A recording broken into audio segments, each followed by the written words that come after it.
I want to welcome everyone to today's symposium on 3 decades of neuroscience on glutamate receptor channels. And before I say a few things about why we're here, I just want to thank all the different organizations that contributed to make this event possible. So the National Institute of Child Health and Human Development and NINDS, Neurology Institute, are the joint sponsors for today's meeting. And we're actually very thankful for the FES, Foundation for Advanced Education in the Sciences, for providing all the refreshments throughout the day. So I also want to thank my co-chairs or organizers of this meeting, Story Landis, who is able to be here today from Maine with us, and Jeff Diamond. And finally, Peggy Rollins and Deb Freener really put a lot of effort into the logistics of the meeting. So for those of you who have looked at the schedule for today and are wondering about the title, you may see a little bit of a disconnect. And so we're actually here today to pay tribute and to honor the career of Mark Mayer, who's sitting in the front row and trying to not listen to what I'm saying, and who has in fact spent over 3 decades of his career here at NIH focused entirely on glutamate receptors. And it's really a remarkable career over which he's made contributions over really a wide range of experimental territories, really beginning with work in native neurons before the genes for glutamate receptors were actually cloned, doing really elegant experiments that I think contributed to understanding that they're channels and understanding their properties, and making really a large number of major contributions. He then immediately moved to doing structure function studies when the channels were cloned, and then really at the very early days of membrane protein structural biology, didn't hesitate for a moment, and then went to do a sabbatical with Eric Guo at Columbia at that time, and has really been a pioneer over the past over a decade, really, in solving structures of glutamate receptors and trying to understand their mechanisms.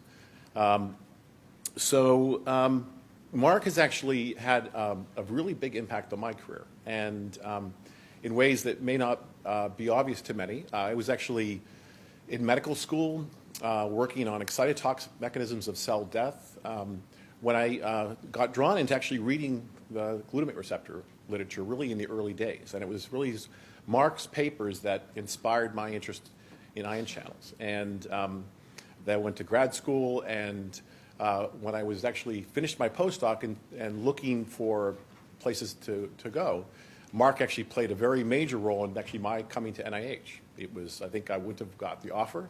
I think Story can probably testify to that if Mark hadn't spoken up for me. And obviously it was a huge reason I actually came here was Mark. And so our labs have had joint lab meetings for the past really 18 years. And this is something that's grown to include up to I think 9 different laboratories now. So it's a very vibrant and extremely wonderful exchange of scientific ideas. And I can really say that Mark has left his fingerprints on an awful lot of projects coming out of my laboratory over the years. So it's actually very fitting and appropriate that the first speaker today will be Gary Westbrook. And Gary will probably talk a little bit about this, but he and Mark were fellows here in Phil Nelson's laboratory, and Phil's actually raise your hand, Phil. Come to visit today for the symposium.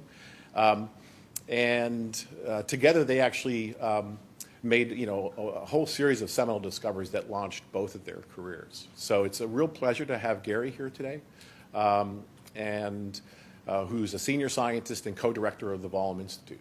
So Gary, welcome. Thanks, Kenton.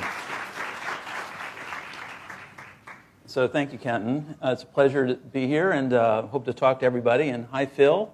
How are you?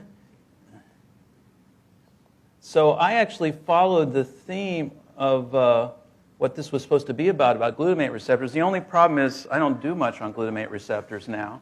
So what you're going to see is some ideas I have, and it's sort of a really much of a pilot project that probably should be better fodder for a sort of a lab meeting than a symposium talk, but hey, that's what you get. So first, I think it would be, I would be lacking if I didn't talk a little bit about the 80s, and Mark and I worked together, as some of you know, for about 6 years here. And I just jotted down to help myself remember some of the things that stick out to me over that period of time. So the first thing was when we came to Phil's lab, I'm not sure Phil knew what to do with us because we kind of wanted to do what we wanted to do, and Phil had his own ideas. But he was kind enough to let us do what we wanted to do, which worked out, I think, great for Mark and I. And so obviously, the two of us were known for working on glutamate channels, but that's not really where we started. We started working on a channel IH. And the origins of that is sort of interesting because when we got there, both of us wanted to work on voltage clamp, and fortunately nobody else in the lab really wanted to do that. But Phil had commissioned TD, technical whatever, D, to build a voltage clamp, which was sort of, you know, if you think about cars, this was sort of manual transmission voltage clamp. So instead of, you know, for example, the head stages were mounted on top of manipulators. And then if you wanted to go to voltage clamp, you didn't push a button or anything like that. You had to throw a mechanical switch, which of course is sitting there, you know, and will disturb your recording. So I still have motor memory of how you flip that switch without losing the recording. So there was some interesting stuff going on. So we started voltage clamping this slow current in DRGs for two reasons. They were easy cells to clamp, and we were looking for a slow current that we could actually clamp. So it took me a while to actually figure out that was the anomalous rectifier, probably, or IH. Mark probably knew and just didn't tell me at the time. But so we got some voltage clamp relaxations, and Mark took them to Tom Smith, who was a well-known guy doing sodium channel voltage clamp, and he told us that all of this was completely an artifact. It was all space clamp artifact, and none of this was real. So fortunately, we were too arrogant or stupid or some combination thereof to listen to that. We went ahead and did that. And so subsequently, Mark had to go back to England for a while. And when he came back, we decided to try to figure out if we could understand why NMDA channels were voltage dependent. And we were using really high-tech things like Gould chart recorders. And none of you have experienced a 6-channel Gould recorder. I guarantee you would want to do that. Changing the cartridges. If you want blue hands, it's a great way to get blue hands. And only the people in the front are laughing because those are the people that understand this issue. We also had air tables. Now, this was not the air tables that you guys know about. These were marble balance tables with motorcycle inner tubes, and the microscope still bounced around too much. So I went down to the hobby store down on I guess it was Wisconsin, and bought like a whole bag full of modeling clay. The guy looked at me sort of weird. It was about 50 packages of the 4-inch by 1-inch square modeling clay, and I laid it down and put the Nikon diaphote on top of that, and it really solidified things. And Mark told me some years later, long after I was gone, that they tried to move the microscope, and it took crowbars, I'm told, to actually move the microscope off of the table. So, but we went on to work together for a while. Not that anybody really liked our data that much. I put up a few quotes here from various people that I recall as we were talking. So Ray Dingledine was there, and he told us that the magnesium block was likely a culture artifact. And Jeff Watkins, who was the pharmacologist in the UK that had developed a bunch of the drugs that we needed to sort out glutamate receptors, and we were talking about, I still remember where we were standing in the lab talking about various divalent cations, and his comment was mostly to the effect of, are you guys just working your way through the periodic table? Which was kind of an amusing comment at the time. And then Paul Adams had helped Mark sort of understand voltage clamp analysis before he came to NIH and from Galveston. That really helped us tremendously. And then Paul was a reviewer of work that Mark and I had done in the lab some years later, and his comment was, it just seems to me like you're just doing stuff that's already been done at the neuromuscular junction. I remember that comment very well. And then the last one I put up here, Mark Murray, I gave a talk once, and he explained to me that the calcium permeability of the NMDA channel was just a pH artifact. So it was good to have this encouragement as we went along. And the final thing I'll mention before I get into my little talk is after I left, people from Mark's lab would periodically call me and say, how do you deal with this guy? And, it's like, he's such a difficult person. I said, no, because the idea, Mark would have an idea about how to do something, and they didn't understand that you didn't have to agree. It would be fine to really discuss this. I mean, I never had this problem. But it was sort of interesting to hear these conversations. So lots of good memories from that time. Okay, so I'm going to talk about what's really a pilot project in our lab that is really sort of a tangent that got started about a year ago. When I agreed to give the talk and made up this title, I thought certainly by December I'll have some data. Well, yes and no on that. But maybe it'll be at least a little bit amusing. So I'm going to start here. This is where the... Yeah. I mean, they're all completely calm except for her.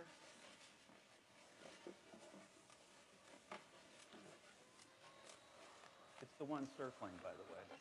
I mean, if this is how it is, she's not I can make it. make it. Oh.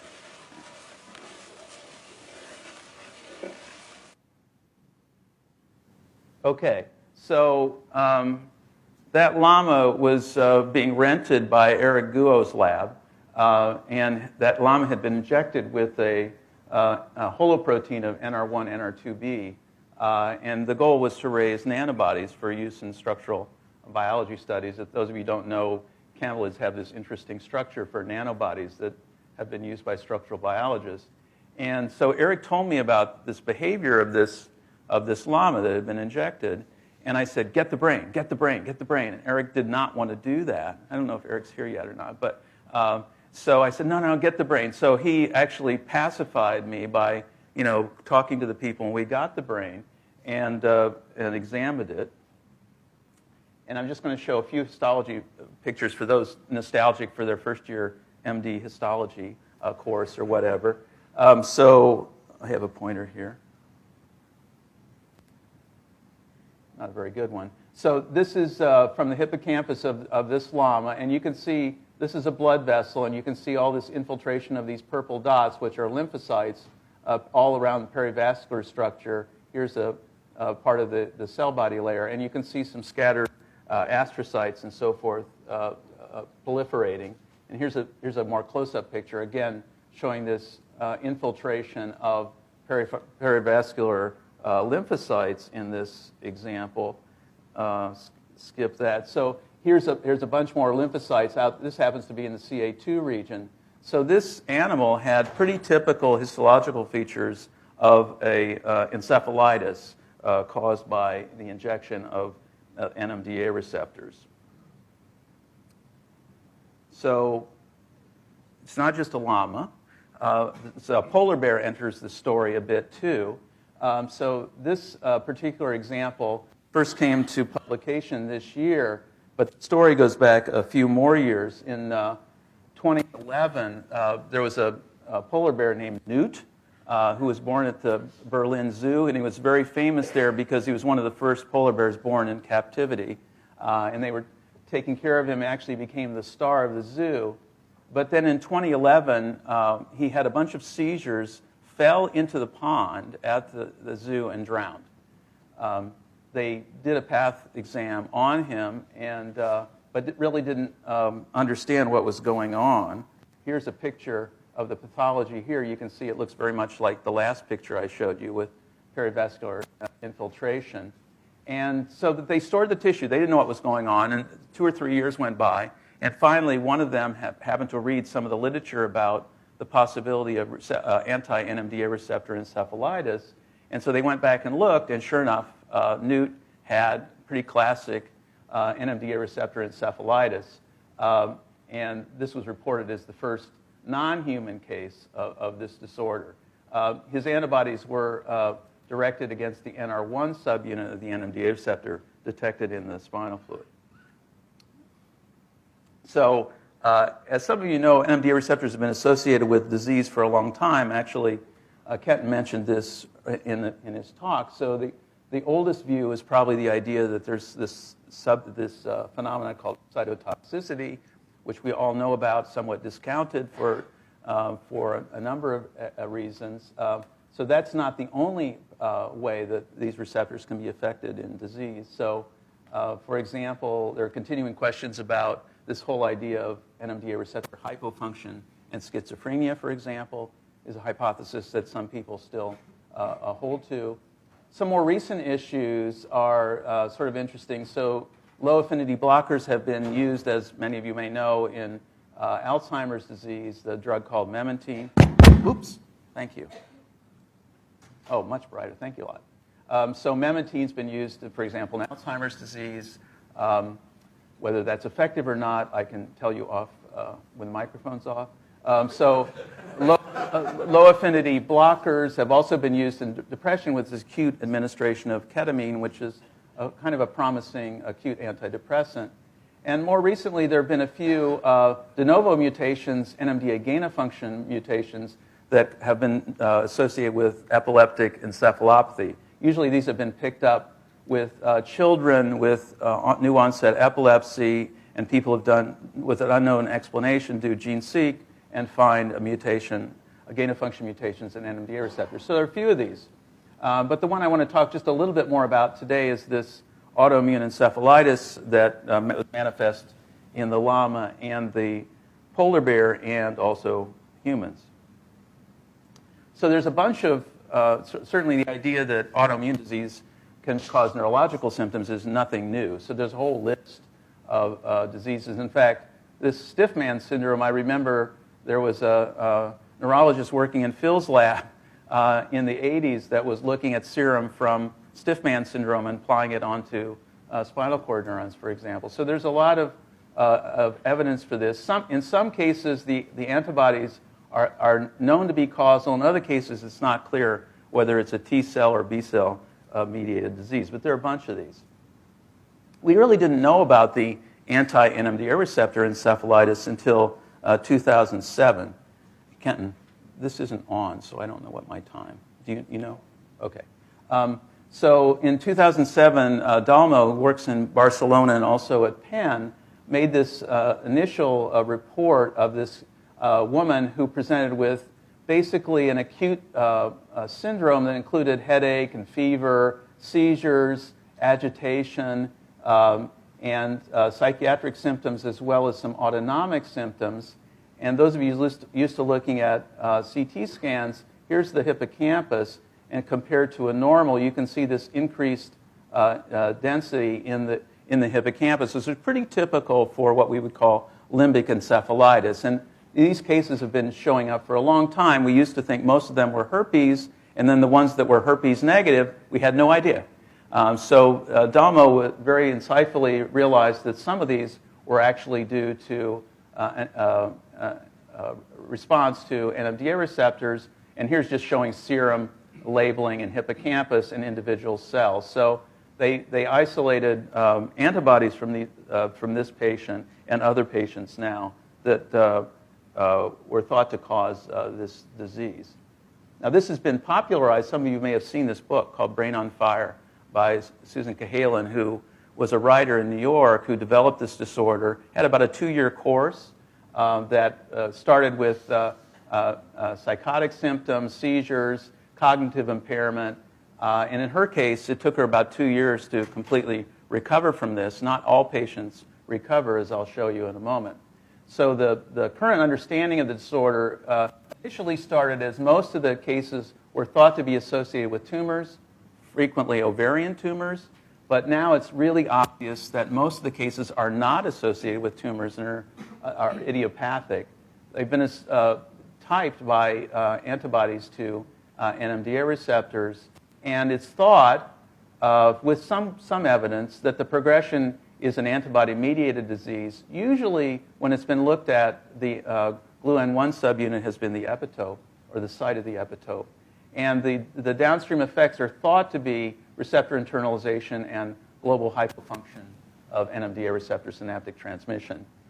Some of the evidence for this is not so great. Here's an example claiming to show in a patient with the disorder decreased staining with, here's a control, different case, and a patient showing, in theory, less NMDA receptors. It's a little hard to know without controls how well those antibody studies really are, but this is kind of the way that people think about the disorder at the moment. This book, by the way, is easily readable within a couple of hours, so any of you have a plane ride, you want to read the book, it's easy. So a couple of points that I want to make to kind of tell you where I'm going with this. One of them is in just looking at whether this disorder is associated with tumor or not. As I mentioned earlier, most of the cases were thought to be tumor, but you can see at all age groups, there's a lot of patients that are so-called idiopathic, meaning we don't know what triggered the response. So that's one point. The other point is not everybody recovers from this disorder. So the red portions are under different conditions how many people end up with chronic either residual dysfunction or death. So particularly in the patients without tumor, quite a good portion of them don't recover very well. Now this is despite sort of typical treatment for an antibody-mediated disorder like plasmapheresis or in some cases immunosuppression. I'm going to skip that. So what we've been starting to do is think about developing a mouse model of this for a couple of reasons.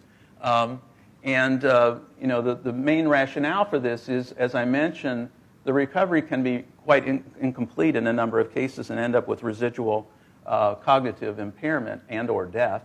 And the treatments that are being used are in some cases directed only at the antibody, like plasmapheresis, and are also lead to broad spectrum immunosuppression, which is a relatively non-specific treatment. The other rationale in my mind is that the histological evidence, both in humans and our own path studies, indicates that there's both a T cell, meaning cell-mediated immunity, and a B cell, meaning antibody-mediated involvement. And this T cell component really hasn't been addressed and could be an important aspect. So we've just started to develop this, and I'll show you a couple of animals that were injected earlier. Oops, sorry about that. Maybe this isn't going to run.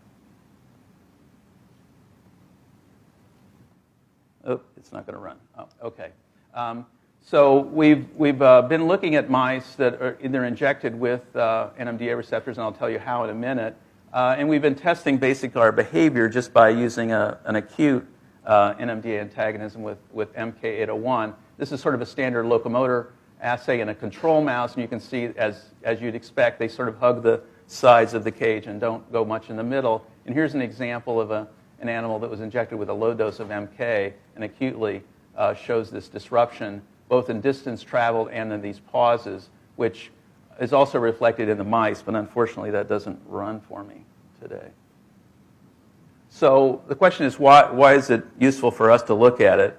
And the biggest reason is the GUO lab. So, Eric is a unique source for us of the whole protein preparation that we can use for immunization.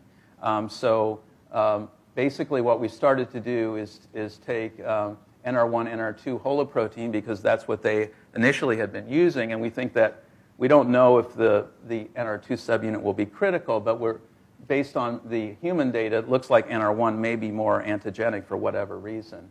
And we're putting these in proteoliposomes, cartooned here, and using lipid A as the adjuvant, and using a pretty standard approach that one would use to raise antibodies, give an IP injection and then a booster at 2 weeks.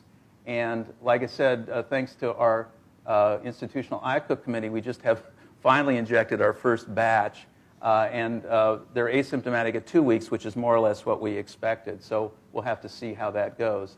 And then the goal is to, of course, evaluate them with behavior and histology and immunology. And why do this? Well, I'm hoping to use it as a platform to test therapeutic strategies really aimed at T cells.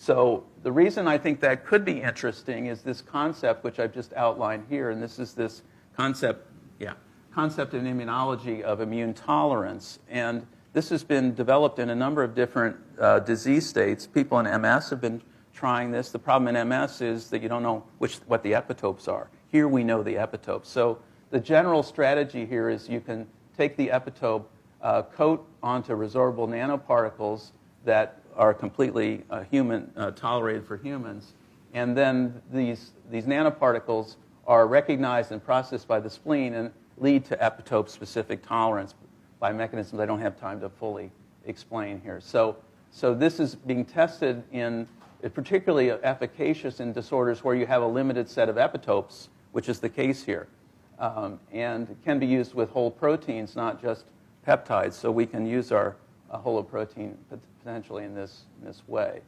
The benefit I see from this is it could potentially avoid nonspecific treatments that are the current approach. And it also targets T-cell mediated components that we know are there and are very likely to be important, particularly in the treatment-resistant and chronic versions of the disease. Okay, so that's the spiel. So the people that are working on this in my lab is mainly Brian Jones. The other people are working on other projects. I really want to thank Eric for tolerating my tangent into this topic, and April Goring, who's made the protein preparations we're using now, and Joshua, who was early on involved in NMDA receptor structure and was generating these antibodies. So Randy Wolcher has been doing the path, and Steve Miller has been my consultant on immune tolerance. So I'll stop there. Thank you. Okay,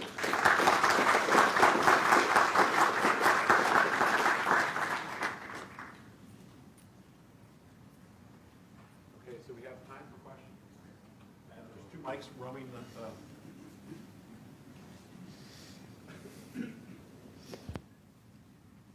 Hi, Gary. Not sure if this is... Hi, Gary. Nice talk.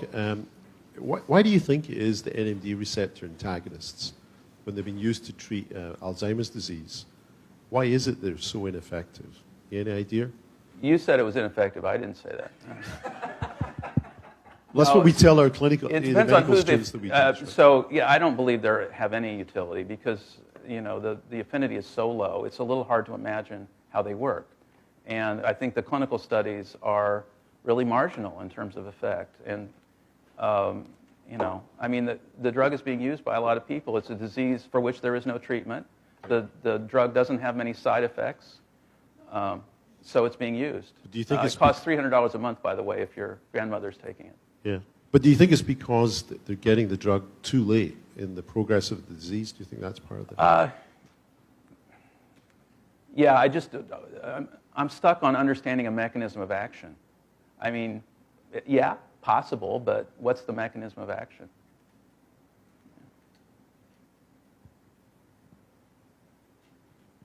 Other questions?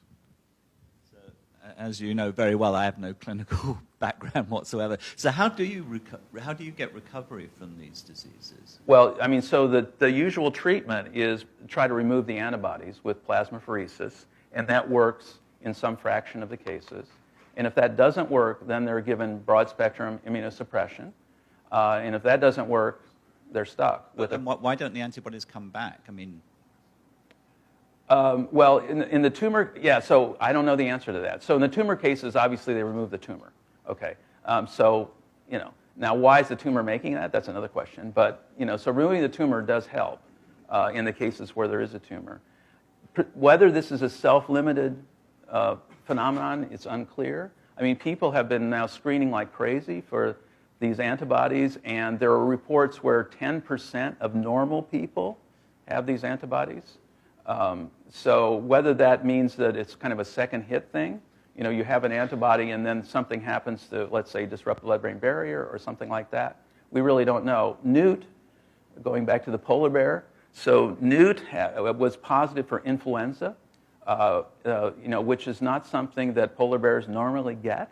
And Newt was an orphan raised by one of the keepers there, so the presumption is that he got influenza exposure from the keeper, and whether that contributed or not, unknown. But, you know, so if you go to the doc and they say, well, I think I'm going to get an anti-NMDA antibody, and it comes back positive, you know, we still don't know what to do with that, frankly. Story? So how easy is it to get a cohort of patients who have this disorder that you could do clinical studies on? Well, so that histogram I showed of the cases, I don't know, that was from Dalmo's work. I presume what happened there was like 200 cases in that histogram as of 2011. I presume what's happening is that people are sending serum to him for the test, and that he's getting then the clinical history in that way. So he's kind of acting as a center. So there's a lot of these cases. It's really surprising how many cases there are. And you know, there are other channels and receptors that are doing this too. It's not just NMDA receptors. So I think we're still at an early stage of figuring out what's pathogenic, what isn't, and you know, so forth. But to answer your question, I don't think it's going to be that hard to find patients Speaking of that, is there a role in schizophrenia patient? Has the study been done to see how many cases of schizophrenia are related to this?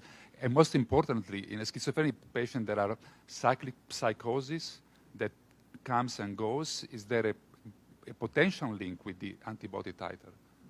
Yeah. So I only know of one study of this, and basically it was just a screening study. And I think most of this was done in a German cohort of schizophrenic patients.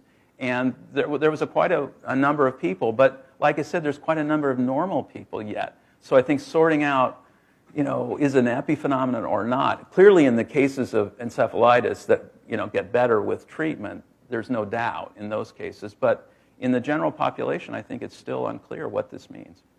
So. Okay, if there are no more questions, let's thank Gary.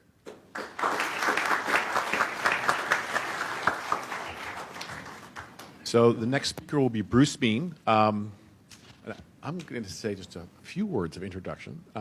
So after getting inspired to work on ion channels as a medical student for Mark's work, I went to started in the Department of Neurobiology at Harvard, and went to talk to Bruce and see if he was interested in graduate students. And he was very gracious and tried to point me in other directions. And it wasn't until I actually took his course, and we had a report at the end of the course where we had a model cell where we had to do all kinds of experiments and say, you know, learn something interesting, that he actually wrote on the top of the report, you could make a living doing this stuff.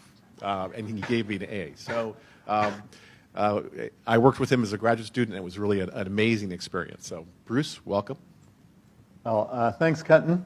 It's just a huge pleasure to be here. I think, you know, for me, and I know many people, one of the best things about science is the process where you read somebody's papers, you admire their work a lot, and then later you get to know them and realize they're just a wonderful person. And you know, you see communities kind of develop and around people, both scientifically and socially. And Mark's one of those people who really, you know, has drawn together a community of people, many of whom are here. And it's just so much fun to be part of it.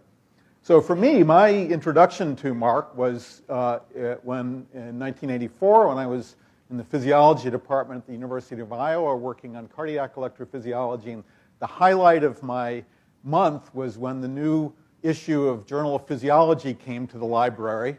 And that's where basically 90% of the science I was interested in was published. And so I would almost read every article. And this actually was an issue with a preceding paper in Nature by Mark and Gary and Peter Guthrie, which then was an expanded into their Journal of Physiology article on the interaction of divalent ions with these channels. And it was just wonderful. I mean, it's just the series of papers is just beautiful. I've probably spent more time discussing this figure in neurophysiology courses than any other one. You can start with it as a model for how ions interact inside the pore of a channel to produce block. Then you can go on to the physiology of the neuron and what it does for the NMDA receptor channels, and then finally for the importance for LTP, which I'm sure Roger will discuss. And so then, a year later, I moved to the neurobiology department at Harvard, knowing nothing about neurobiology, and I started to teach a class in cellular neurophysiology, and I realized quickly I didn't know anything about this. And particularly, I thought, well, I should talk about these ligand-gated channels, but I don't know anything about them. And so I finally had a good idea of getting in contact with Mark, I guess, pre-email, so it must have been by phone or letter or something, and asked if he would come and give a guest lecture in the class and also give a departmental seminar, which he did, and it was just wonderful. And so we actually repeated that for a number of years until I had copied enough of his lecture that I could then do it by myself. So in discussing and thinking about what I would talk here, I still know very little about glutamate receptor channels other than what I learned from Kenton and Jim Huettner. And so what I'm going to tell you about is work that when I thought about what I would talk about, it's work that we've been doing in the last couple of years on control of neuronal firing patterns by KV1, KV2, KV3, KV4, KV7, BK, and SK channels. And I thought then, well, this is maybe a little bit too much. And so I'm not going to cover all this. I'm only going to talk about KV1, KV2, KV3, KV4, KV7, and BK channels to keep it to the 25 minutes. So, as we all learned, the action potential in the squid axon is formed by two kinds of ion channels. And one of the big amazements, really, during the 1980s with cloning of channels and with patch clamping allowing us to go and look at a wide variety of neurons was discovering that there's just an enormous variety and number of ion channels that a typical Mendelian neuron has, far more than the two in the squid axon. And so here's a partial list of them, which really is just, you just run out of room trying to list all of them. And particularly striking is, if you look at the potassium channels in neurons, the number and variety there are. So this is a review of some of the ones, many of which are present in most neurons. And of course, these have also a high degree of combinatorial effects from subunits coming together with accessory subunits modifying things. And so, the question is, well, the squid axon does it fine with one kind of K channel. Why do you need so many? And in a rough way, the answer to that is that central neurons fire in very different ways.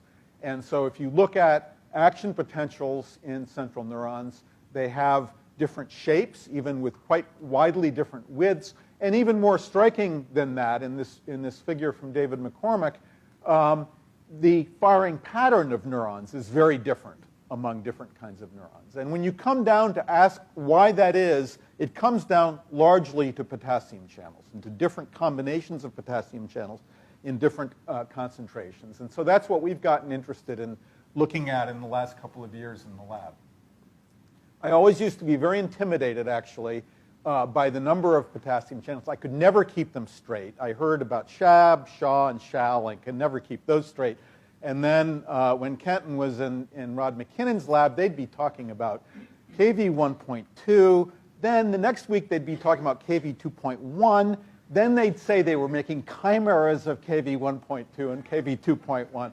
And it literally took me a decade before I started to be able to keep these straight. So, the question of why do you need more than one K channel? Why isn't a squid axon good enough, for a central neuron? And one reason is that the squid axon, although it's great at making a propagating action potential, is actually very poor at encoding information as frequency. And so it fires actually over a very narrow range of frequencies. And in contrast to that, if you look at most other neurons, not only in mammals, but even in invertebrates and in other kinds of neurons other than the squid giant axon, they can also fire over a very wide range of frequencies. And again, that's really because of the diversity of K channels that they have. Here's an example. This is a collaboration that we're doing with David Ginty's lab. They have made mouse models of would allow you to label 8 different kinds of somatosensory neurons, and they've done complete sequencing of mRNA in those. And what we find, and we're trying to put together the mRNA expression of K channels with firing patterns. And one thing you can see immediately from that is that if you look at different classes of neurons, they really have very strikingly different firing properties, where some will just fire an action potential or two, others will fire repetitively over a long time. You see that a lot of that is due to K channels because, for example, in these neurons, these are rapidly adapting low-threshold mechanoreceptor neurons in a mouse that David made that typically fire just a couple of action potentials no matter how much current you inject into them. If you inhibit Kv1 channels with alpha dendrotoxin, then you can convert the firing into much more maintained firing. You can go look at the time course of the Kv1 current. And so what we do is to record the action potential from a cell, play it back in voltage clamp, record the currents elicited by that waveform. And so in the presence of TTX to inhibit sodium channels, this is the overall K current that's flowing during the waveform. If we then put on alpha dendrotoxin, we inhibit the Kv1 current. And something that you can see is that the Kv1 current actually activates before you hit threshold in the action potential. So the Kv1 current is a subthreshold current that actually flows a bit even before the action potential fires, which is a little bit unusual. And then because of that, you can see how activation of a small K current in here before what otherwise would be a second action potential prevents that from firing. And then if you inhibit that, then the cell will fire repetitively. For many years, the identification of the main delayed rectifier current in mammalian neurons, sort of corresponding to the main squid axon channel, was very unclear. Part of the reason was that there was no good blocker for it. Work in Chris McBain's lab and by Jean Nerbonne had used RNA knockdown and dominant negative approaches and knockouts to show that Kv2 channels were important, but it was really hard to do a lot without having a good blocker of these. That was introduced to us when Zaid Kalik was in the lab, and he went to visit the Merck group and came back and had been told by Jim Harrington that Jim had developed, identified and characterized a blocker for Kv2 channels that really seemed to be pretty good, called Guangxi toxin. And so we started using this and discovered that actually it's quite a nice blocker for Kv2 channels. If you put it on, you get saturating block of a component of overall K current in a hippocampal neuron. And so much of the current is carried by Kv2 in line with work by Chris McBain and Jean Nerbonne. Interestingly, a lot of the rest of the current in these cells is an A-type current, probably carried mostly by Kv4 channels. And so after Zaid came back with this, we started using this toxin. We've used it to analyze the regulation of firing by Kv2 channels. The Kv2 channels have the property of activating very slowly. And so if you look at the kinetics of activation, even at 37 degrees, the activation and particularly the deactivation of these channels is unusually slow compared with other kinds of K channels.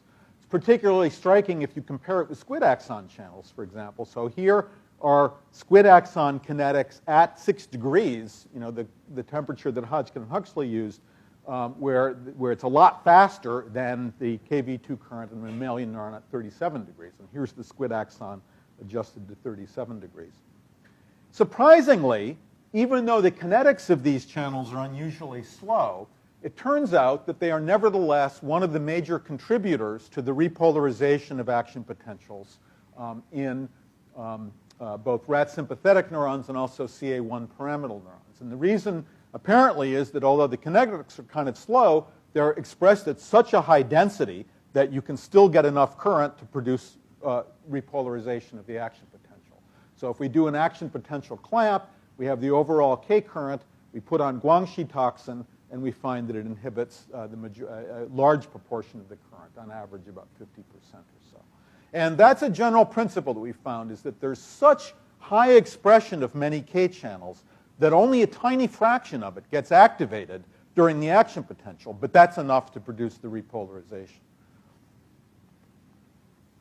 Kv2 channels, if you inhibit them, since they maintain depolarization, you might expect the firing to get faster, and it does get faster, but only transiently, because then the cells go into depolarization block. That is, they become depolarized steadily, the sodium channels inactivate, and it stops firing.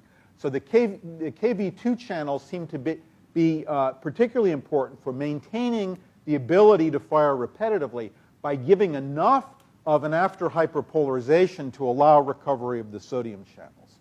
And their slow deactivation is critical for this, in allowing them to give a strong after hyperpolarization. In work done by David McCormick and Barry Connors and their colleagues at Stanford in the 1980s, in cortical neurons, they identified an unusual kind of firing pattern that they called fast spiking neurons, which at the time were done blind, but they later did cell fills and found that these correspond to GABAergic interneurons. These, in contrast to pyramidal neurons that typically adapt a lot and fire relatively slowly, these fast spiking interneurons will fire at high frequency over a maintained time, and also have the property of having unusually narrow spikes. One of the kinds of neurons that has this property are cerebellar Purkinje neurons. These are GABAergic neurons in the cerebellum. They will fire repetitively up to very high frequencies. And so we got interested in which K channels are important for this behavior. And so if you do an action potential clamp with a cerebellar Purkinje neuron action potential, quite narrow, this is actually at room temperature, it's even narrow at 37 degrees, you find that almost all of the potassium current during the spike is inhibited by a toxin called BDS1. This is selective for Kv3 channels. So it seems as if almost all of the potassium current producing the spike repolarization Purkinje neurons is through Kv3 channels. But again, if you look at the size of the overall K current that you get in a cell with the depolarization compared to that during a spike, you see that only a very small fraction of the K currents in the cell are actually activated during the action potential. And what we saw was something interesting, and this was really repeating work earlier done in GABAergic neurons in Peter Jonas's lab in basket cells in the hippocampus. We found that inhibiting Kv3 channels with 4-aminopyridine, and you can do this with low concentrations of 4-aminopyridine, 100 micromolar, actually had the paradoxical effect of slowing the firing. So you might think that inhibiting a K channel would speed the firing, but we found here that there wasn't very much effect on the spontaneous pacemaking activity of the Purkinje neurons, but their ability to fire rapidly with a large injection of current was abrogated. And so they actually fired more slowly after inhibiting the main K channels that are responsible for the action potential repolarization. In analyzing this more, what we found was that that's because the Purkinje neurons have other kinds of K channels, and it's just that they're not activated normally because the Kv3 channels activate first, produce repolarization before any of the other K channels are activated significantly. When you inhibit the Kv3 channels and then use that as the waveform and then look at K currents there, we see that then you get activation of, for example, this current blocked by 10 millimolar TEA, which is probably mostly Kv2 current, by BK, calcium-activated K channels, which are activated by a larger calcium entry during the wider spike. So this is a case where the cells have lots of different K channels, but the Kv3 channels, by virtue of activating first, basically short-circuit the activation of almost all the other K channels during normal behavior. We also see something similar to this, although with a different combination of channels in dopamine neurons from the substantia nigra. And so here, in work started by Zaid Khalek, now here, and then followed up by Tilly Kim, we found that the main K channels producing repolarization in dopamine neurons are Kv2 channels and BK channels. And so here's an example where we put on Paxilin, a blocker of BK channels, and inhibits about half of the current evoked during the action potential. We follow that with Guangxi toxin to block Kv2 channels. That blocks another large fraction. These have very different kinetics. The Kv2 current, as I mentioned, kind of activates relatively slowly, deactivates relatively slowly. And in these cells, the BK channels, calcium-activated K channels, activate earlier and also deactivate more rapidly. And you can see that here, particularly if you look at conductance rather than current, you can see that the BK current conductance activates much earlier, deactivates faster, the Kv2 activating later and decaying more slowly. Now, we got interested in how these might control the bursting behavior of the neurons. So the dopamine neurons burst in response to glutamatergic input. You can mimic this to some extent by injecting current into the cells, although there's also an element of NMDA receptors that are activated during normal glutamatergic input that's important. So we looked at the effect of bursting mimicked by injection of current and found that if we inhibit the Kv2 channels, as you might expect, inhibiting the K channels produces faster firing. But you can also see that the firing after blocking Kv2, the cell tends to go into depolarization block. Blocking BK channels, we saw the opposite. So if you inhibit BK channels in the cells, the firing actually becomes slower when you inject current to evoke a burst-like thing. And so, so what we think is happening here is that because the BK current activates earlier, when it's inhibited, its role has to be taken over by additional activation of Kv2 current. We can show that directly by looking at current evoked by a control action potential or an action potential after BK block in the presence of Paxilin. And we found that, again, there's a big reserve of Kv2 current. So we can get an enhanced activation of Kv2 current in the absence of BK current. And because that deactivates slowly, gives a big AHP, that actually results in a slowing of the firing rather than the speeding that you might naively expect. So to summarize this part, I have a little bit to follow this, so don't get too excited. The thing that we found really is that there are a wide variety of K channels expressed by almost every neuron that you look at in different combinations and with different kinetics. And one of the things that seems to often be true is that the channels that are activated first obviously dominate in producing repolarization of the action potential.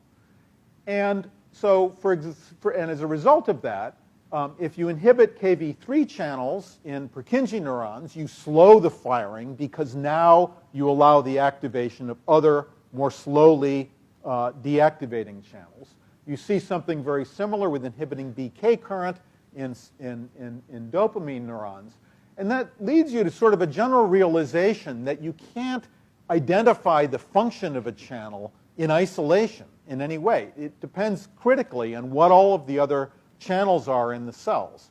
And with the way the K channels seem to work, it's as if there's a series of sort of feedback loops where any one that's faster than the other ones will dominate first, but then the other ones are also present and will then kick in if you inhibit any one of the feedback loops. And I think this is probably sort of a general principle. I've been trying to read a little bit in engineering to see if this kind of concept is something that people have thought about. The other thing that we've been trying to do now, realizing how different the patterns of expression of K channels are, is to see if we can make use of that to develop pharmacological treatment that would target one kind of neuron or another. We've been focusing on K channel activators. And I think this is something that really can be developed in the future. Here's an example of retigabine, which is a clinically used anticonvulsant, which is an enhancer of Kv7 current. And so we find, for example, in motor neurons in the mouse spinal cord that this is very effective at inhibiting activity of the neurons. It produces a hyperpolarization even at rest that's quite significant and greatly raises the threshold for activation of the neurons.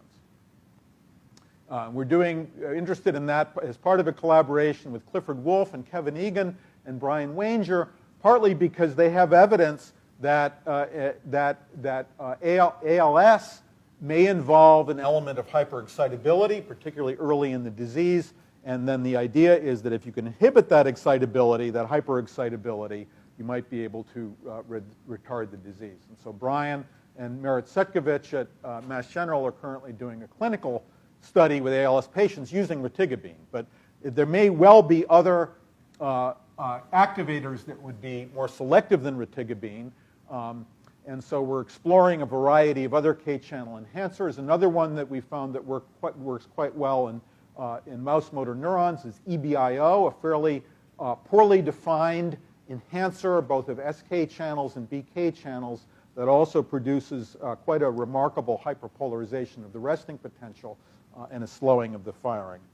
Also, in collaboration with David Ginty's lab, we're using their mRNA expression levels in various kinds of somatosensory neurons to see if we can selectively target K channels in nociceptors. And so, for example, we find that nociceptors have an unusually large expression of BK channels, both alpha and beta subunits.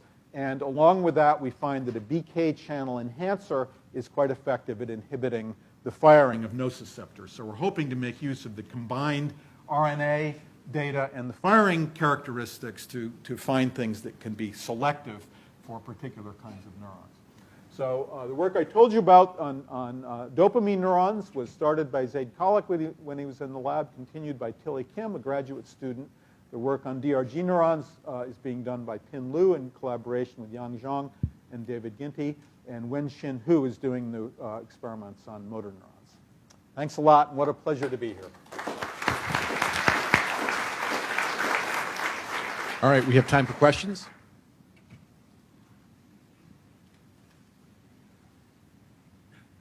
So Bruce, what's the genetic pressure to keep a neuron expressing multiple types of potassium channel? Where I'm thinking of one example where you showed, although the neuron had multiple K channels, only one of them actually did anything unless you went in and pharmacologically blocked them, which of course doesn't happen naturally.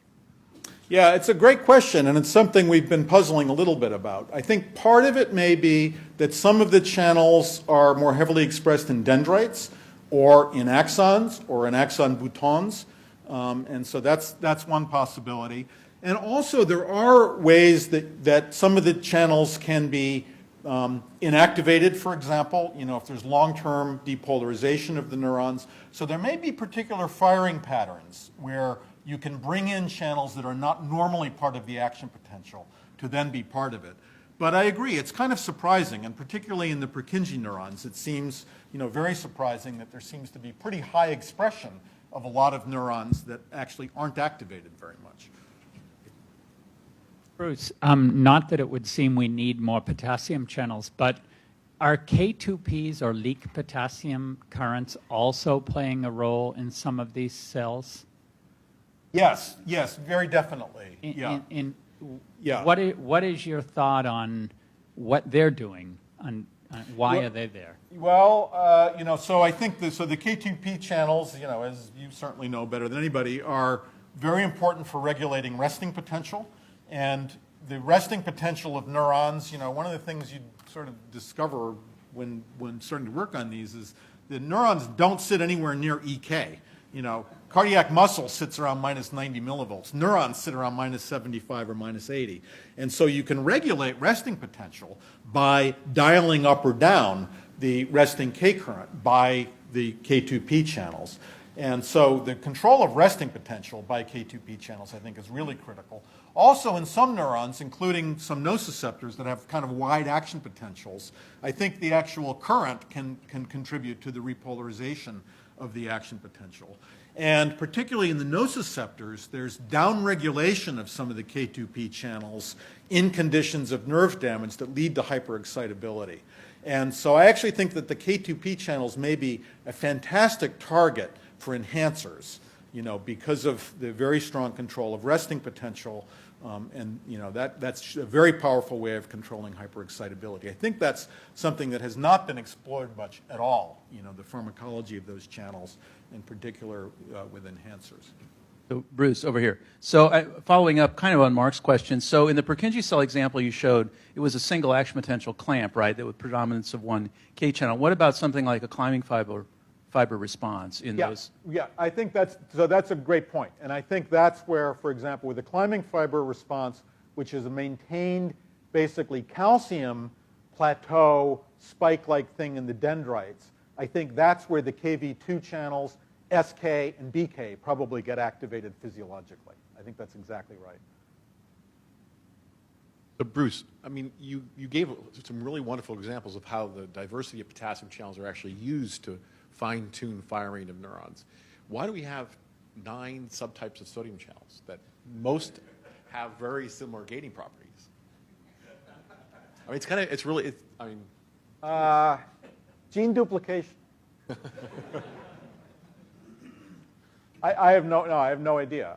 It's a really interesting point. I mean, there is differential expression of some of the sodium channels, and so, for example, NAV 1.1 tends to be more highly expressed in GABAergic neurons, NAV 1.6 in myelinated nerve and in excitatory neurons. But still, it's a little bit of a puzzle. Yeah, it's a good point. There's much less variability in the kinetics of sodium channels than there is of K channels. And as Rod was saying last night, it's like sodium channels are just an on switch. That's easy. And then the reason there's so many K channels is it's helpful to have lots of different off switches, because that what can control spike width and firing patterns in a much more direct way. I think that's true. all right, if there are no more questions, let's thank Bruce again.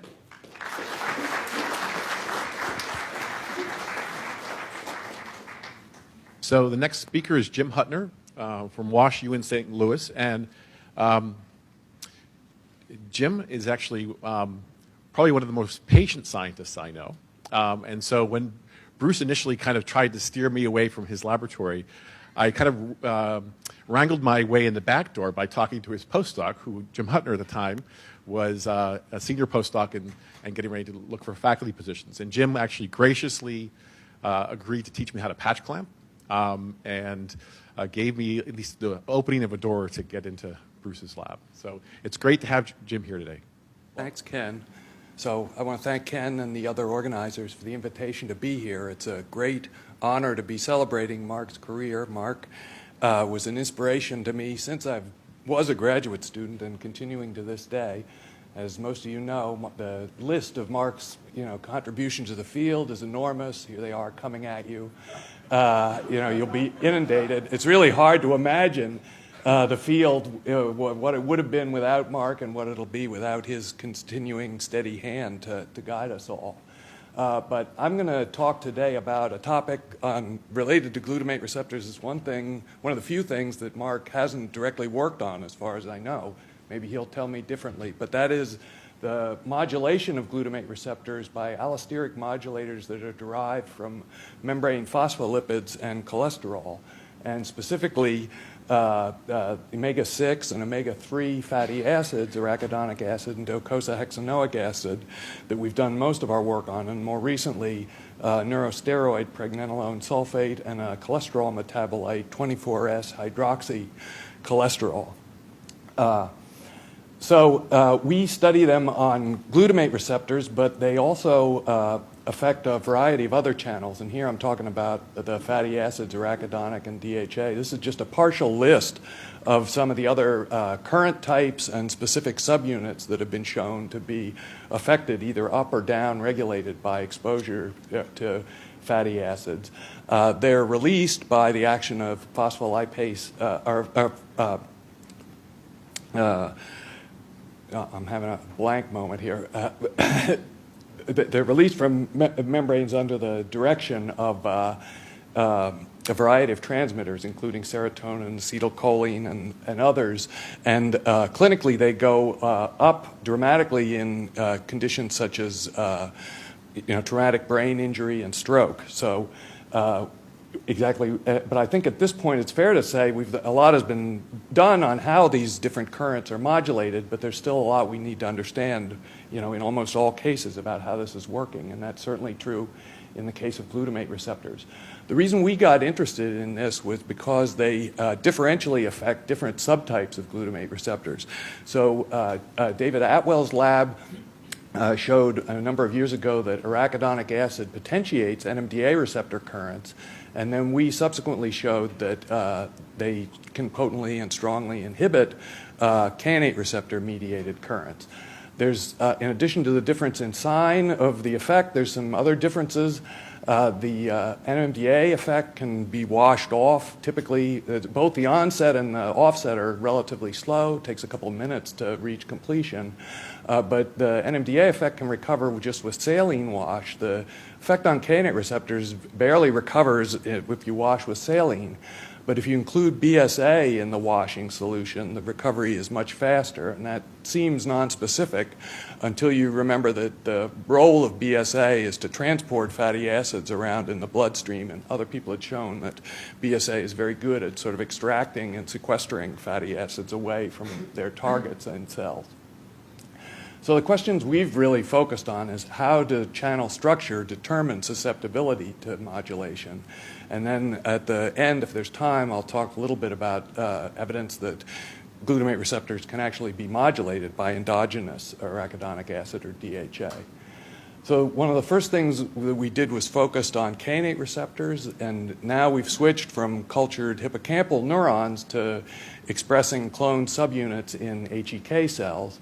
And one of the first things we realized or discovered is that the ability to inhibit of the kainate receptor depends on the editing at the RNA editing site in the pore. So edited subunits are channels that are homomeric for edited subunits, where all four of the subunits are arginine at the pore are potently inhibited, whereas ones that are unedited Q are not affected. And so one thing that we still are puzzled about is that in heteromeric expression like this, and in heterologous cells, the heteromeric combination that includes both edited and unedited subunits are not potently inhibited, whereas the channels that are expressed in neurons are inhibited, and they're likely to be a heteromeric combination that includes both R and Q. But in any case, in heterologous cells, it requires all four of them to be edited. We don't think that the fatty acid is acting at that site in the pore because the inhibition is not voltage dependent, and it also doesn't depend strictly on the residue that's there at that location. So we made a large series of mutations throughout the transmembrane domain, really, starting with channels that maintain a Q, glutamine at the QR editing site, which shouldn't be inhibited, but we can make substitutions far away from the editing site and still get channels that are potently inhibited. So the susceptibility to inhibition, these kind of gain of function mutations, say that it's sort of distributed quite over a large range of positions inside the pore. Finding loss of function mutations where we start with an R at the QR site and then look for places where we can remove inhibition is more challenging. But in looking for those, we found actually one position in particular that has a very dramatic effect that doesn't just remove inhibition, but actually reverses it. And that's this location, 614, that points into the central cavity in the inner helix of the glutamate receptor. And so doing that in a homomeric situation where all of the subunits are edited, if it was wild-type leucine at that position, we'd get very strong block. If we substitute with alanine or cysteine, some other small amino acids, we get, instead of inhibition, a very strong potentiation, so tenfold or more potentiation. But through mutant cycle calculations, they give evidence that there's actually in the open state an interaction between the residue that's at the QR location and this central cavity residue at position 614. And so that was interesting to us. If we look down the mouth of the channel, here's a closed state homology model based on the Guo Labs AMPA receptor subunits. You can see that this leucine in the inner helix sort of points around the outside of the central axis of the pore, and the editing location arginines are located down at the tip of the pore loop. So if there's an interaction between those and the residue that's at this position, we want to know, is it within the same subunit or is it with the adjacent subunit? We also wanted to ask, is there a change in symmetry? In the closed state, the transmembrane domain is symmetrical, but because the extracellular parts of glutamate receptors are twofold symmetric, it might be that when the channel opened, there might be a difference between if you had mutations on the A and C subunits versus the B and D.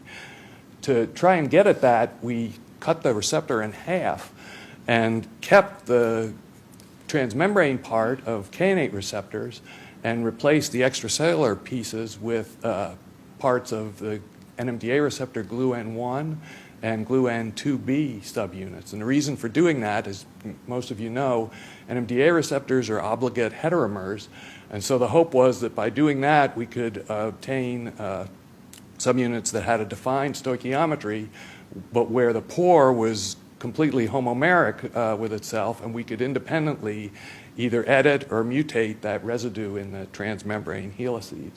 And this worked. If we transfected cells with either of these subunits alone, we didn't get functional current in the cells, but if we put both of them in together, then they would combine and form a functional receptor. And so the sort of evidence for that is here, that if they're both in the unedited configuration, the pores are blocked by polyamine that give this inward rectification that Mark and Derek elucidated many years ago.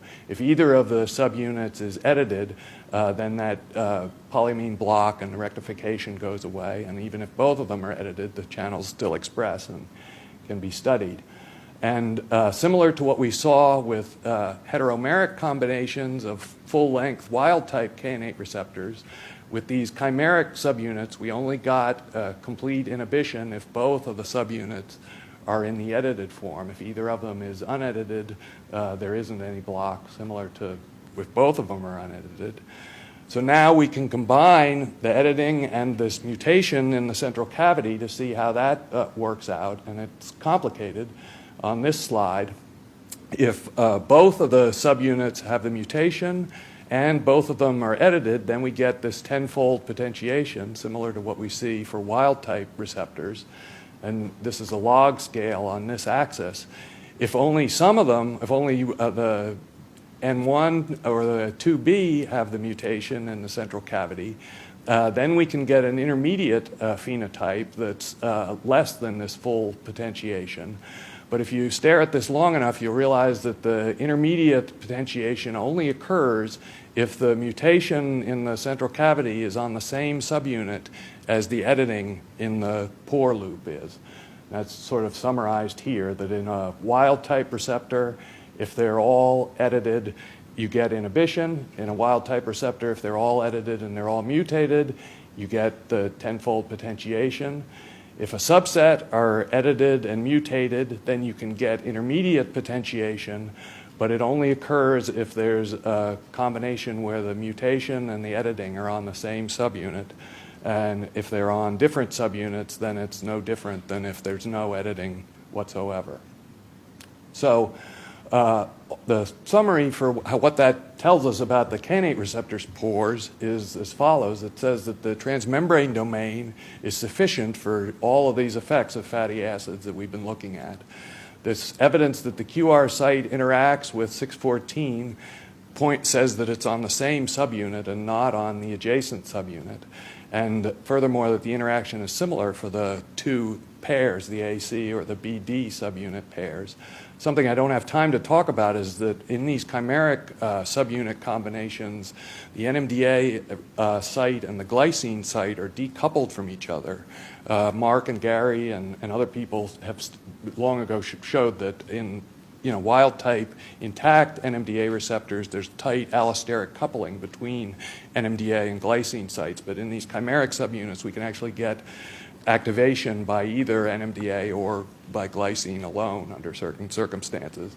And that fits with the poor of kainate receptors. Kainate receptors and AMPA receptors are likely to be activated by less than complete occupancy of the agonist binding sites. So now let's switch it around and ask what happens if we make sort of homologous chimeras where the poor comes from NMDA receptors. And so what we find is that the poor transmembrane domain part also has sufficient information to specify obligate heteromeric combination. So in these two cases, if we express either of the subunits by themselves, we don't get any current. But if we express both the N1 and the N2 chimera together, then we get robust currents, and they show block, voltage-dependent block by magnesium that we've already heard about this morning. They are permeable to calcium, evidenced by a shift in reversal potential with elevated calcium. The pores undergo voltage-dependent block by organic blockers like ketamine, MK801. But when we got to testing fatty acid, it was a letdown because the DHA didn't potentiate constructs like I've shown you that just have the NMDA receptor pore or the pore plus the ligand binding domain.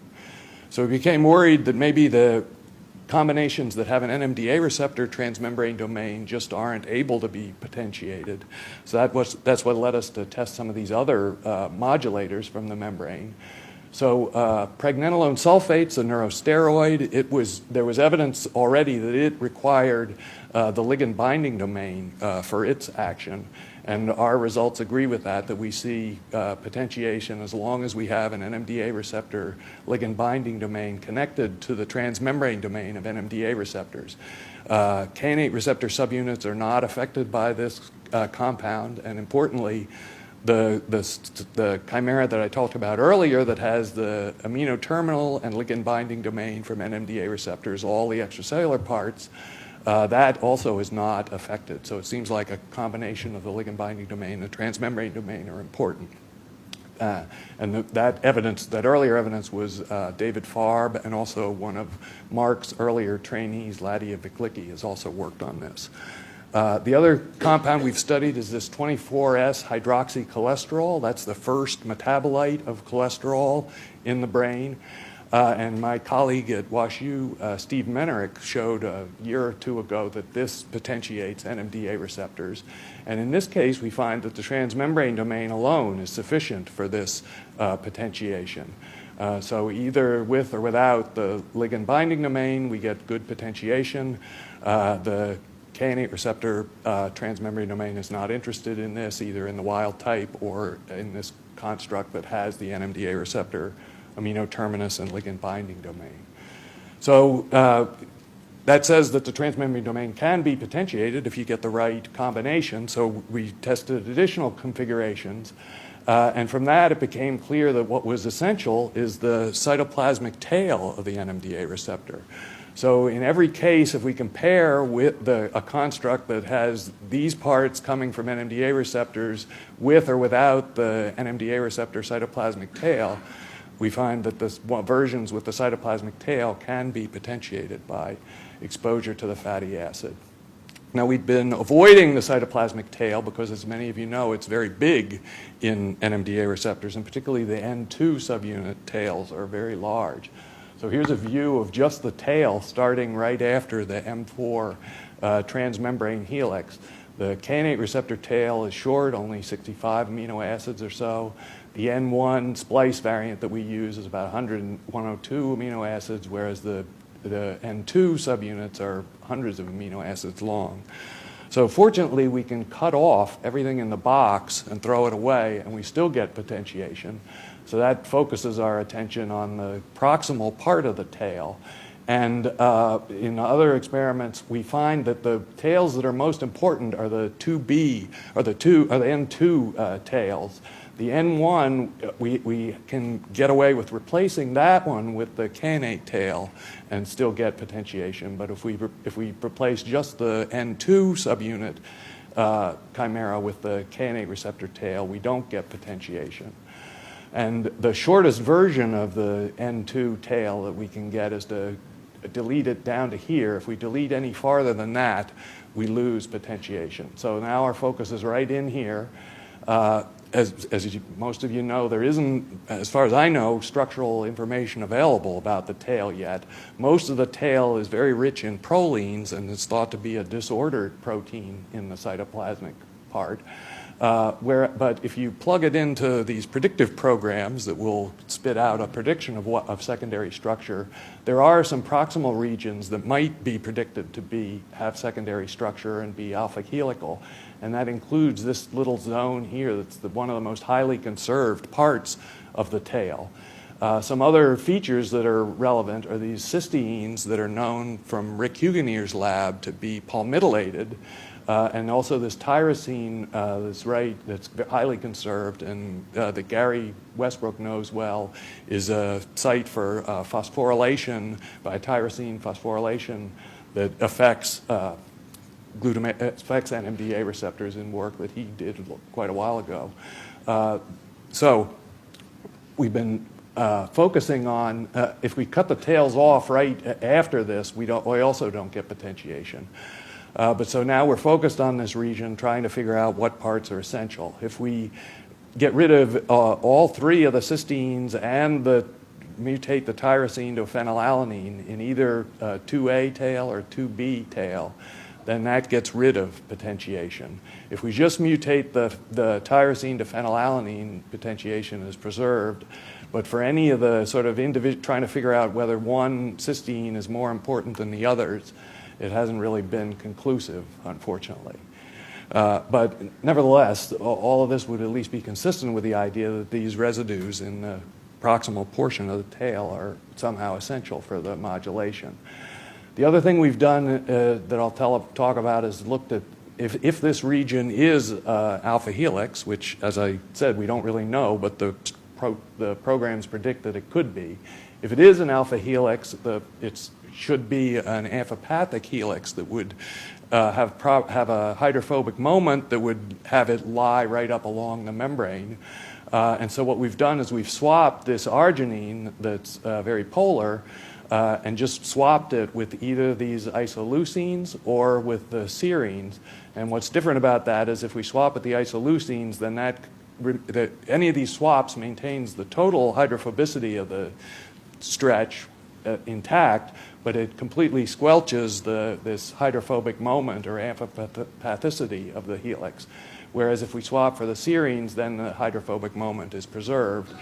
And what we find is that swapping for the isoleucines gets rid of potentiation, and there's still some significant potentiation left if we swap the arginine with either of the serines. So the conclusion we have at this point about chimeras with the NMDA receptor pore is that the transmembrane domain is sufficient for the basic properties of the pore, magnesium block, calcium permeation, and so on. The transmembrane domain is sufficient for this 24S hydroxycholesterol modulation. The potentiation by the pregnenolone sulfate requires the ligand binding domain and the transmembrane domain. And in contrast to that, the potentiation by fatty acid seems to require this proximal part of the cytoplasmic terminal domain, and leads us to sort of a hypothetical model, something like this, where possibly, once again, we haven't shown this, but possibly the palmitylation of those cysteines, which would sort of anchor this zone into the membrane, would help to allow the channel to be sensitive to changes in the membrane. And what I don't illustrate here is where DHA is acting, and we don't know that yet. There's a camp of people who do molecular dynamic studies of what DHA does in a membrane find different effects. One effect is to form contacts with the channel, with protein parts that are embedded in the membrane. That's been studied by Scott Feller with rhodopsin as his model protein. So DHA and arachidonic acid in particular are very good at conforming to the gnarly surface of a protein as it's embedded in the membrane. But then there are also more global effects of adding DHA to membranes on membrane fluidity and membrane curvature and stretch and so on. So either those bulk properties or the local contact properties could be involved. Now, all of this would be more compelling if we had evidence that this actually happened in cells in an animal.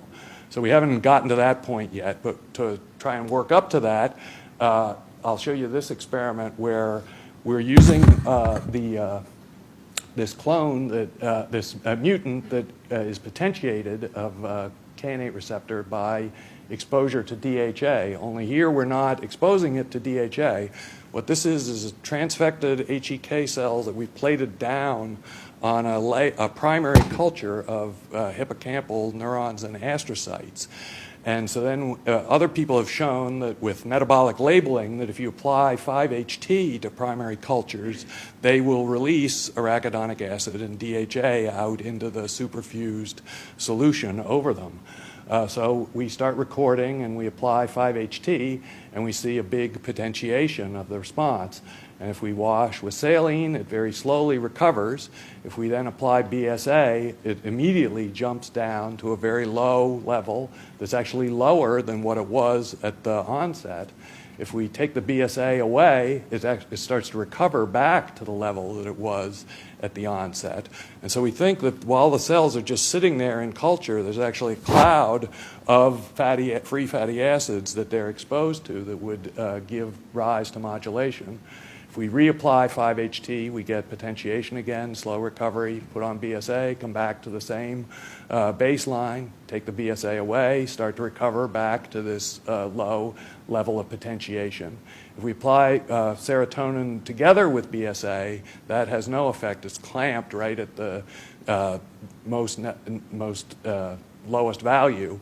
And so this is just, here we actually are using serotonin, the one that's supposed to activate phospholipase A2 that liberates fatty acids is the 5-HT2A and 2C, and we've done some work with drugs to try and show that it's the 5-HT2A or C that are doing this. But so anyway, this argues that serotonin isn't doing anything else that would seem to modify the channels. It's all sensitive to this BSA exposure, and then when BSA is taken away, once again, potentiation occurs.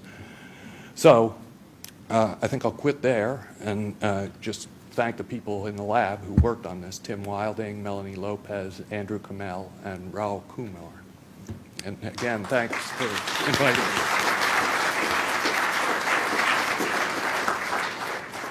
All right, we have time for questions.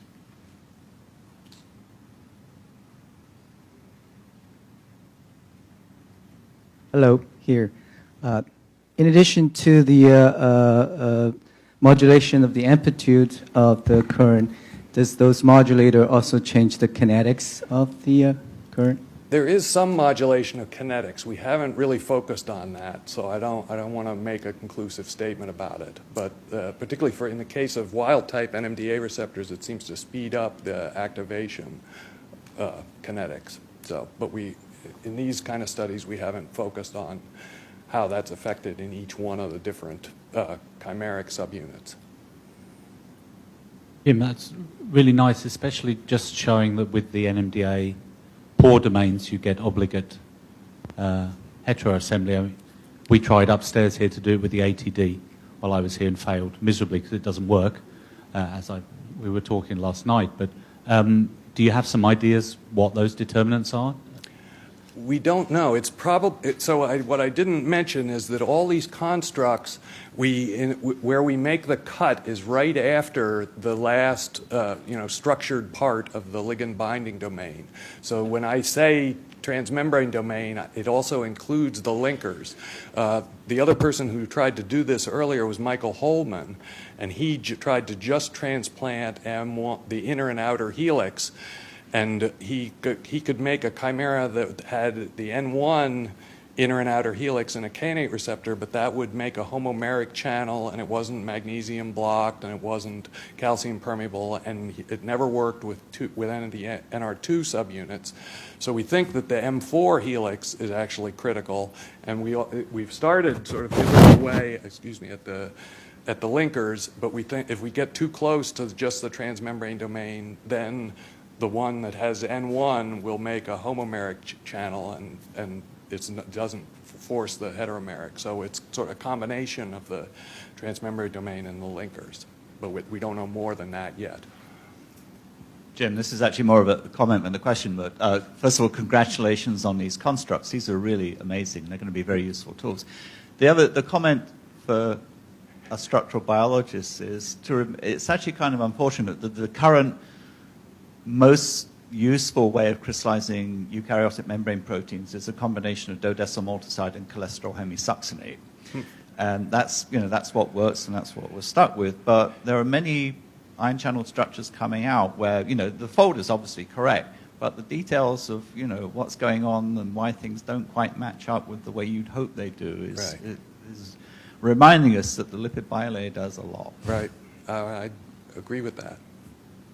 So I actually had a question. I mean, I'm gathering the way you're thinking about this is that DHA is influencing the gating properties of the channel. Mm-hmm. I didn't say this, but early on, the effect on NMDA receptors is an increase in open probability. The effect on wild-type kainate receptors, the inhibition, is a decrease in open probability. For a number of the mutants, we also see that that's the case. We haven't tested it for every single one of these chimeric constructs because it gets out of hand. But it's a good question. We should do that to just verify and be sure that when we say potentiation, that it's still the same mechanism doing it. So, other questions? Okay, one more here. Hi, Jim. I was just thinking about, because Roger's going to be perhaps going to be talking about auxiliary proteins, and they also interfere with permeation and gating properties, particularly polyamines people looked at. Have you ever thought about, is there some consensus about how all of these are coming together? It could be. At one point in one of my grants, I wrote that we were going to test whether the NITO protein, I talked about this puzzle that in neurons we see very potent inhibition, even though they're likely to be a mixture of edited and unedited, whereas in HEK cells or COS cells or CHO cells, heterologously expressed, it always requires all four of them to be edited. So I think we tested NITO2 to see whether having that present with a heteromeric combination would make the channel sensitive, and it didn't. But it could be that we just didn't have it going right or whatever. But it certainly could be that other constituents in a neuron influence, how the sensitivity worked. So. Gary? I guess I can shout. So I'm curious about whether what's known at this point about protein interactions in that proximal C-terminal domain, because that obviously is going to affect not only maybe your lipid interaction, but also the structure. Right. I mean, as you know, there are many proteins that are implicated interacting there. Calmodulin and the myosin light chain kinase, I think, interacts there. I think there's several more that could interact with this particular part, and we haven't gotten into testing whether any of those, interactions are present or not. And how that would, the thing that we really want to do at this point is for these mutations in this supposed helix, we don't even know whether those influence palmitylation or not. It could be that those are not directly affecting the helix ability to snuggle up to the membrane, but they're just, preventing the palmitoyltransferase from palmitylating. So we ought to do that first, but, we don't know at this point, but it's a good question. That any possible interaction with this part, we're just happy to actually have a focus on where to look at this, so. Great. Let's thank Jim again. I should say that that it seems like about 2 years ago that Kenton and I, after a meeting broke up, we were sitting in a conference room thinking it would be nice to have a symposium honoring Mark's career. And we just had a little brainstorming session, and I wrote names up on the board of kind of a wish list of people in the field who would be great to take part in this. And, you know, obviously we had to run this list past Mark, but by and large, that wish list is in the room. And so it's a real pleasure to see this happen. And I should also say that writing those names on the board was my last substantive contribution to this conference. And Kenton has done just about everything. So he, I think, deserves all of the credit. Sorry? I got the pointer. And it's a particular pleasure for me to moderate this session, which includes 3 scientists that I respect a great deal and have for many years, 2 of whom have played a major role in my career as mentor, advisor type people. And the first is Craig Jahr, who's going to give the first talk. Craig has been at the Vollum Institute in Portland since the late 80s, and since then has produced a steady stream of creative, elegant research on synaptic transmission, a stream that somehow withstood some questionable personnel decisions in the mid-90s. And it's really great to have Craig here. So.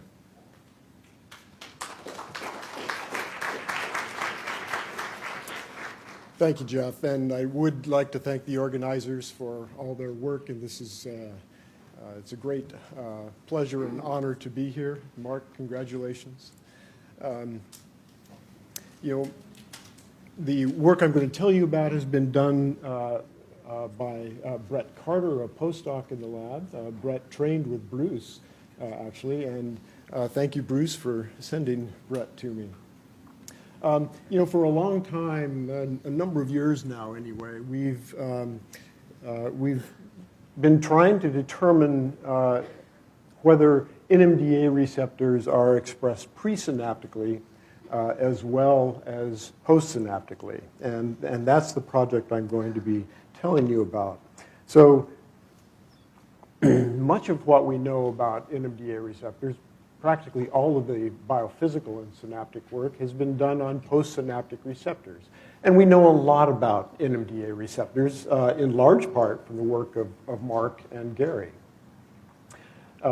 But in recent years, there have been dozens and dozens of papers that have suggested that NMDA receptors are not only expressed postsynaptically, they're expressed presynaptically as well. Here we go. Presynaptically as well. And so we've been doing experiments to try to understand what effect these presynaptic receptors have, if they have effects at all. It turns out that a number of people have shown that NMDA receptor activation can alter the probability of release from the presynaptic terminal. So it's not unreasonable to assume, that in fact they are located presynaptically. So the preparation that we have been using, or Brett has been using, is a acute slice of barrel cortex, somatosensory cortex. And the reason for this is that probably, we think, the most compelling evidence for presynaptic NMDA receptors is in their involvement in the induction of long-term depression at a particular synapse in the cortex. And in fact, this phenomenon is found not only in the somatosensory cortex, but elsewhere in the cortex, including visual cortex and auditory cortex. So the synapse that we're interested in is this one, the excitatory synapse between the layer 4 spiny stellate cells, which get much of the innervation from the thalamus, and the excitatory synapse that it makes in the layer 2-3 pyramidal cells. As I said, the phenomenon we're interested in is the induction of long-term depression. And the protocol that is usually used for this in the cortex is a spike timing-dependent protocol in which pre- and postsynaptic spikes are evoked almost simultaneously, such that if the presynaptic spike, here indicated by the excitatory postsynaptic potential, and precedes the postsynaptic spike by around 10 milliseconds or so. And that pairing occurs many times. That results in LTP, long-term potentiation. But if the postsynaptic spike precedes the presynaptic spike, that results in long-term depression. Both of these phenomena are blocked by blocking glutamate binding to the NMDA receptor. For instance, by including the competitive antagonist of glutamate binding, DAP5, in the bath in a slice preparation. I'm not going to talk about LTP other than to say that it is, in this preparation, very similar to LTP in the hippocampus and the CA1 neurons. That is, it requires the activation of postsynaptic NMDA receptors. But LTD is a bit different. And as I say, there's a fair amount of evidence, reasonably compelling, I have to say, that suggests that there are presynaptic NMDA receptors that are important. And the most compelling piece of data comes from the use of this drug MK801, which binds in the pore of NMDA receptors and prevents ions from passing through it. And in the concentrations that are used, the block of the pore, which requires opening first, happens within a millisecond or two. So immediately when they're opened, they're blocked. So if MK801 is included in the bath, it will block any NMDA receptor everywhere that opens. But it also turns out that MK801 can block from the inside. So if you include MK801 in your patch pipette and, for instance, record from the postsynaptic neuron, it'll block all the receptors, the NMDA receptors that are expressed by that postsynaptic neuron, but none of the NMDA receptors that are expressed elsewhere. And that's been shown very well from Dan Feldman's laboratory, for example. So the experiment is quite simple. You fill up the postsynaptic cell, the layer 2-3 pyramidal cell, with MK801. Their receptors are blocked, and now you try to induce LTD. If postsynaptic NMDA receptors are required, you won't get it. If presynaptic NMDA receptors are required, you should still be able to induce LTD, and that's what's shown here. Indeed, blocking postsynaptic NMDA receptors in the layer 2-3 postsynaptic neuron does not block LTD, and this just shows a diary plot in control and in the presence of intracellular MK801.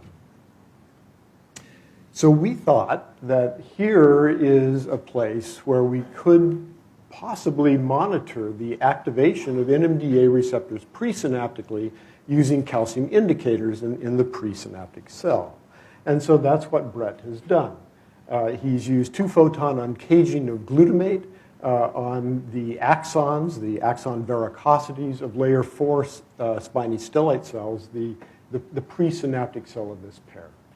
So here is a spiny stellate cell that is filled with two compounds, Alexa 594, so that we can see the morphology of the cell, and flow 5F, a calcium indicator. And these experiments were done in conditions where, in which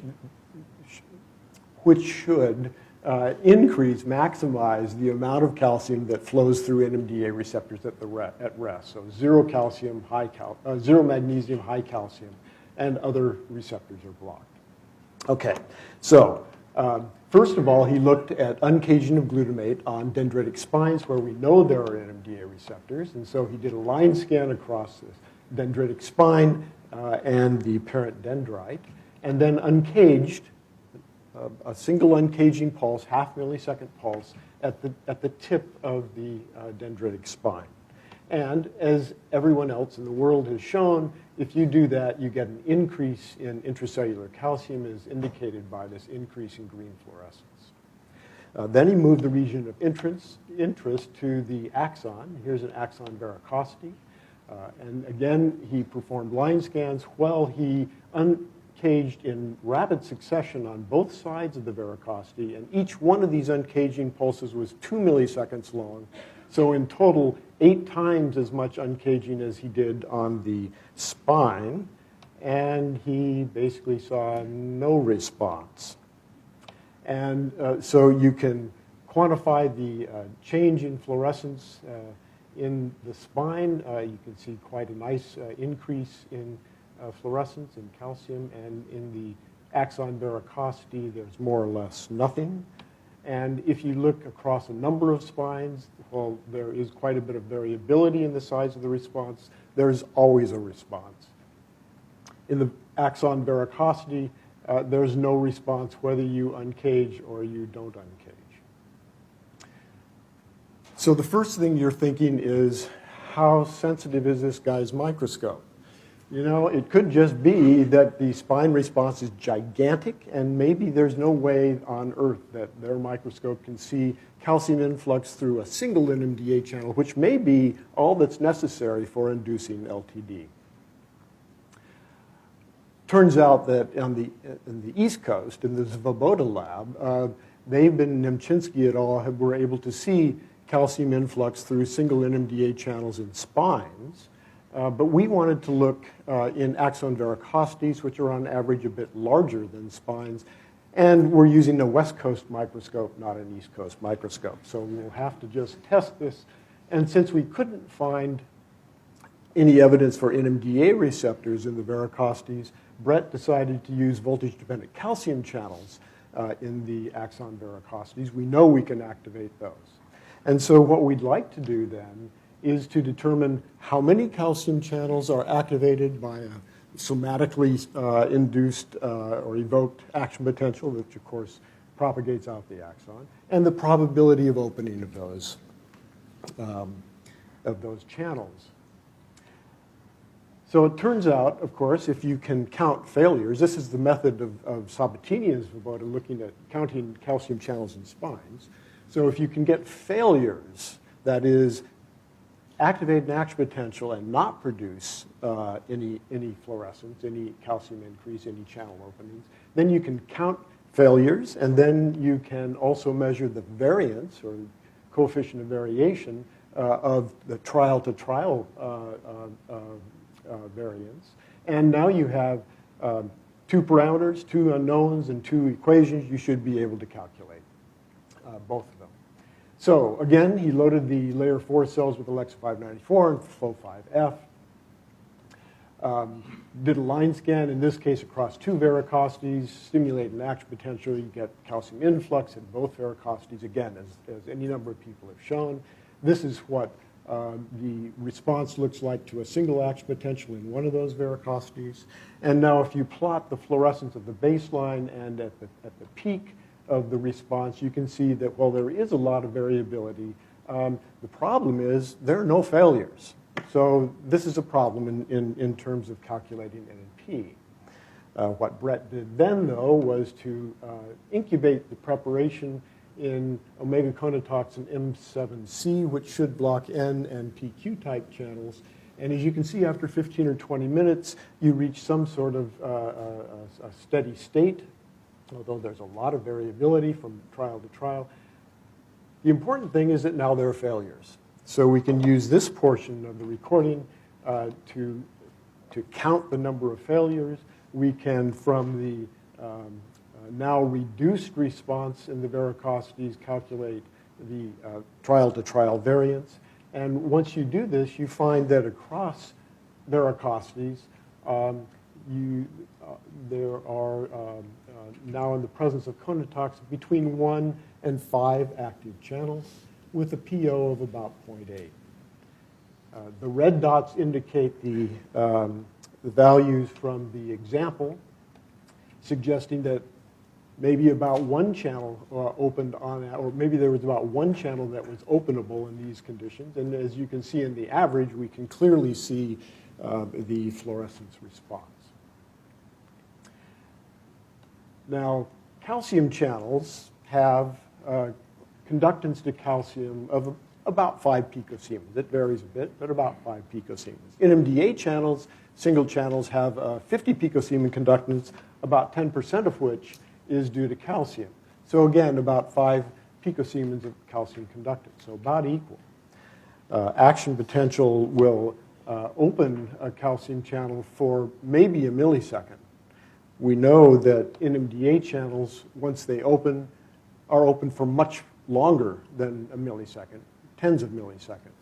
So this would suggest then that if a single NMDA channel were opened in a varicosity, we should be able to monitor its calcium influx using this technique.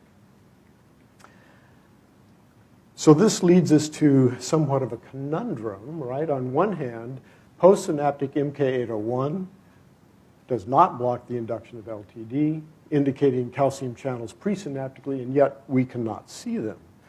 So we decided that we should go back and repeat the pharmacology in our lab for spike time-independent long-term depression. So Brett did what everyone does. He records a whole cell from layer 2-3 cells and stimulates the layer 4 spiny stellate cells. And as everyone else sees, if you do the post-before pre-pairing, this results in a long-term depression. As you can see in the averages, this is before and this is after the induction. So we can get LTD just fine. This is the diary plot across any number of recordings showing the amount of LTD that you get. And as others have shown, blocking glutamate binding to the glutamate binding site with DAP5 blocks the induction of LTD. So far, everything's okay. Now, the crucial experiment, then, is the one where we include MK801 in the postsynaptic cell.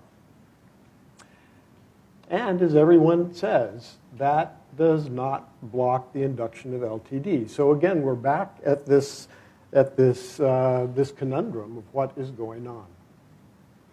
Now, at about this time, Robert Malino's lab published an interesting and controversial finding with studying LTD in hippocampus. Now, LTD in hippocampus is a little bit different than LTD in the cortex, but nonetheless, we thought, well, this is interesting, we should try it. Before I get to that, though, I should remind Mark and Gary of the pharmacology of the NMDA receptor.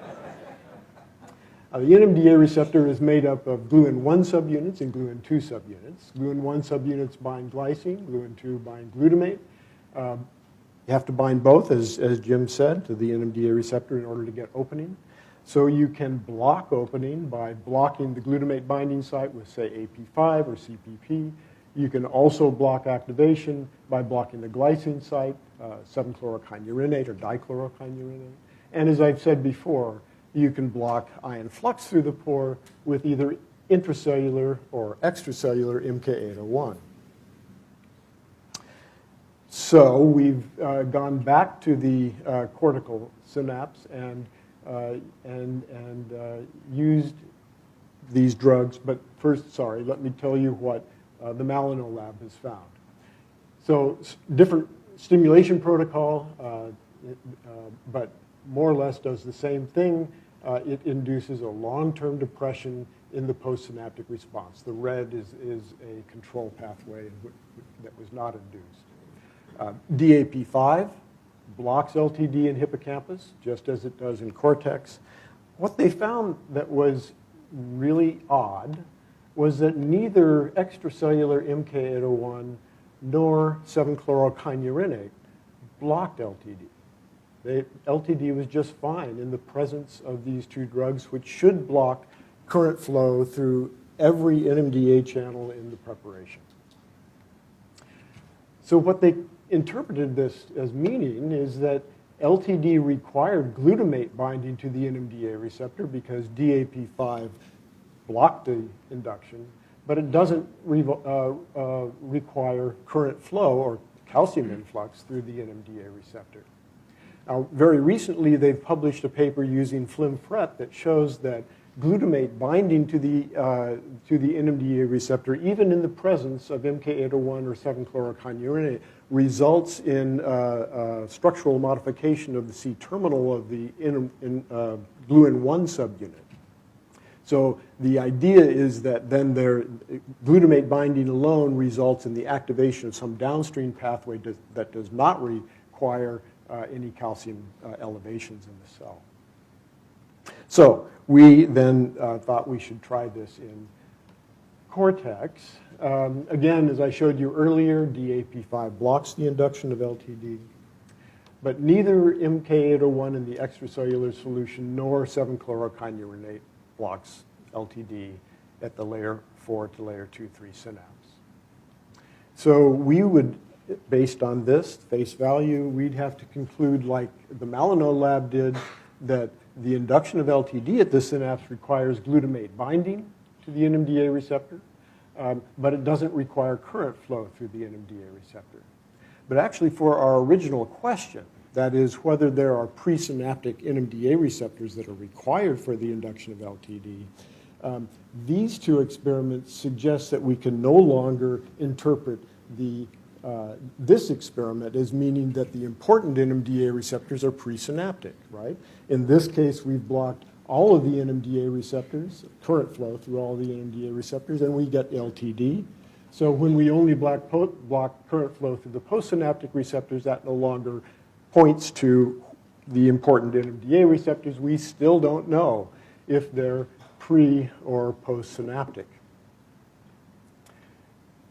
So we had to resort, and this was with,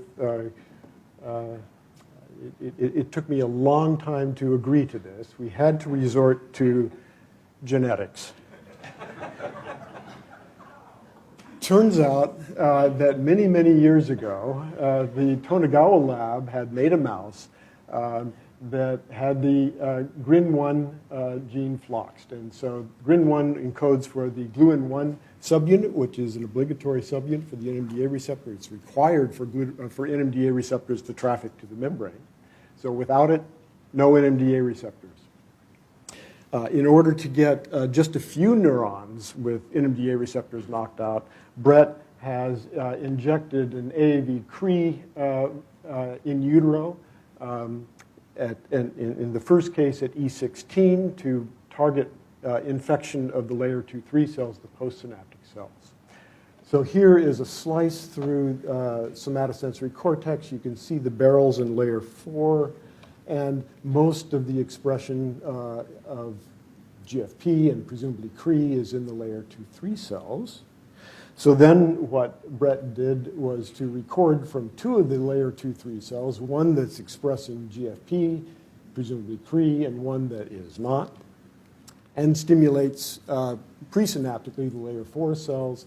He gets plenty good AMPA receptor EPSCs at -70, but when he blocks AMPA receptors and moves the cell to +40, there is no NMDA receptor EPSC in the GFP positive cells. So it looks as though this knockout is working well. And now again, the experiment is easy. You just try to induce LTD in cells that either express GFP or those that don't. And what Brett found was that when the postsynaptic cell is not expressing NMDA receptors, LTD is blocked. You cannot induce LTD in postsynaptic cells, layer 2-3 cells that don't have NMDA receptors. Their neighbors are just fine.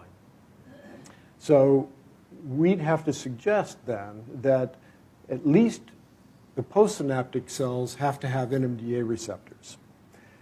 We don't know whether the presynaptic cell has to have NMDA receptors too. That's certainly at least formally possible. So we've tried then to do that experiment as well. Problem is you have to inject at a much younger age, and the expression is much more sparse, and that means that actually finding synaptically coupled pairs in which the presynaptic cell is expressing GFP is really quite difficult. And so we naively assumed that animal husbandry was going to be simple. And so because of that, what Brett has done is to cross the GRIN1 mouse with the AI32 mouse, which has a flock stop channel rhodopsin. And so the idea would be that any cell in layer 4, for example, that's expressing GFP would not only express channel rhodopsin, but also not have NMDA receptors. So by recording from layer 2-3, stimulating layer 4 with light, the only EPSPs we'd record would be from those cells, the layer 4 cells, without NMDA receptors. Now, first of all, he had to show that he could get LTD in the AI32 mouse by pairing postsynaptic spikes with presynaptic stimulation with light, and he can. It works most of the time. Now, unfortunately, as I sort of suggested with animal husbandry, this is not the easiest thing in the world to do. The mothers are not very maternal, but we are growing up an army of these animals, and so pretty soon we'll have more than 2 cells, which is all we have at the moment. Both of these cells depressed, but as you can see from the controls, the AI32 mice, there's a lot of variability. So we really can't say anything about whether NMDA receptors are required in the presynaptic cell yet. With any luck, we should, enough cream cheese and almonds in the cage, we maybe should be able to find out soon. So what have I shown you? I've shown you that we can see no indication of activation of functional NMDA receptors, those that pass current, in the presynaptic varicosity, and yet we should be able to see that because we can see probably single or at least a very small handful of voltage-dependent calcium channels in the axon. The STD, LTD in cortex seems to have similar pharmacology to that of LTD in the hippocampus from the Malino lab. That is, blocking glutamate binding with AP5 or CPP does not block the induction of LTD. However, blocking current flow through NMDA channels with either intracellular or extracellular MK801 does, sorry, did I say that wrong? These guys does block LTD. MK801 does not block LTD. Blocking glycine binding does not block LTD. And in the postsynaptic knockouts, you do not get LTD. So again, we'd suggest postsynaptic NMDA receptors are required. We see no evidence for presynaptic NMDA receptors, but we'll have to see if some sort of metabotropic-like presynaptic NMDA receptors are required. And all this work was done by Brett Carter. Thank you.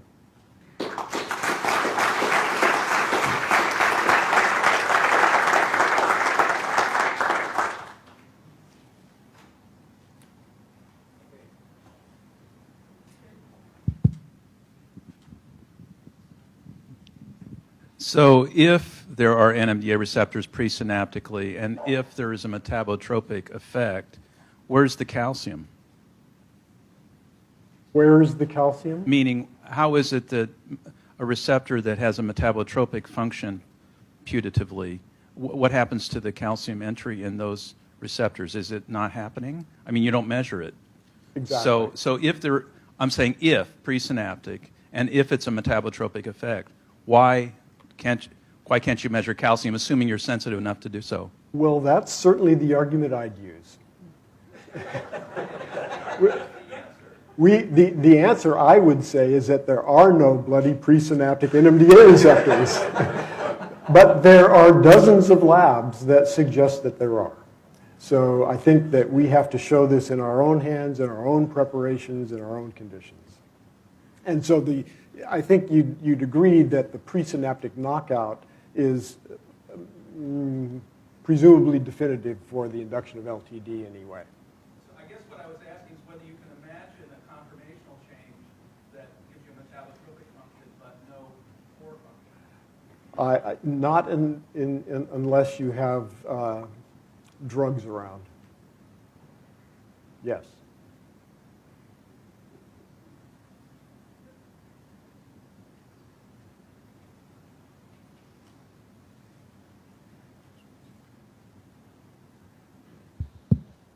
Craig, so do you think it will be necessary to do a rescue experiment in the knockout since you deleted NR1 so early? So development of the synapses and everything, happened without a lot of NMDA receptor function. So is it possible that could have affected the presynaptic specialization? Didn't I treat you well when you were in the lab?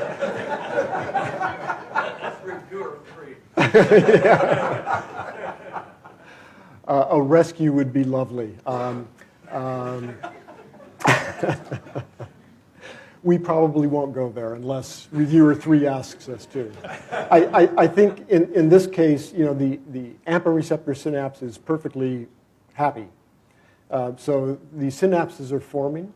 You know, no, we're not going to do that. Brett needs to get a job sometime. I'd never ask you a question like that. So I was wondering if it's been shown that the spike timing dependent LTD is not calcium dependent. It doesn't rely on postsynaptic calcium, like with BAPTA, internal BAPTA or something. Right. So in hippocampus, it apparently doesn't. So what the Malino lab did was buffer up. No, so I should say, if you just load 15 millimolar BAPTA into the postsynaptic cell, that blocks LTD. But if you buffer up calcium to, say, 100 nanomolar, probably a normal-ish concentration, then you still get LTD without any excursions. So it seems to be permissive in hippocampus. In cortex, that exact experiment hasn't been done. BAPTA does block the induction of LTD, but I'm not sure anyone, I'm not sure anyone has done it with 100 nanomolar free calcium. But you have to remember, in the cortex, the spike timing dependent form, you do have a postsynaptic spike, and that postsynaptic spike is absolutely necessary for getting LTD. So presumably you're getting some calcium through there, and that may well be very important. That's the only thing, well, it's certainly reasonable to assume that that's one reason you need that postsynaptic spike.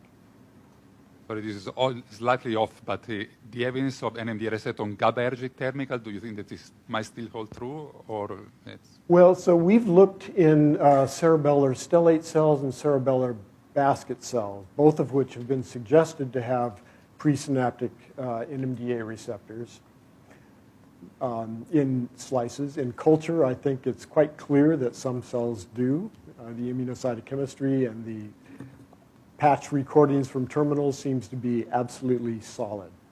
But in acute slices anyway, again, we've done these sorts of uncaging experiments or ionophoretic experiments of glutamate, and we see no evidence for calcium excursions in the terminals. Okay, thank you, Craig.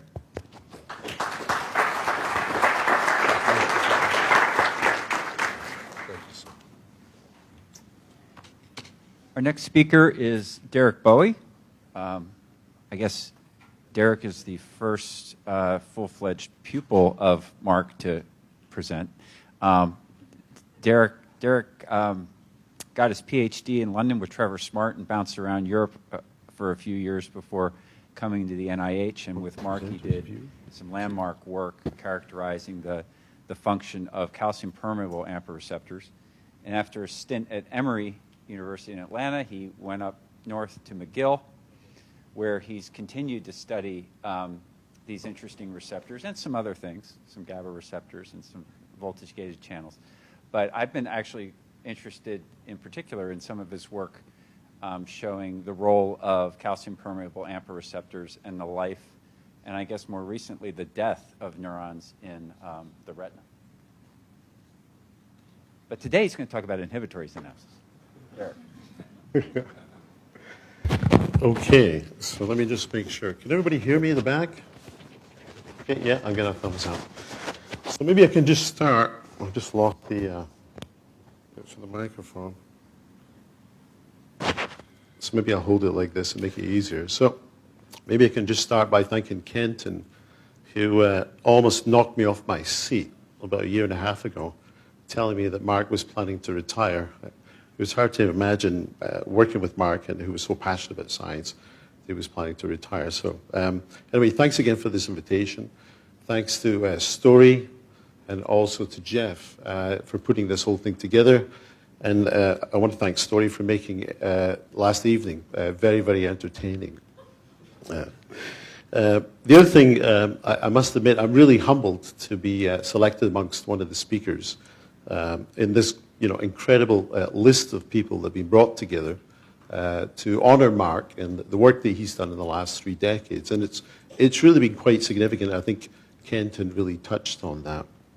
So I'm really humbled to be part of that, especially having many of my scientific heroes here, Bruce Bean, amongst many others, Roger Call, etc.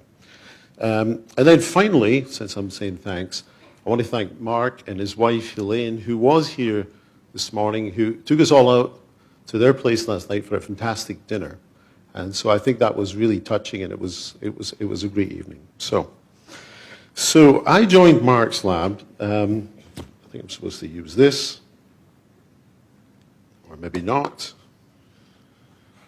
2 decades ago. I say 2 decades ago because 20 years ago sounds much, much longer. So it was 2 decades ago, and Mark had the insight to put this very, very talented group of people together called Laboratory of Cellular Molecular Neurophysiology, which was a bit of a mouthful. So we called ourselves LCMN. And as I said, because I think the group was really only put together within the first few years, then I think this really represented the first portrait of the group. Maybe Mark can confirm that afterwards. So it was the first portrait of the group. And coming from Europe and used to having departments where individual labs were set up by PIs that were in that lab, then Mark pulled me aside and said, no, it's not like that at the NIH. It's more like a mini department where I am as the lab chief, I'm like the mini chair of the department. And then there's 3 other groups who are in this department who've all got their independent programs, but they all fall under this theme. And so there was James Russell, who was sitting over somewhere to the left, at least here he was this morning. There's also Chris McBain, before the world knew about him and interneurons. And there's also Vittorio Gallo. And another thing that I never really appreciated about working at LCMN is that facial hair seems to be a very important thing in getting the size of lab office that you got. So Mark, because he had a full beard, got the really nice office which was right on the corner of the building, and everybody envied that office. And then James, who had the mustache, and Chris and Vittorio all got much smaller offices. I remember Chris got the particularly small office. I don't know if it was anything to do with the mustache that he had or something. But anyway, so something that tied into that as well. So it was a great environment. It's a very small group of people who were all interested in very, very similar things. And so we had joint lab meetings among this little mini department. And I think what was really impressive at Mark's lab was that despite the fact that he was incredibly productive during this time period, there was actually only a few people in his lab at the time. So there was Mark Fleck, who was sitting next to him here, Kathy Parton, who's looking particularly white, and the reason she's looking very, very white here is because she spent 24 hours a day in the lab working non-stop, and Mark can remember that too. There's also Robert Baring and myself, and then there's 2 other people who were missing from the group because they had often got faculty positions at that time, and that was Doris Patno and Morris Benvenisti, who are real heroes for me when I joined the lab, because with Mark 3 or 4 years earlier, they had really done some seminal work looking at the kinetic properties of glutamate receptors using concentration clamp techniques. So they were in the picture, but they had just moved on shortly afterwards. So it was a great environment, and I must admit, I really learned a lot during that time. So 2 decades earlier, situation was a little bit different for Mark. I hope I'm not traumatizing you, Mark, by bringing up some of these early photographs. So Mark actually did his formative years in London, so I managed to get hold of the archivist at the University of London, and she dug up this photograph of the department, and the department Mark was in was the Department of Pharmakology at the School of Pharmacy, which is at Brunswick Square, so it's often referred to as the Square. And we weren't really sure what the time of things was, but we reckoned it was sometimes in the mid-70s. And it's actually quite an important point scientifically to point out in this thing, because there's David Brown, who I think had just come up from Bart's to take over running the department. And what was important about David is he was really pioneering the use of single electrode electrophysiology. And then the former chair was Donald Strawn, who Mark was actually doing his PhD with. And they were using iontophoresis and in vivo recordings from animals. And he was also working with Mike Simmons. I guess it was in some kind of collaborative effort that was going on there. And there's going to be a prize to anybody who can identify Mark in this photograph. I'm not sure, Mark's laughing, so he must be in the photograph somewhere. But anyway, according to the archivist, and I think it's true, I think this, as ever, elusive as ever, this is Mark at the back here. You recognize the beard, you might not recognize the 70s haircut, but this was the 70s. And so I think it's only fair that he was a man of his time. The other thing, of course, about the department is it really was a very, very good department. And it had some very, very trainees who were going off to great careers by themselves in addition to Mark. There's a very young Graham Coleridge here, who before he went off and started to spar with Roger, looking at LTP mechanisms. So I think he was working with John Davis at the time. And there's also Jim Halliwell, who Roger Nicole and I were chatting about last night. And then finally Trevor Smart, who's now the chair of Physiology, Neuroscience and Pharmakology at University College London. And then 10 or 15 years later, I would actually join this same department as a PhD student with Trevor. So the reason I bring this up is really because what I was initially thinking about when Kenton got in touch with me was to tell you about the work my lab does on glutamate receptors. And then I thought, well, you know what, no one's going to bring up the fact that Mark wasn't actually a glutamate receptor guy. He actually did all of this work looking at GABA transmission and GABA receptors. And it was only when he came to the US he got contaminated by working with Gary Westbrook and getting excited about glutamate receptors. So the early stuff, and even Gary and Mark did some very nice stuff on GABA receptors. So to try and honor that, what I thought I'd do is tell you a little bit about some of the stuff that we've been doing only inadvertently in a sense, and recently on GABA receptors. And it came out of a collaboration that we had with a neurologist in Montreal who came to us with patients with idiopathic generalized epilepsy. And this is, for anyone unfamiliar with this, it's a form of epilepsy which is kind of genetic in origin. I'm not going to take you through all the data that's on the slide, but basically what we found is that they had point mutations in GABA receptors. It messed up the functional properties of these receptors in terms of functionality and also in terms of trafficking. But when I was writing up the manuscript, I was looking through the case notes of these patients and noticed that many of them had been successfully treated, especially early on, with a ketogenic diet. And if anyone's unfamiliar with that, it's a diet which is low in carbohydrates, so it's very unfamiliar with most North Americans.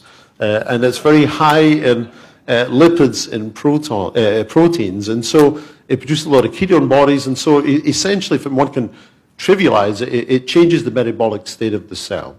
And so in thinking about that, what I thought, well, maybe what's going on in the ketogenic diet, maybe it's successful because somehow it's mimicking how some of these clinical drugs, such as benzodiazepines, etc., are involved in are able to regulate epileptic activity. So we thought that maybe what this might mean is there's some kind of coupling between the metabolic state of the cell and the strength of GABAergic transmission.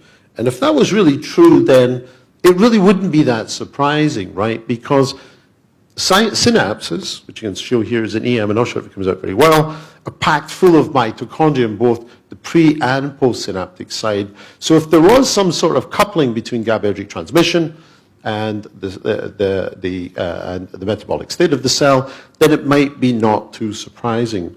So to try to look at that, we actually turned our attention, perhaps this seems surprising when one was thinking about epilepsy, but we turned our attention to the cerebellum, and we purposely went to this group of inhibitory interneurons, which Craig was just talking about, called stellate cells, and we went there for two reasons. The first thing is stellate cells have these very, very large inhibitory events, so it means as an electrophysiologist, if you want to do any kind of quantitative analysis, then it's a great prep in which to do that kind of analysis. The other thing is the work from Zoltan Nusser's lab, and Mark Farren and Ishan Moody as well, had really made a pretty compelling argument that these GABA receptors were really of one composition, that is that they were alpha-1 containing GABA receptors. We thought, well, this is going to be great because this will allow us to do so many genetic manipulation that one might wish to do. So the very first thing we did, and before I kind of get into the experiments, almost all of this work was done by a very talented graduate student in my lab who just got his PhD, actually, Mike Riccardi. And so one of the first things Mike did He actually recorded from these stellate cells, and as other people had seen before, he found these very robust inhibitory events. So we blocked all the glutamatergic transmission. It's in the presence of TTX. You get these very large events, and what's great about them is you don't change very much over time. You can look at their amplitudes and fit that distribution by the sum of a number of Gaussian functions. What you can see is that most of the events are less than 150 picoamps, 100 picoamps or so over time. So what about coming up with a very simple experiment to determine whether the metabolic state of the cell is somehow coupled into strengthening of GABAergic transmission? So we took advantage of the fact that a lot of work could be done by biochemists looking at mitochondria. And so what he decided to do is to look at a number of uncouplers of biochemical function, and particularly be focused on antimyosin A, which binds to complex 3, which is shown here. And in doing so, it disrupts the proton gradient that is normally required to make ATP. And that proton gradient then reacts with molecular oxygen and produces reactive oxygen species. And we'd already some preliminary evidence to suggest in the lab that reactive oxygen species may actually affect the strength of GABAergic transmission. Now, because antimyosin disrupts this proton gradient, it also interferes with the ability to make ATP. So we also included ATP in our patch electrode just to make sure it was got nothing to do with the fact that the ATP was depleted inside these cells. So what happens when you put antimyosin in your electrode, and just watch what happens. So what you can see happens as you start off with events like this, and so by the time you get into 20, 25 minutes, 30 minutes or so of recording, you can see just by visual inspection of the records that there's a very time-dependent increase in the frequency of the events, so that if you went and then fit these distributions, what you can see is a very dramatic increase in the frequency of the events. And if you look at the fits of the different types of Gaussian functions, you can see, and this was the surprising part of us, for us, was that the very large events, they didn't really change very much in the frequency or in their amplitudes. But the thing that really changed dramatically was that it was an increase in the frequency, and not particularly in the amplitude of the small events. And so that made us kind of surprised at the time of that. So, so let me just quickly go back. So having appreciated that, then what Mike decided to do was he said, well, look, since it's all happening at this end, we'll just take all of the events which are less than 100 picoamps, and then we'll just start to count them just to very quickly come up with a very simple way to present this. And so when he did that in control conditions, what you can see is both the frequency of the events don't really change very much. They bobble around this baseline. But in the presence of antimyosin A, you can see this very clear time-dependent increase in the frequency of these events. So it's almost doubling in amplitude over the time. The other thing that's interesting is, and it seemed something that was consistent, but it was a bit of a debate in the lab at the time, was that there was always a time-dependent reduction in the averaged amplitude of these responses. And everybody in the lab got all worried that there's some kind of artifactual thing. It isn't, and we can talk about it at the end, but it actually turns out to be a very important signature aspect of the underlying mechanism that was going on. So having appreciated that, then we wanted to convince ourselves that this was really due to the production of reactive oxygen species. So we did two kind of experiments. We did some imaging experiments to show that the time course of the rise of ROS and that this increase in frequency matched with each other. And then we come up with some pharmacological experiments to interfere with reactive oxygen species production. So the imaging experiments are shown here. I'm going to go through them kind of quickly. We basically use DCF, which is an irreversible binder to reactive oxygen species in control conditions. If we can do simultaneous imaging and electrophysiology all at the same time, you can see the control situation. If I can get the mouse, because he doesn't change very much. What is in contrast, when you put antimyosin in the patch electrode, then you get an increase in the frequency, suggesting the increase in the fluorescence, suggesting that there's an increase in reactive oxygen species being produced. And that's exactly what you see here when you look at a whole bunch of cells together. This is the control situation. What's important is that this same time course also nicely matched the increase in the frequency that we could see of these inhibitory events. So it suggested at least the time course of the production of ROS and the rise in this inhibitory transmission, the number of events that we'd see, matched. So what about the pharmacology? So we tried to do a number of different kinds of things. So the first thing we started off with is to include N-acetylcysteine in our patch electrode.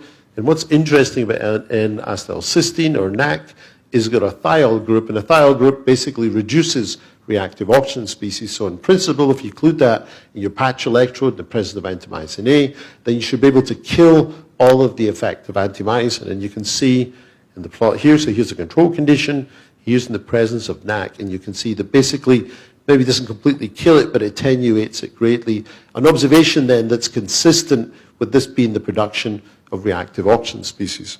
We're also concerned about whether or not antimycin A was something about the chemistry of it that was kind of funky. So we also looked at mixoxazole, we looked at rotenol that bind to different parts of the mitochondrial respiratory chain, and they all had the same effect. And they were also, just down here, panel C, they all had the same kind of effect. And they were all attenuated by including NAC in our patch electrode. There are some differences in the amount of effect you get, and if everybody's interested about that, we can talk about at the end of the experiment. So anyone who's interested in synaptic transmission will say to you, well, if there's an increase in frequency, well, that's usually associated with a postsynaptic mechanism. But there was some very, very simple experiments that Mike was doing at the time in the lab that made us think that it was actually probably more of a postsynaptic mechanism rather than a presynaptic mechanism. And it's what he did is this very, very simple analysis. So he basically took the amplitude of all the synaptic events he'd recorded from and looked at their amplitude, and then they paired that up with the decay kinetics of the synaptic events. And so the open circles represent the events that you get in control conditions. So this is naive conditions. And then the filled symbols represent what you get after the introduction of antimycin A. What we've seen was two very, very important things that helped us lead it into understanding the mechanism that was involved. The first thing is we now started to pick up many, many, many events which were small in amplitude, but also had very dramatically slow decay kinetics. Okay, that's the first thing. And then the other thing is we started to pick up many, many events which are much smaller than we'd normally see under basal conditions. And it's in fact the occurrence of these events here which caused that little dipping in the average amplitude of the response that we've seen over time. So again, it all fit into, it all started to fit together. And then we've just plotted panel B here, just a different way to plot the data, just to show that you get many, many more of these slow decaying events. So given this, then this really made us think about, when we were thinking about pre and post, then we thought that maybe there is some presynaptic component here, but it seems to be within the constraints of these experiments, it seems to be more of a postsynaptic component. And then that made us think about, well, what kind of elements are in the postsynaptic cell? Well, we knew there was alpha-1 receptors, but we also had some unpublished data to suggest that it was alpha-3 receptors. And I'm not going to take you through the data, but Patricia Brown in the lab did a whole bunch of recombinant experiments, and what she found is that the decay kinetics of these events corresponded to alpha-1, whereas these were much closer to alpha-3 containing receptors. So if that's really true, then we should be able to take an alpha-3 knockout mouse, put antimycin in a patch electrode, and the whole thing should disappear. And that's exactly what you get. So what you can see here is some typical recordings from alpha-3 knockout mice, and include antimycin in the patch electrode. And there is no time-dependent change in the increase in the frequency that we'd seen before under control conditions. So that was consistent with what you would expect to see. But what about the alpha-1 knockout mice? So these mice would now have alpha-3 receptors. So before we even added antimycin into these electrodes, I'm just going to check my time, what we could see very, very quickly is in the wild type you get these big events, but in alpha-3 knockout mice, in the alpha-1 knockout mice, these alpha-3 mediated events were very small in amplitude and slow decay kinetics. So much so, in fact, when you plotted the control against the alpha-1 knockout mice, you can see it's like a very exaggerated version of what you see if you put antimycin in your patch electrode. And something that we also anticipated to see is that if you put antimycin in these electrodes, you should also get an increase in frequency, and that's exactly what we did. So here's the control situation, and here's what you see when you have the alpha-1 knockout, so alpha-3 containing receptors. So the thing that perturbed us at the time was, well, the amount of increase in frequency was a little bit less than what you get in wild type. And so we actually came up with a hypothesis for that. We thought, well, what's happened when we take out alpha-1 is that alpha-3, by a compensation mechanism, goes into these synapses. And so when you try to strengthen them with this antimyosin, then the propensity to recruit alpha-3 receptors into these synapses is got to be less. So that means it's bound to be not as much as you get in wild type. Now, the great thing about that hypothesis is that if that was true, then under these conditions now, you should start to see an increase in the amplitude of these minis events. And so when Mike went off and did the analysis, I'm just going to skip this bit here, then what you can see is here's the control conditions, but then when he included antimyosin electrode, not only did he get an increase in the frequency, but he was now picking up synaptic events, which were much larger in amplitude, something he would have never seen before in the wild type receptor. So just to summarize, I'll get 2 more slides. I think where we found some evidence to suggest that there is some coupling, metabolic coupling between the strength of GABAergic transmission, mitochondrial function, and the other thing that's kind of interesting for people who are very interested in cerebellum is we found some evidence that there's alpha-3 containing receptors being expressed by stellate cells that only really make an appearance when you actually try to strengthen those synapses. So I'm going to try and go quickly in the last 2 minutes. So this was surprising to us because if you look at the field, the way everybody has generally thought about how you strengthen GABAergic transmission, and here's a review from Andrea Barberis's work, but you can also get the same from Ben Arlucci, is that it's due to an action of elevation in calcium, calcamotinase 2, and then what you tend to do is get more GABA receptors being recruited into the same synapses. And we didn't seem to be finding that. We were finding different populations of different types of GABA receptors. And so we wanted to understand that more. So to do that, we turned our attention to granule cells. So that's these cell types, which are here. And what's great about the granule cells is that the receptor that's thought to be in the synapse is an alpha-1 containing receptor, but there's also alpha-6 containing receptors which are found extrasynaptically. And so if our hypothesis is true, then we should be able to recruit these alpha-6 into the synapse. And so rather than using a biochemical uncoupler, we decided to use some physiological pathway. We turned our attention to insulin to do that. And what we found is, as anticipated, is that we recorded from these granule cells that when you bath-applied insulin, then you got an increase in reactive oxygen species inside these cells. You can inhibit with drugs that would normally affect tyrosine kinase activity of insulin, suggesting that this would be an ideal way in which to stimulate ROS. And then would that cause an increase in the frequency of GABAergic transmission? And that's exactly what we found. So when you record from these granule cells, here's the control, just the first few minutes. And so by the end of it, you get this increase in frequency, which is shown here. And then the whole thing is completely eliminated by NAC. Now, I said to you that it was alpha-6, not alpha-3, that's found in these cells. So there's a way to get around that rather than using genetics. You can actually do just old-fashioned pharmacology. And so you can use furosemide to do that. So what we did is we stimulated with insulin, caused an increase in the frequencies of these events, and if this increase in frequency of these events was due to the recruitment only of alpha-6 containing GABA receptors into these synapses, then if we now bath-applied furosemide, it should bring everything all back to where it started before, and that's exactly what it did here. We were also able to show that it was sensitive to warp mannan. So I think I've ran over just a little bit, but like a minute. But our take-home message from this is that there seems to be some coupling between the metabolic state of the cell and GABAergic transmission. In some sense, it's not so incredibly surprising given the energy demands that are found in synapses. But what's also interesting, given the fact that there's some people in the audience here who are very interested in plasticity mechanism, is that we think we found a novel type of strengthening of GABAergic synapses, where at least in the 2 cells that we've been looking at, the hardwiring of the circuit is really made up by alpha-1 containing GABA receptors.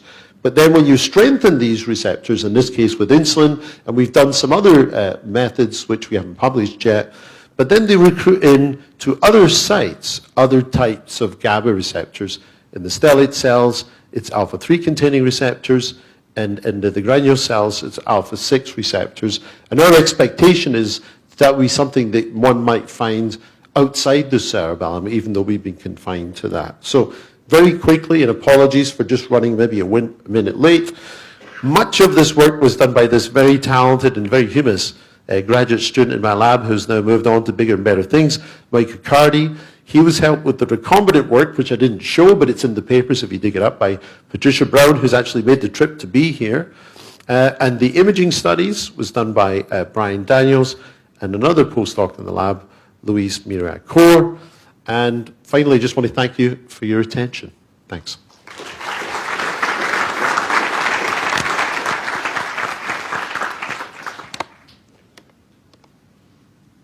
Hi, Derek. That was really interesting. The mitochondria presynaptic, and you're talking about postsynaptic receptors. So I'm wondering if it's a difference in the amount of GABA that's being released, like a vesicle filling problem, and related to that, is the affinity for GABA for alpha-1 and alpha-3 quite different? I can't remember.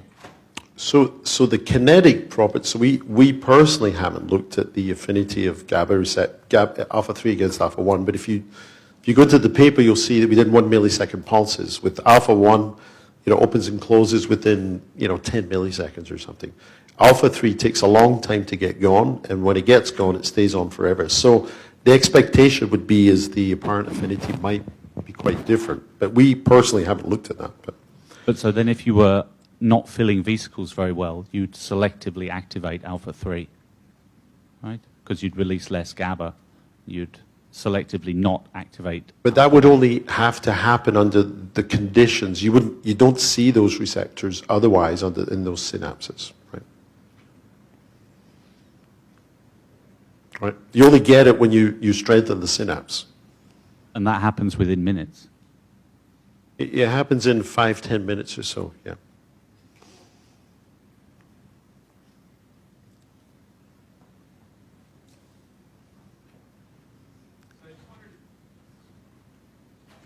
Is it on? Yeah, it's on now. I just wondered if you had any sense of, what the metabolic range is of this, or whether you've thought about using some sort of biosensor to get a better sense of, what is the range over which this is happening in terms of the energy supply and the. You mean like the ROS levels? ROS levels or NAD levels or some measure of the. Yeah.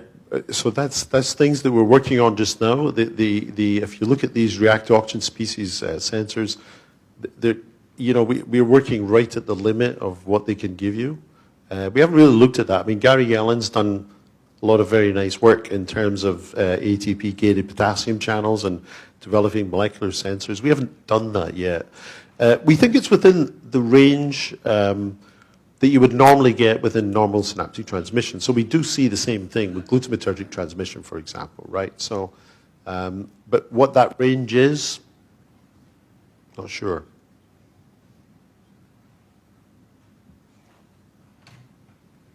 Okay, thank you, Derek. Oops.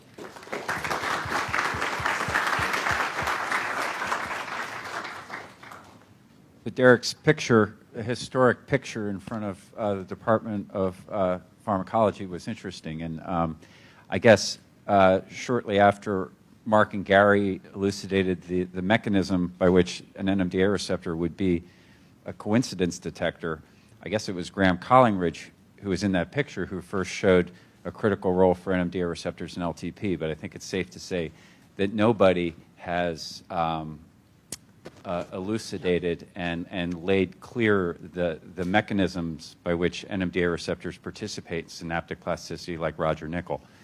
And after establishing clearly a role for postsynaptic NMDA receptors in LTP in the CA1 region of the hippocampus, Roger has devoted the last number of years in figuring out the interesting cell biology of what happens after NMDA receptors are activated. So, Roger, it's nice to have you.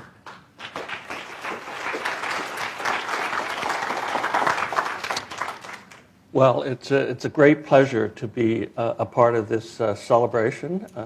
Mark, your work has had a profound influence on my own science over many, many years. And As you know, we go back a long time.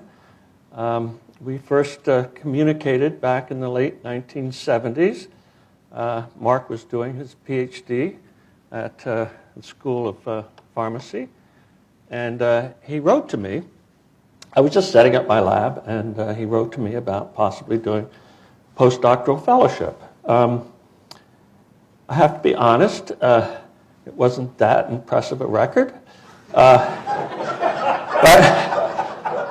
I was desperate. I wanted to get my lab done. So I said, yeah, I'd love to have you come. He turned me down. I've never let him forget this. Every time I meet him, he goes, okay, all right. So anyway, yeah, so he disappeared. I forgot about him. And then and I was doing well without him. And then this paper comes out in Journal of Physiology. And I mean, it was just out of the blue. I couldn't really believe that this was the same Mark Mayer. All right? It's like, what? I mean, neither of these guys had any biophysical background. So unclear if they even knew what Ohm's law was. But they come out with this just elegant paper. Now, at the time, I was really quite enamored with Adams and Brown and their dissection of the M current with voltage clamp.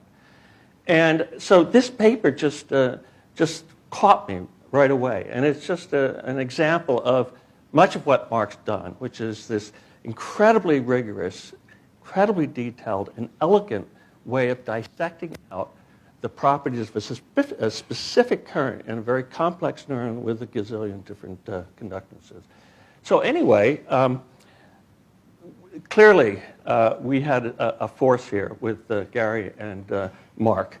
And they did, in fact, turn to NMDA receptors, and you've all heard about that. And I thought I would just give a little bit background to give some context as to what this work that he did had on the field, which was really quite profound.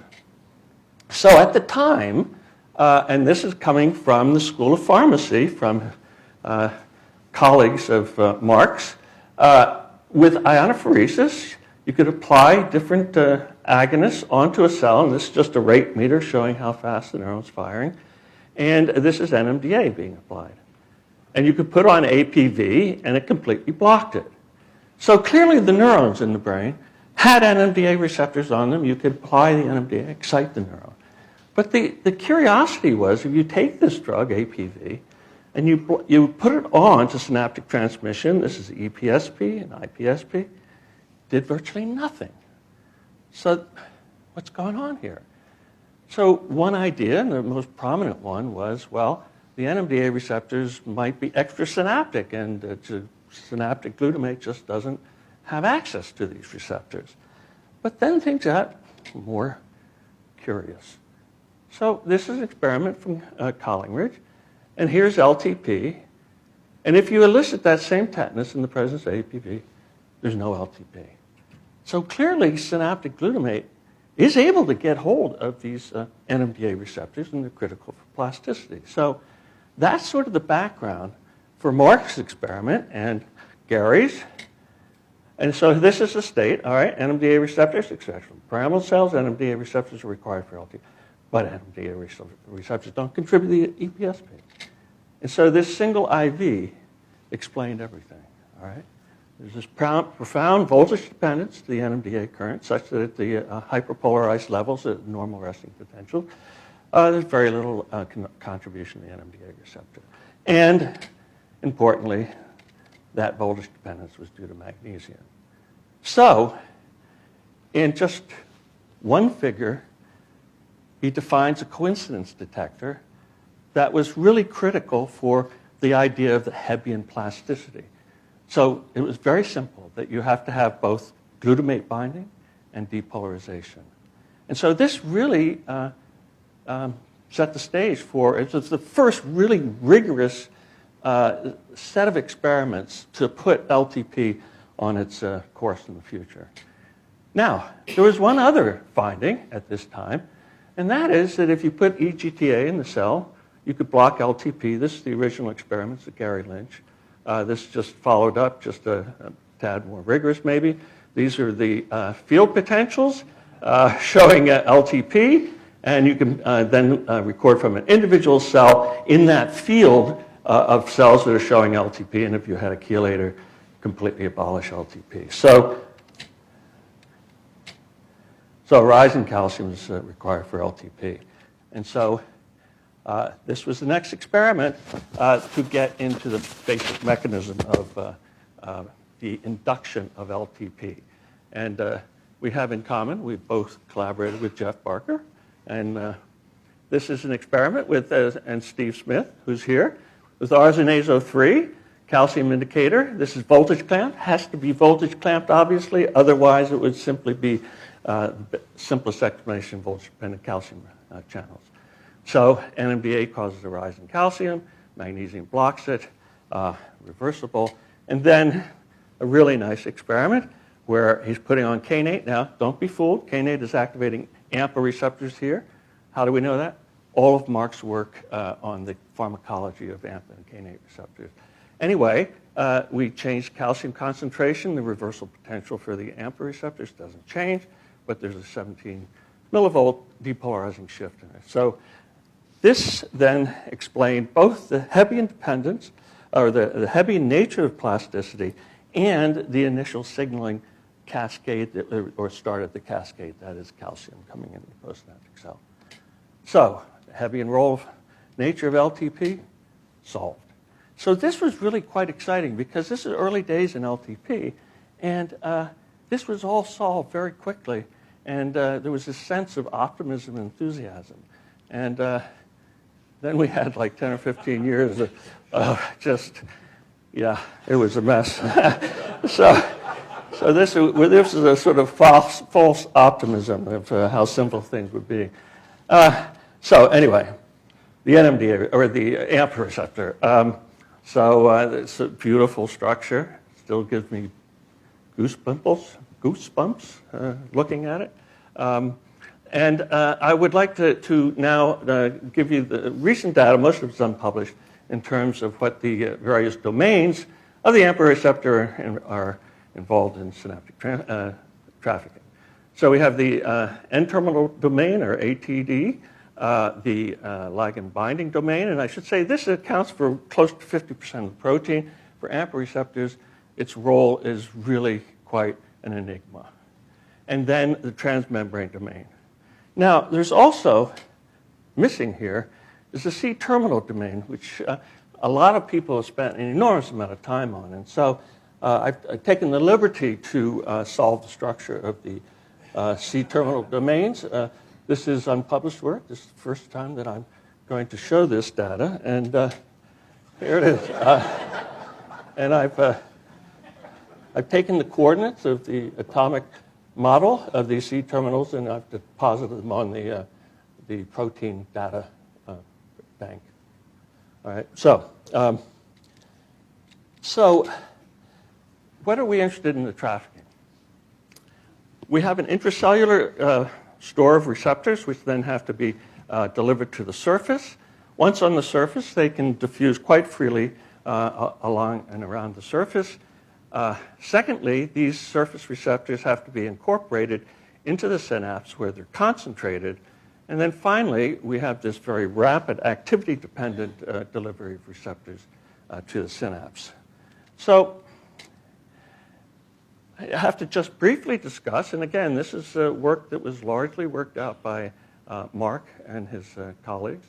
It's a heteromer of 4 subunits. In a pyramidal cell, we have GluA1, 2, and 3. And roughly the composition is most of them are GluA1, 2, and GluA2, 3 as a minority. Importantly, as has been alluded to before, this RNA editing plays a critical role, and the GluA2 is edited. And this gives you a linear IV, whereas if you lack in GluA2, you have this profound rectification, which is due to block of polyamines intracellularly. Again, Mark worked out very elegantly the details of this process. We can take outside-out patches. These are extrasynaptic receptors from the soma. We have a relatively linear IV. You use the knockout, profound inward rectification. Now, interestingly, the heterozygous gives us about a 50% rectification. And that's interesting because it suggests that we have just enough GluA2 subunits to make sure that all the GluA1s are bound to it to give us this linear IV. This suggests that if we were to overexpress GluA1, that it would not be able to form a heteromer with the GluA2, and you get homomers instead. And this is, in fact, what you get, which I'll get into. So this is just a scheme, just to show you the C-tails, and we'll first focus on the C-tails. And the C-tail is hanging out in this thicket of proteins in the postsynaptic density. And as I mentioned, a great deal of work has been done on the C-tail in terms of phosphorylation sites, protein-protein interaction sites, both for the GluA1 and GluA2. GluA2 is quite different in terms of the details of these interacting proteins and the phosphorylation sites. So based on work on those C-tails, a model has been around. It's really the dogma for the past 15 years, put forward by Robert Malinow primarily, and that is that we have two classes of trafficking. One is a constitutive recycling of GluA2-3 receptors, whereas the GluA1 containing receptors excluded from the synapse and can only get into the synapse during activity, as with LTP. So what is the evidence for this?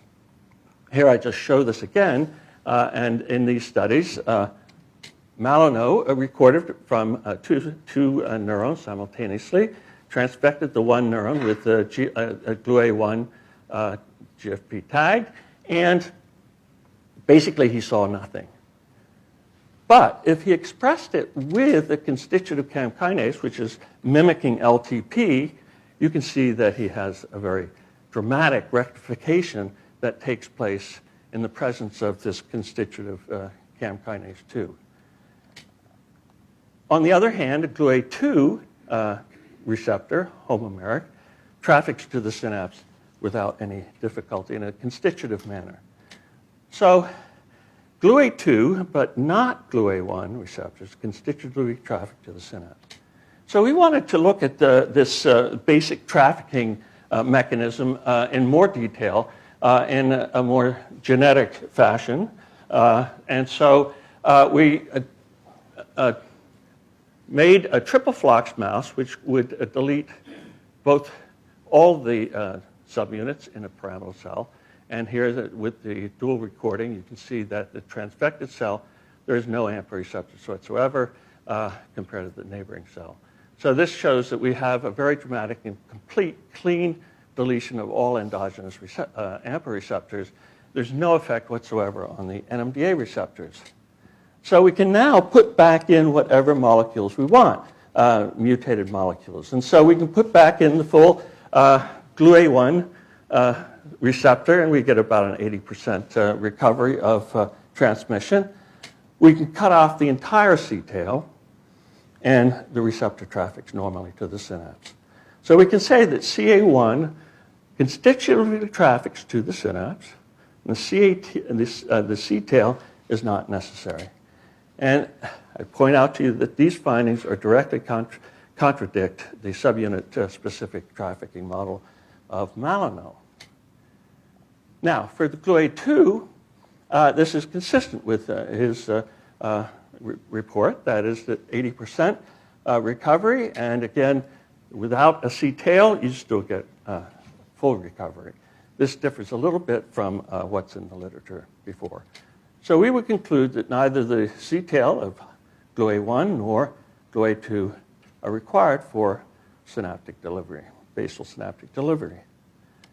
So what accounts for the difference of our results with those of Malinow And I would submit that this is a really fundamental question. Here's a model that has dominated the field for 15 years, and it is entirely requires that the GLUA1 receptor can only enter the synapse with activity. So we thought that this was an important thing to pursue. And so I put it into a NIH grant renewal, and this was a comment of one of the reviewers.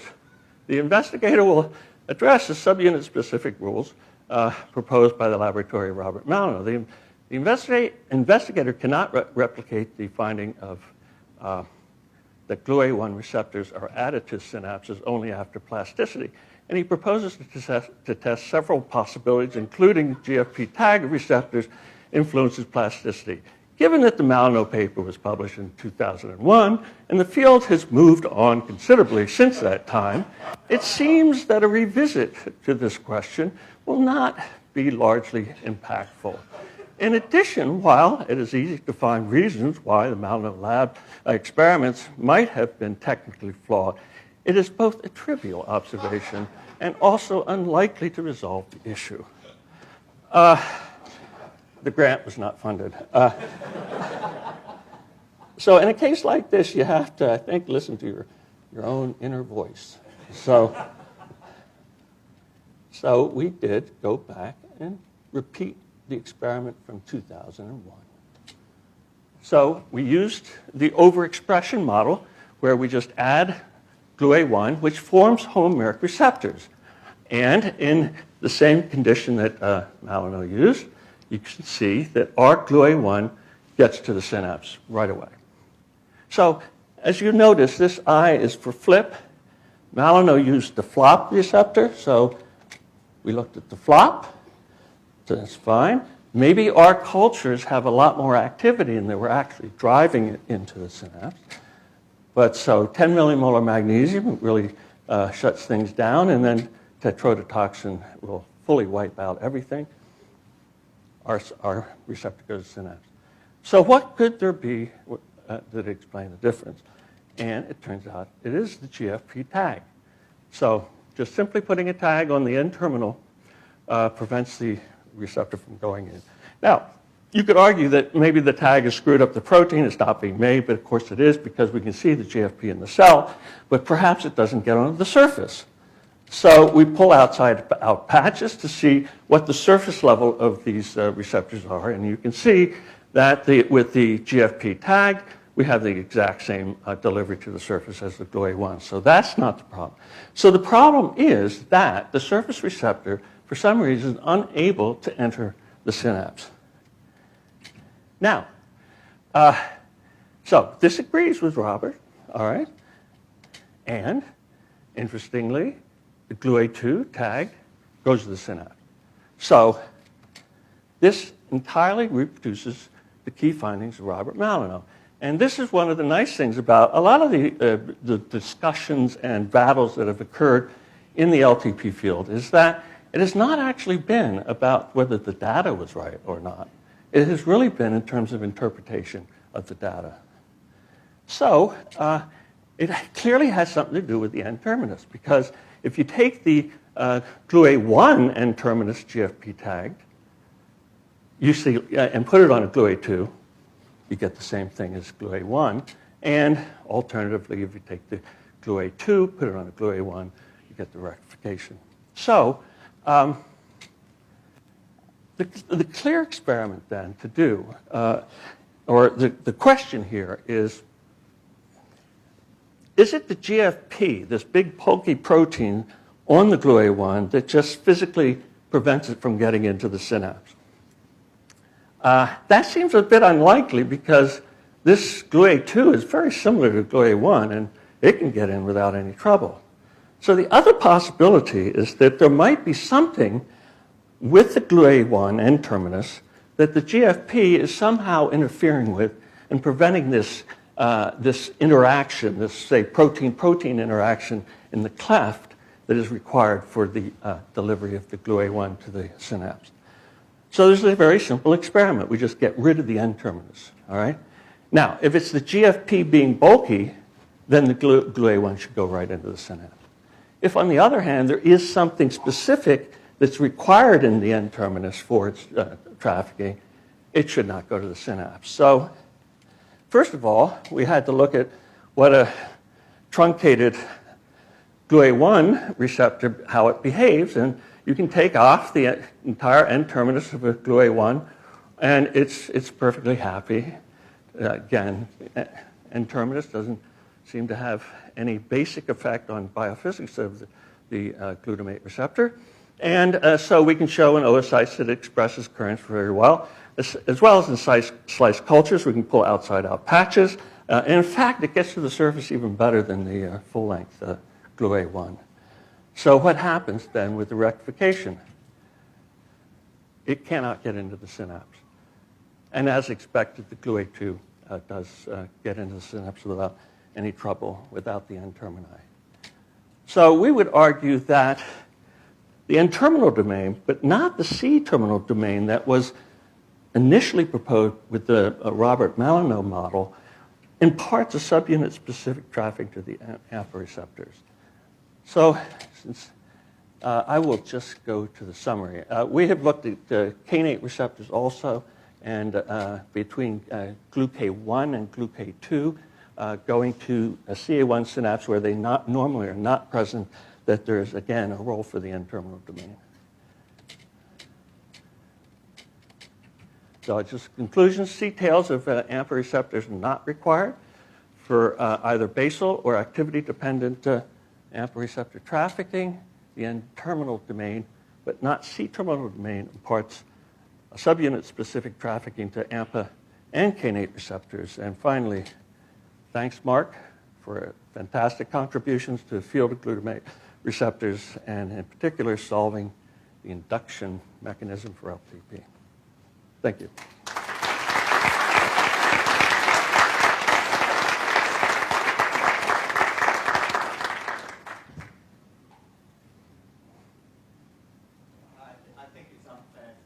Leave us dangling here. So, I mean, there are obvious candidates in terms of, pentraxin-like molecules or auxiliary subunits. You must have some clue what's going on. This is actually work in progress. Yeah, I have a whole list, and I just wish the postdoc would. Is that a recurring theme? Yeah, no. Yeah, there's a whole list of experiments. For instance, what's the physiological role for this requirement of the N-terminal domain? Is it activity dependent, as would be suggested by Malinow's experiments? So, Roger, is it possible to exclude A2 by putting the ATD of A1 with GFP on it? That's the reverse experiment. So GLUA2 is always going, doesn't matter what you do to it, but can you stop it going by putting that? Yeah. By putting the ATD of GLUA1 with the GFP with the GLUA2, on it. And then it doesn't go. It doesn't go. No, it doesn't go. So there's really something specific about the ATD of A1 with the GFP. Absolutely, yes, and which is fascinating to me because there's not that much difference, and yet clear it's really black and white in terms of this trafficking. Yeah. Of course, the GFP is on the top. It is. It's immediately after the signal sequence.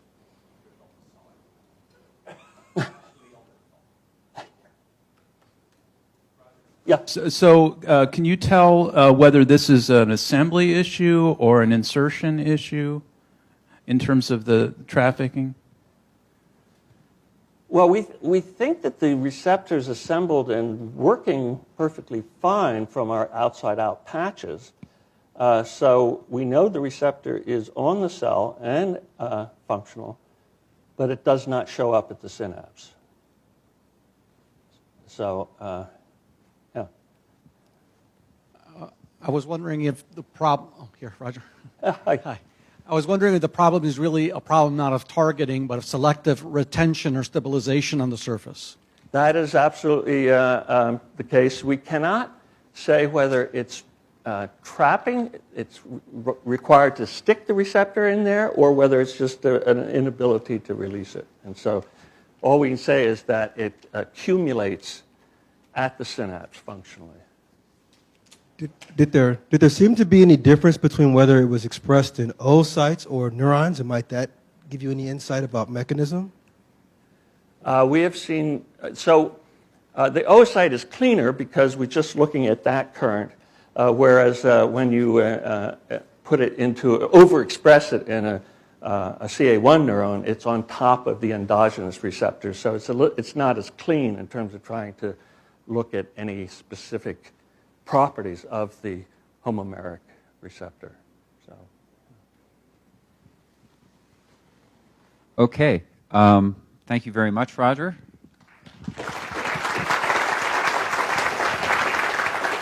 It's a pleasure to start the afternoon session here, and with the beginning of the afternoon, we traced the course of Mark's career, and the big transition in Mark's career, where we're going from real physiology to structural biology. And I think one thing that strikes us all about Mark is that at some point he decided that in order to answer the questions he wanted to answer, he had to change the methods that he had access to. And I think everyone here knows that he went to Eric Guo's lab to study structural biology and became a structural biologist.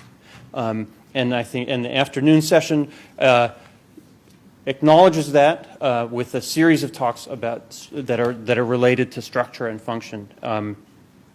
I just want to say a couple of words. Like Kenton, I think Mark was very influential in my getting a job offer here, and his influence has continued since I started here. We have had labs next door to each other for most of the last 10 years, and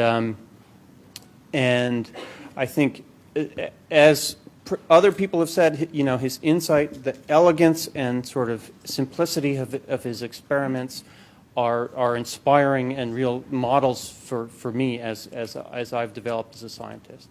But I want to tell one more story about Mark's influence, and this comes, we have a journal club here that has, Kenton mentioned as well, it's been going on and has multiple labs, and I think most people here know what these journal clubs can get to be like, right? You get a paper, and the postdocs in journal clubs, sometimes they turn into something more resembling sharks than people. And they start circling, and they start finding every flaw in the paper, and it becomes a feeding frenzy of paper dissection.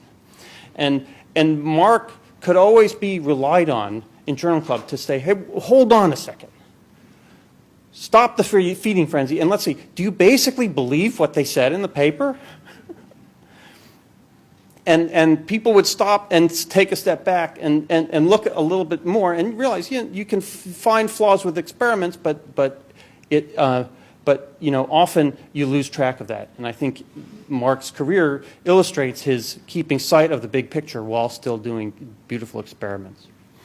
So then I just want to introduce our first speaker for the afternoon. We're going to take a little break from glutamate receptors and talk about other receptors for now. And we have Isabelle Baconguis, who is from the Vollum Institute, talking about structure of ASIC snake toxin complex reveals mechanism of ion selectivity in ENaC-DEG channels. Isabelle.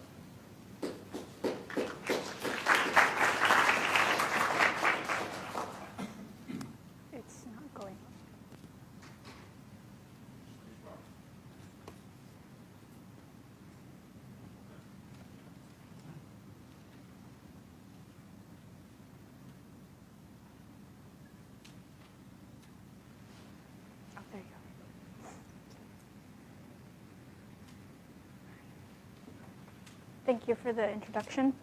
So, as Joe already mentioned, it's a small break from gluars and going for a slightly not so popular group of channels, but a rather big family of channels, actually. I've added ASIC here because I'm mostly going to be talking about ASIC, and but it is part of a huge family of channels, the ENaC-DEG channels. Since this is, I'm assuming, a gluar group, what are ASICs? So ASICs are part of a large a superfamily of sodium selective, voltage independent, amiloride sensitive ion channels. Like the gluars, they're also expected in the nervous system. And also, its other family members actually are kind of expressed all throughout. Now, as you can see here, it's just a division of invertebrates and vertebrates right here, and I'm going to be mostly talking about A6 here, which are known to mediate, well, it's been suggested that it's involved in a lot of gluar-related stuff also, but for now, it's really known for its nociception and fear conditioning. And I won't be talking about this group of guys today, but it's really kind of the main channel in the superfamily of ion channels. It's the most sodium selective of this superfamily, and they're found everywhere, but they're really mostly known in their work in the kidneys. But back to A6, acid-sensing ion channels. They were called receptor for protons for a long time, and here, not such a clear picture, but in the 80s, they looked at all these sensory neurons and found that when you take the pH down and you see this fast inward current that then desensitizes pretty quickly, still in the presence of protons. And what they've also found is that it's amiloride sensitive. So that was 20 years ago, or more actually, almost 30 years ago. And so for a while, though, when they were looking at these ion channels, no one really knew how they arranged themselves. So people thought they were tetramers, or even up to a 9-subunit ion channel. And so everybody was assuming that the way their architecture was similar to a potassium channel, where they would have a reentrant loop that then has a selectivity filter. And but then, 27 years after that, Eric's group came out with the first crystal structure. It's of a chicken acid-sensing ion channel. Surprise, it was a trimer.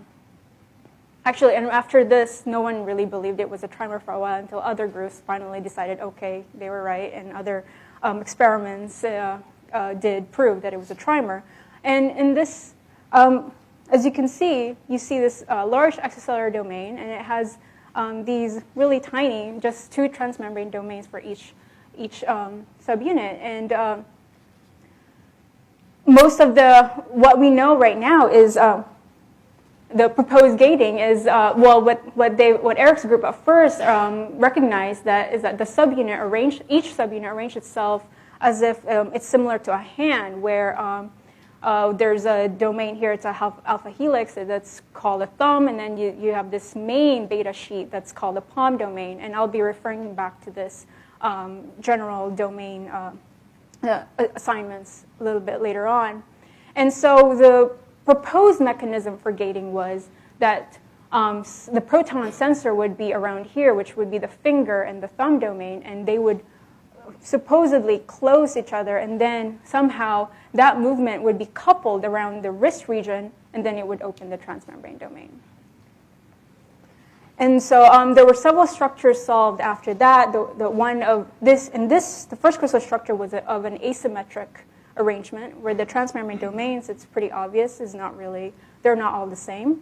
And then the next, I'm not going to go into it, the next structure was of another desensitized state of a symmetrical channel where there's a threefold axis. And so for my work was to understand how these channels work. And in order to do that, as I'm sure a lot of you know now, is to go after a completely different state. And so, and one of the easiest ways of determining that is to use a toxin. And, well, it's not so easy, actually. But a toxin is a very powerful tool for probing channel function. And in this case, Julius's lab, thankfully, allowed us to use his toxin. And it's called, well, in this case, we're just going to shorten it to MIT-TX. And what he found was that from Texas coral snake, they've isolated this heterodimeric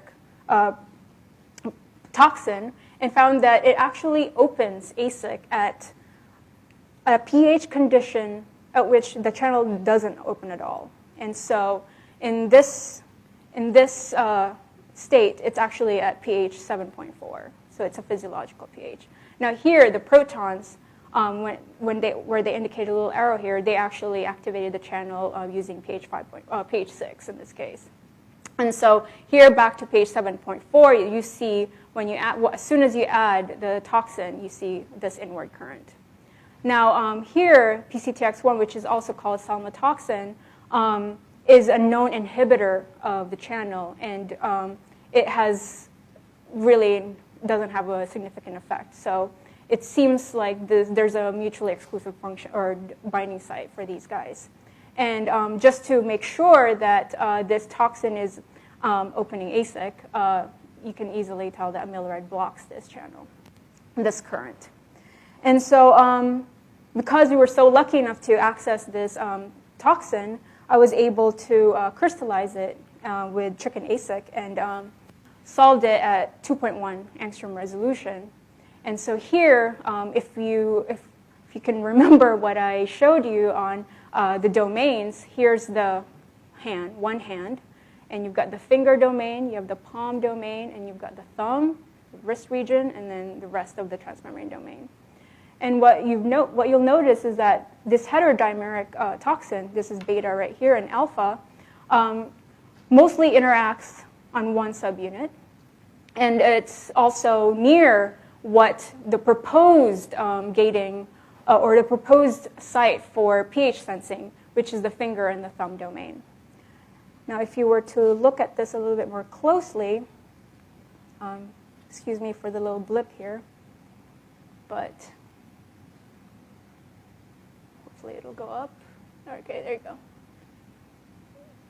So just want to kind of simplify things. As you can see, that it's only mostly interacting with one subunit.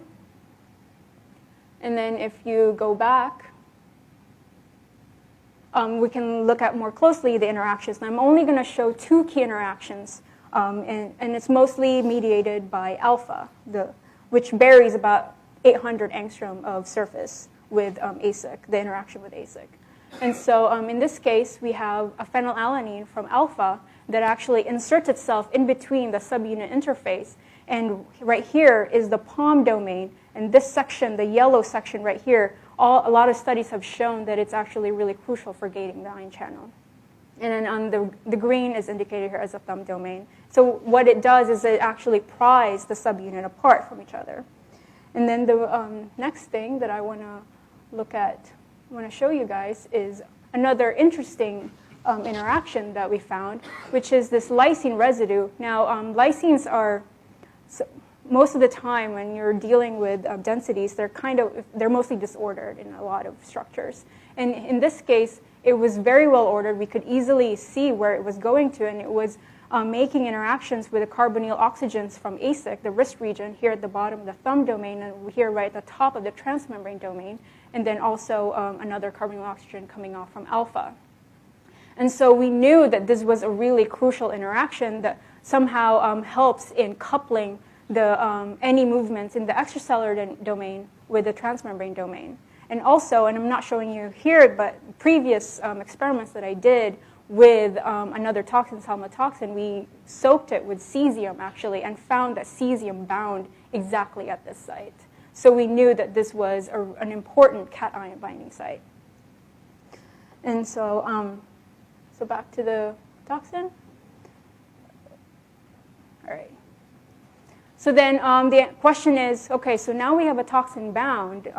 Is it really doing what Julius's lab has shown it's doing? And we propose that it is an open conformation. Here it's compared to the desensitized state, which was solved in, I think that was 2009.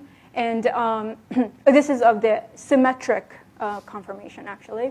And we see that here, as indicated, it's red, and over here you see it's purple and green, indicating that the radii are actually kind of indicated here. So we know that this is open. And also another thing to point out, and a lot of questions were kind of asked here, where do the ions go through this part of the ion channel? And we don't think it does, because as you can see, the top part of the ion channel is still really closed. And so we do think that they would have to go through the side, which a lot of trimeric ion channel groups will call the fenestrations, basically.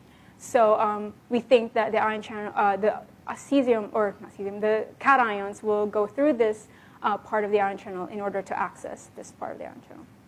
Now, what I didn't actually then bring up immediately was another interesting thing that we noticed with this crystal structure, and it was because we're very confident about this structure because it was very well ordered, and what I want to, oh, oops. Why is it not working? Oh, there you go. Come on. Another blip. All right, there you go.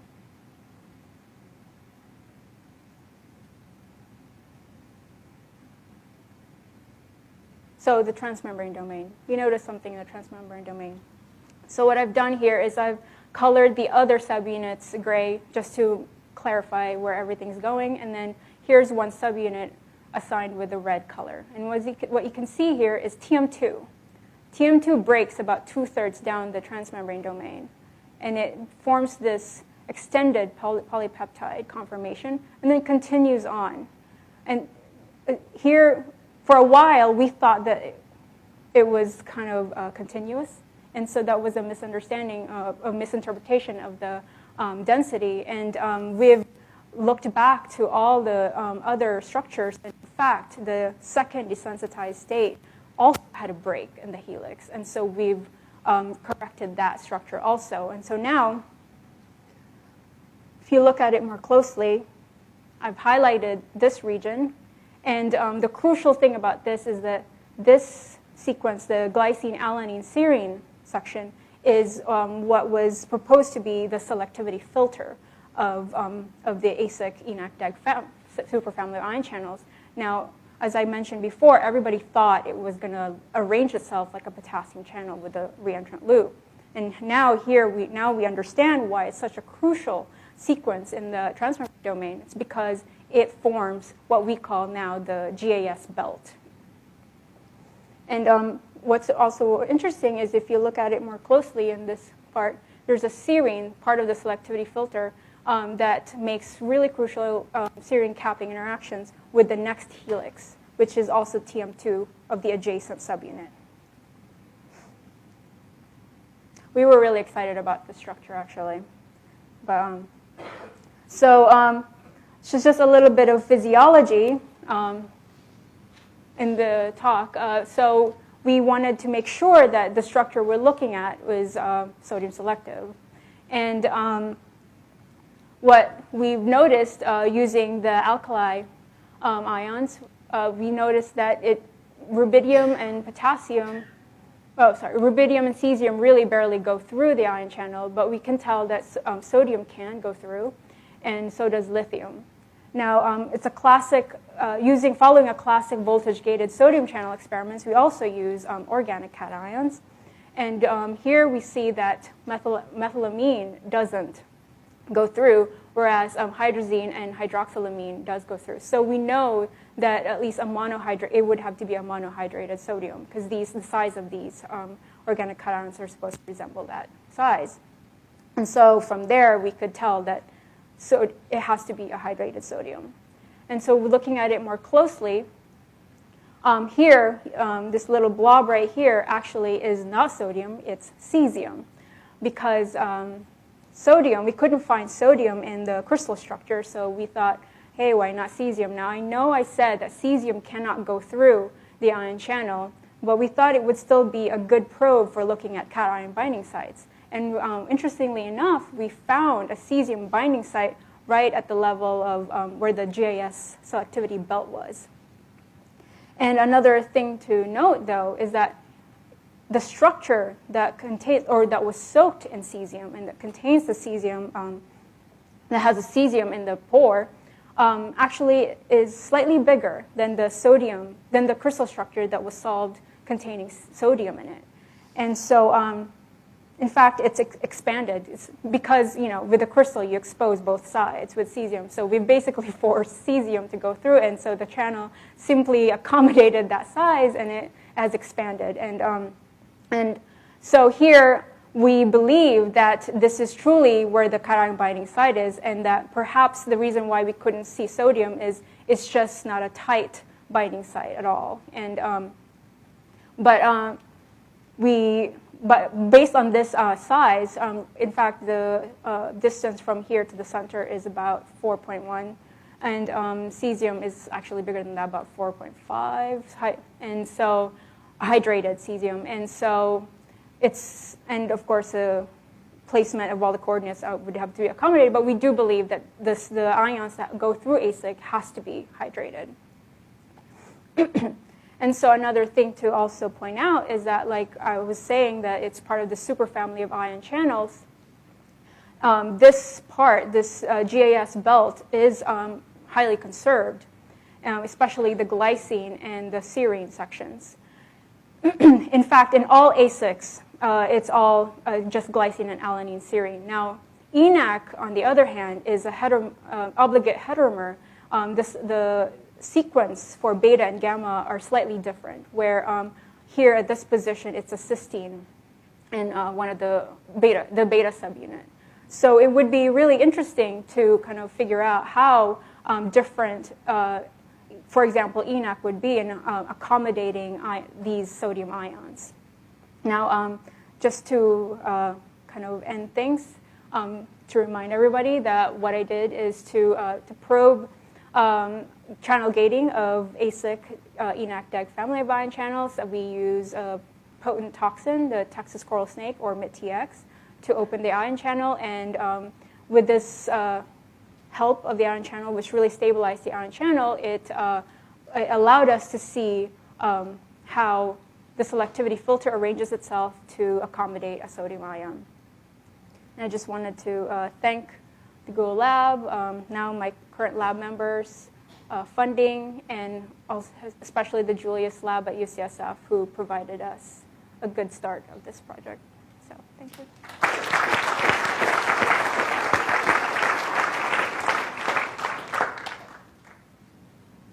Question? I'll start. You mentioned that one of the desensitized structures had that unwound GAS region. But does that imply that the others don't? Do you think that's something that changes? So as soon as we saw this this switch, we did go back to all of the other structures, and we did not see any of that. So do you think that the gating involves forming and unforming that bit of helix? That's a good question. Yeah, I have no idea. Yeah. Isabelle, so bound sodium ions in proteins are usually 5 or 6-fold coordinated. Mm-hmm. So can you tell us in a bit more detail what you think the actual geometry of the bound sodium ion with respect to the water is? So, I wish I had a surface kind of rendition of the channel. So we think that it's actually 6 coordinate. Because we modeled in a 6 coordinate sodium, and it seemed to have fit. But I wouldn't know. This is a symmetric ion pore, so I don't know if that's really obeyed when it's other.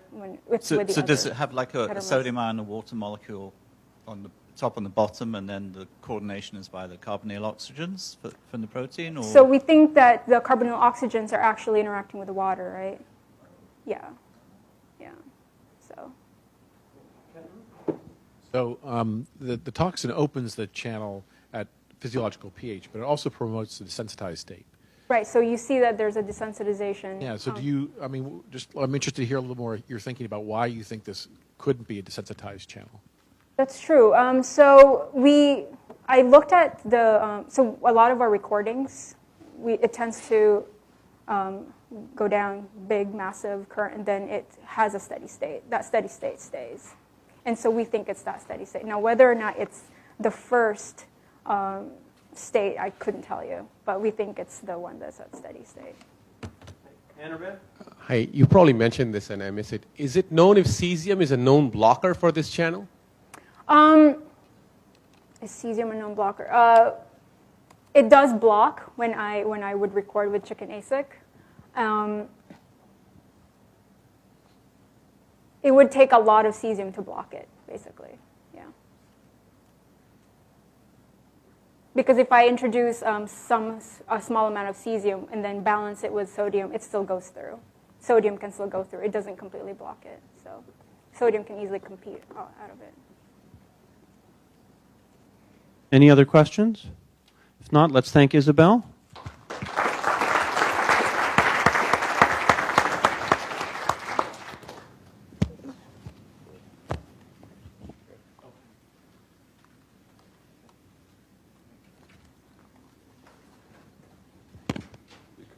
So our next speaker is our second Mayer Lab alum. Andrew Plested had a unique experience in Mark's lab of being a physiologist, trained as a physiologist, and doing physiology in what was then had already become a structural biology lab. And I think Andrew got a really interesting structural perspective on his work that gives us that.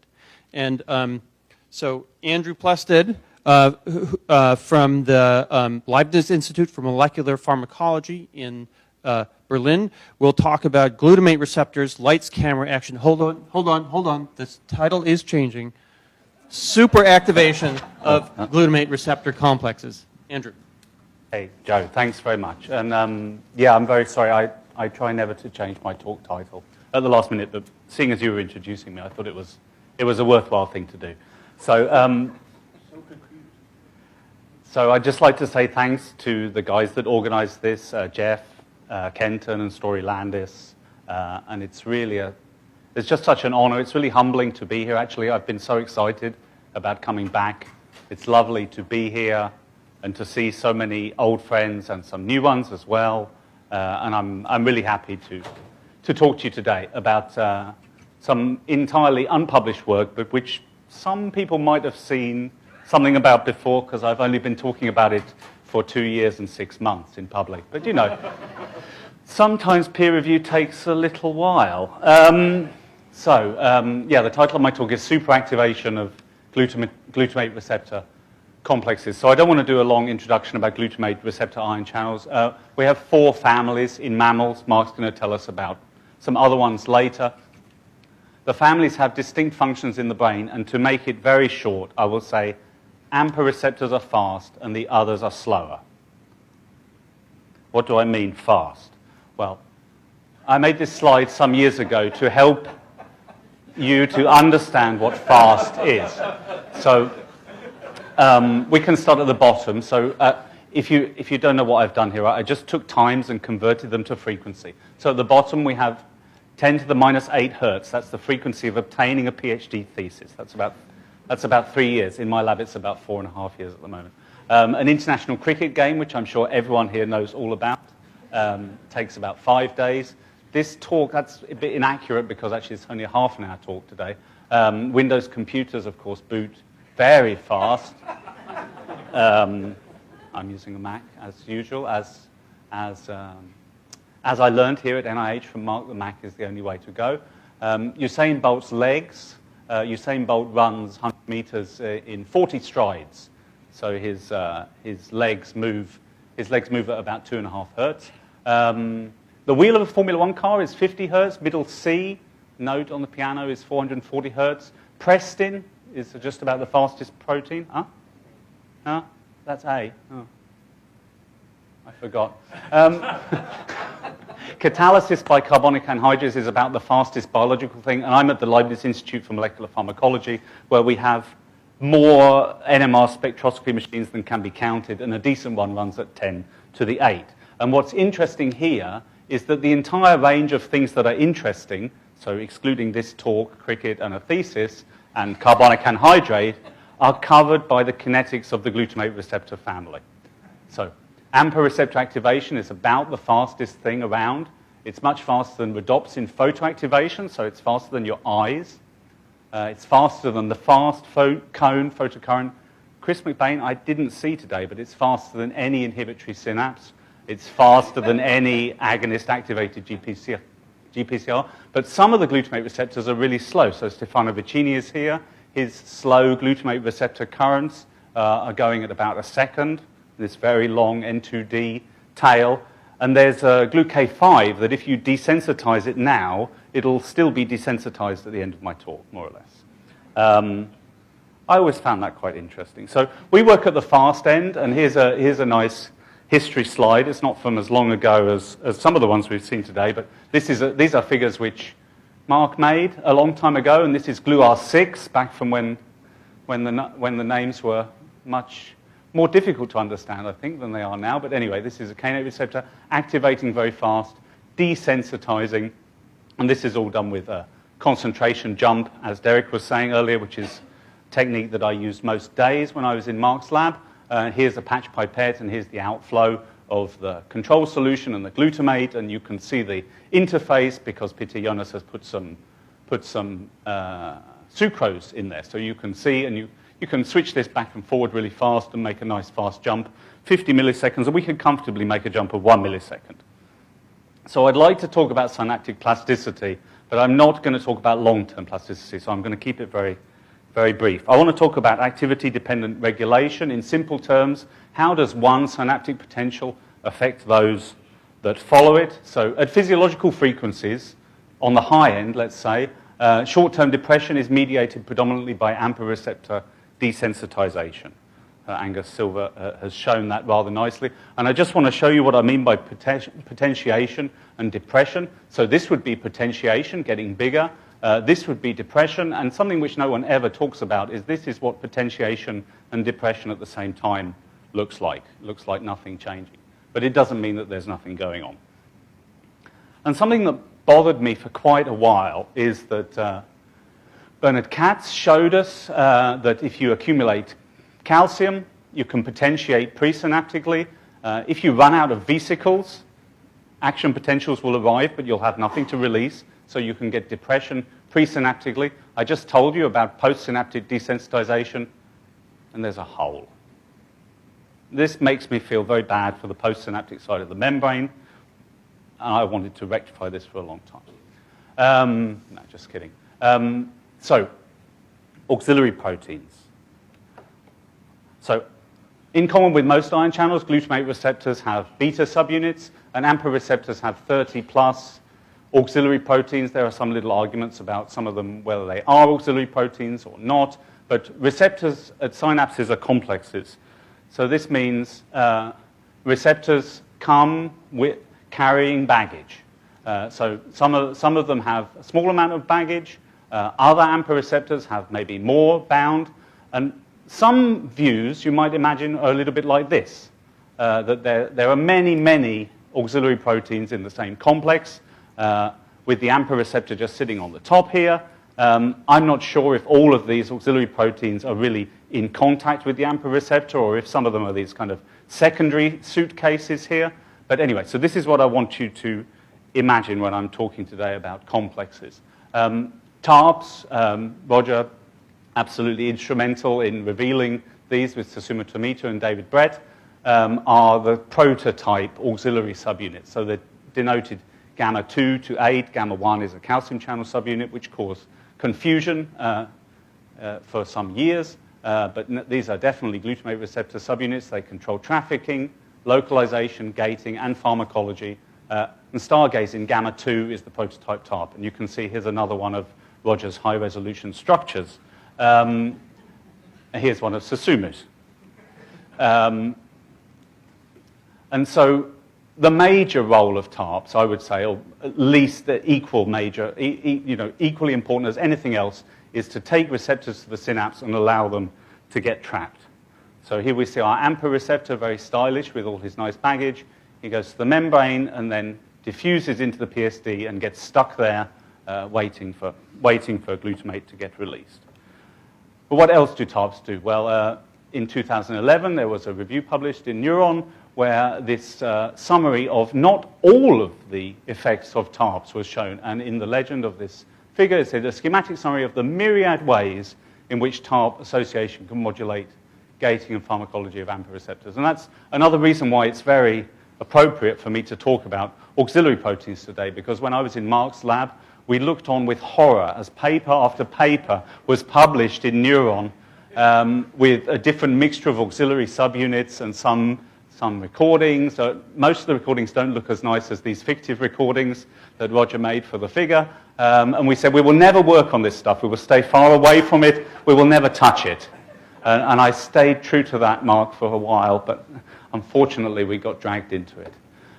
So a really nice observation that was made by Stuart Cole-Candy's lab was that spermine block, so the intracellular block by polyamines that Derek and Mark showed, is relieved by TARPs. Now, what does that mean? These are IV curves, and you can see here the linear IV when there's no spermine in the pipette, intracellular. You can see here what Roger showed us earlier, this sort of extreme block by polyamines that occurs. There's really no current between about 0 and 40 millivolts. And when we co-express a TARP, stargazing, you get this relief. You see it here on the internal arm, and you see it on the external arm as well. And so what does that look like in practice? So if you have an AMPA receptor alone, and you put glutamate, and you're at plus 50 millivolts with 50 micromolar spermine in the pipette, you get nothing. There is a little twitch here, but there's nothing. And if we have a TARP, we have a big response. It's actually not very big at all. It's about 50 picograms. So it's much smaller than the normal negative going current would be. But we think, for a number of reasons, which I can go into a lot of detail, that this is an AMPA receptor with stargazing dominated current. So almost everything that I'm going to show you today was done at plus 50 millivolts with a little bit of spermine in the pipette to isolate complexes. Now, let me tell you about how to make complexes. When I arrived in Mark's lab, Mark used to laugh because I didn't know what amino acids looked like. I also don't know anything about cell biology, so here's my conception of cell biology as viewed by a biophysicist. There's an inside bit where the stuff gets made, and this is the outside bit where the stuff goes. We measure the current on the outside bit. It's also called the plasma membrane. Now, if you have non-obligate assembly and you're making stargazing and AMPA receptors on the inside bit, this is what you'll get. You'll get a perfectly stoichiometric mixture of stargazing, complexes, and naked receptor as well. Or a lot of people kind of tacitly assumed in a hex cell that you just get this. But actually, you get something a bit more like this. Because a lot of the TARPs, in hex cells at least, don't express very well. They don't go to the surface very well, and so you get a lot of uncomplex receptors. You, of course, get some free TARP, and you get some complexes. So would I tell you that if we had not seen these mixtures? Of course not. So we first saw that there were some really extreme mixtures when we looked at some mutants of the glutamate receptor, and we saw that the currents are completely different shapes at plus 50 and minus 60. You can see here normalized at plus 50. There's a lot more relief of desensitization, including stargazing, than here. You can see this for long jumps, short jumps. And something that really disturbed us was that in some patches, when we worked at minus 60, we saw a time-dependent conversion of the current from something that looked like there was a lot of stargazing to something that looked like there was not. Now, I don't think this is dissociation. It's probably just the patch running down and revealing a selective population. But when we work at positive potential and we normalize, the current never changes shape.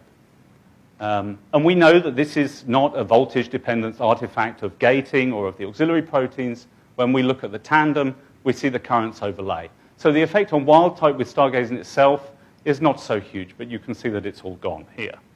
And another thing that, of course, it's kind of nice sport these days. Referees like to tell you what's not going to happen, but in this case, we were lucky it happened the way we thought. The tandem also has a much less variable AMPA kainate ratio. And you can see here, at positive potential, the AMPA kainate ratio is really tight.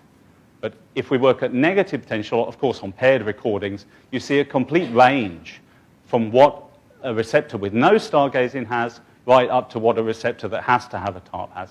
And the tandem doesn't have that. So we wanted to do this because we wanted to look at a series of mutants which we'd made, and we wanted to be really sure that we were looking at complexes all the time. So all of the work I'm showing now, almost all the recordings, the ones that were not done by me, were done by Anna Carboni in my lab over the course of the last 5 or so years, amongst other things. And we were very fortunate with Anna. We made some chimeras of the receptor and found that this lower part of the ligand binding domain could control kinetics in a really interesting way. I don't want to go into too much detail. It's all published. You can read about it. But by luck, we made mutants which have slow recovery from desensitization, so this ETYR or TR as we call it. Here's wild type. And you can see here we also had some mutants which were faster recovering than wild type. So we wanted to put these with TARPs and be really certain that we were getting equal complexes. So we worked at positive potential and we found something incredibly interesting. The TR mutant, there's very little effect of stargazing. It's like stargazing isn't there. But relief of polyamine block is identical. So we have a complex where there's almost no kinetic effect. But for the mutants which recover faster, we have a huge effect, much bigger than wild type. And there's a really nice correlation here over 2 orders of magnitude. This is a straight line. It's a log-log scale, so lines look bent on a log-log scale. But what you can see here is this huge increase in the RS mutant. You can see here the recovery rate and the fold increase in the steady-state current. So I want to simplify that because that's all biophysics kind of jargon. So steady-state activity increasing means increased modulation. So this is a positive feedback mechanism. So we started trying to model this, and it took us a little while. We had this toy model that we'd made for the first paper that can describe the mutant family by varying the lifetime of this desensitized state here. So this is quite like some other toy models that were made in the past by Mike Heuser and by Peter Jonas. Basically, you have a resting receptor, binding agonist, opening, and some desensitized states here. So the mutant series had slow and fast recovery from desensitization. So the slow recovering ones stay here for a long time. The fast ones don't. So I naively thought we should be able to add stargaze into this and just describe those observations that we had with the mutant series with stargazing. So we added this bit on the top after a lot of monkeying around, kind of based on other people's observations a little bit, but incorporating some of our own. And so what we said was we think stargazing doesn't change binding at all, but it does change gating a lot. And let's see what the consequences of this mechanism are. So I think more or less for the first time we were able to come up with a mechanism which described all of the observations which we agree with in the literature. So, so it boosts the steady state current, slows desensitization, causes a small shift in the current, and treats our mutants in the right way as well. So this was a relatively simple model. There are some really disturbing things about this model, and things that disturbed me at the time was that the channel opening rate here was about 50 times the normal channel opening rate. So ridiculously high, very high efficacy state, and had to have a bigger conductance. So how did we do on the myriad? We did quite well. We actually could describe every single feature except for autoinactivation, which we've never seen and we've never looked at, and we don't get it.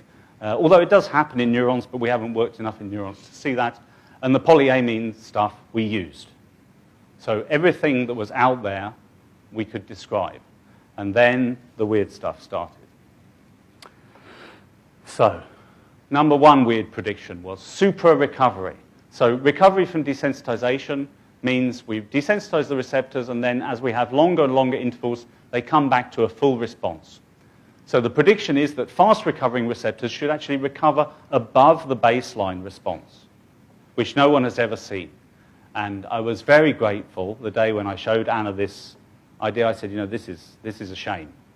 And she said, I think I've seen it. And so with stargaze and wild type, it's small, but it's there, and it gets bigger with our mutant that are faster, which is what the model predicts.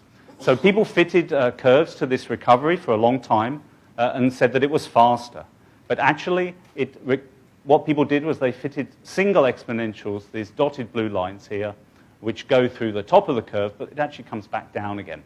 And so if you fit the same time constant here as normal receptor without stargazing and include this dissipation afterwards, it's the same rate of recovery. So we think there's no effect of stargazing on desensitization directly.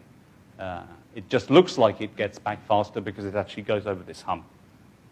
So the other thing I told you is that beta S was predicted to be incredibly high, and that means that bursts are predicted to be monstrously long with stargazing. And that's nonsense because AMPA receptor bursts are very short, and I can't blame anyone else here but myself because I did these recordings, and you can see these bursts are pretty short. This is about one of the longest bursts we ever saw. It's about 40 milliseconds long, but they're normally very short and very small. So I have to say I'm extremely grateful to the great generosity of Jim Howe, who's another scientist in our field, who's contributed a lot, who showed me data that he had before publication of his tandems. So co-expression is really difficult, and I nearly cried when I saw this at in Jim's kitchen about 3 years ago, because he sees these very long NMDA-like bursts. He also sees normal little bursts, like there's no stargaze in there. So these observations are exactly what our mechanism predicts. And that was really, really nice, and we were able to. And I was able to show him our stuff, and so I'm very, very grateful to him for that encouragement at that time to carry on with this, because that was something which seemed impossible. So what about superactivation? So this has been shown in the literature before, and it's said to be TARP-specific by David Brett. It's not TARP-specific, it's just small for stargazing, because stargazing isn't very good at modulating gating. And it was missed before because of just looking at a mixture, looking at a weak mixture. But it gets bigger with fast-recovering mutants. It's gone with slow-recovering mutants, which is what our mechanism predicted. And so because desensitization... yeah, I'm out of order. I have to show you one more slide. But we called it superactivation because of another observation that we had from the model when I said again to Anna, we are screwed. Because the weird prediction was superactivation is huge, not just a bit bigger, but huge if desensitization is gone. And so we just get rid of these states. So these states normally act, these desensitized states act like a sink, so taking them away allows this state to become incredibly highly populated. And that's weird because there's a paper published in 2010 which very boldly said the opposite, said that if you block desensitization with a mutation or cyclothiazide, you get rid of superactivation. But look at this little, it's interesting, isn't it? This is a minus 60. So stargazing, yeah, we get really huge superactivation when we put cyclothiazide. You can see this initial fast current is the same size, but then you just develop this thing. So this is the same patch. And gamma-8, which is a TARP which expresses terribly badly in HEK cells and kills them like crazy, gives a 300% potentiation. But the negative going current here would be about 10 times larger. So you just miss it. It also happens in A1, it happens in A4, it's not GLUA specific, it's not TARP specific. So all this stuff was nice biophysics, like detective story, but what about things that happen in real life, like a train stimulation? So another weird prediction, trains should recover from depression. So because desensitization is not required, repetitive stimulation should push the receptors to become more active, and we'll get a bigger response than we had at the start, only for the slow mutants. And that, of course, doesn't happen for the receptor where there's no TARP. And very satisfyingly, at high frequencies with stargazing, because as I told you, it's not very good at modulating gating, we get this beautiful recovery, development of a sizable steady-state current, but at nice frequencies for the brain, down to 5 hertz with gamma-8, we see this development of this steady-state current here and this indefatigable increase that would just go on forever.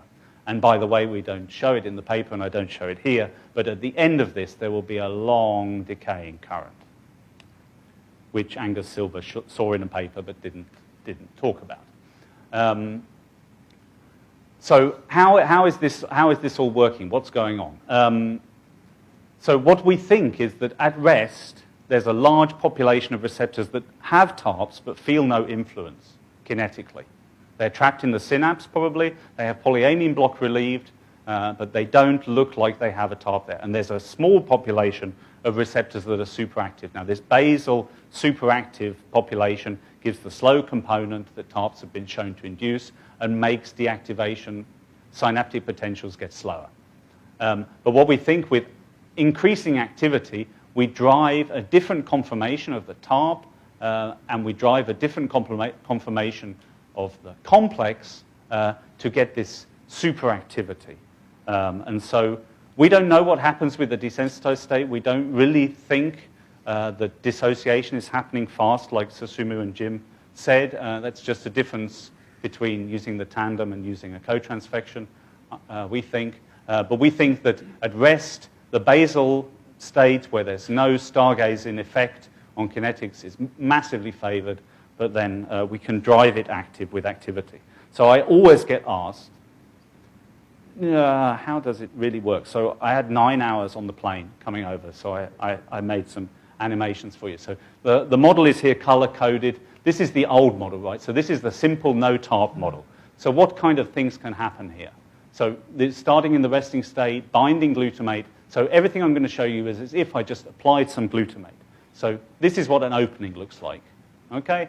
And just moving around the model like that, going to the open state and coming back. You can also have openings where you have desensitization. And you can also have an opening where you desensitize, and then you very slowly go back here. Now, if glutamate arrives now, but not now, you get depression. And so a desensitized response to glutamate looks like this. Right? So this model, you can have a same size response if you wait long enough, or if you're too quick, you get depression. What about our other model? Well, other things are possible here.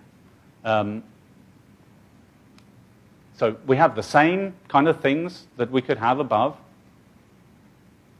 just the same kind of simple openings and visiting desensitized states and whatsoever, so we can still have depression if we're too quick.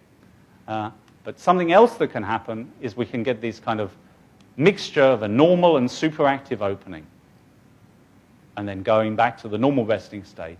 But the kind of thing that Jim Howe talked about in his paper was a switching between modes, and that's really easy to conceive with this model because it just means you go up here, you get stuck here, and you go back to this resting state. Now, what I haven't told you is these rates here, these S plus and S minus, are on the order of about 1 per second. So they're very slow. They're very infrequent transitions, whereas rates horizontally here are tens of thousands per second. So this is a slow conversion between different kinds of behavior. And of course, if you've gone into that upper mode, you could just have a purely superactive burst.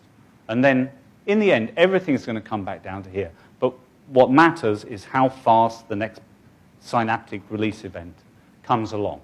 So I wish I could show you this happening at all kinds of synapses in the brain. We haven't got that far yet. We have heard from quite a few people that they've either seen it and not understood it, or they're going to publish something. So David Ogden has a story with Jim Howe using uncaging. And the reason why people might have missed this before, of course, is everyone knows that synapses can run up. And everyone knows that that's all presynaptic because the postsynapse is completely monolithic. But it's not, necessarily. There's all kind of quirks that need to be worked out here, but we're working on this as hard as we can. So to sum up, I think I'm out of time. TARP effects are probably larger than previously suspected. So one thing that's really important is we worked entirely in hex cells, which is completely artificial. The synapse purifies receptors with TARPs attached. Okay, so the synapse is enriched for TARP receptors. There probably are some untarped receptors there, but not many. And at a lot of synapses, all the receptors have TARPs. So our way of doing it at plus 50, given that the receptors are not really very voltage sensitive at all, is probably much closer than the way that things were done before. So in our hands, gating effects explain all the observations. Binding effects don't. There could still be binding effects in addition, but gating effects explain everything that we've ever seen. desensitization is not required, and its absence massively favors superactivation. And that's good, because we know that at synapses, you don't have long applications of glutamate like we used to do upstairs, or like we do in Berlin. It's a bit different. A very interesting thing for me is this is a thermodynamic consequence of the fact that TARPs boost gating, is that gating must promote the TARPs into something. This is just a simple thermodynamic cycle. To my knowledge, I would be very happy if someone can tell me otherwise, there are no examples of such a rapid positive feedback mechanism within a protein complex on this seconds time scale. Most positive feedback in biology is transcription-based or second messenger-based. Would be very happy to hear from anyone who knows about other examples. And other auxiliary proteins may behave similarly and not just of glutamate receptors. So if you have an auxiliary protein in your field of view and it boosts gating, then this may happen as well. None of this would have been possible without Anna, who's been just a wonderful postdoc and is now looking for meaningful employment outside of the Plested lab. This is Clarissa's baby, not Anna's baby. The funding in Germany has just been superb. And I want to leave you with a very nice picture that was made for us, Glutamate Receptors in December, by an artist in Berlin who's collaborating with us. And she wrote to me, and she doesn't know, she wrote, "This is a flip-flop picture." I was like, wow. She's really into it. But anyway, you can see here her idea of what the clamshells look like. So I think that's a really nice way to finish. Thanks very much for your attention.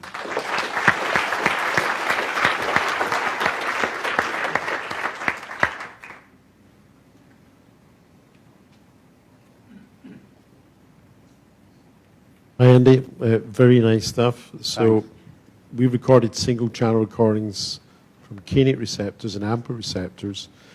And the very striking thing about doing singles of AMPA receptors compared to kinates is that it's very hard to see them visit the same open state at the same time. They visit multiple open states, right? Unlike kainate receptors. So as I understand, I mean, you went through quite quickly, but it sounds like you've tried to model it mainly with one open state, the main open state. And in fact, we tend not to see it visiting the main open state most of the time.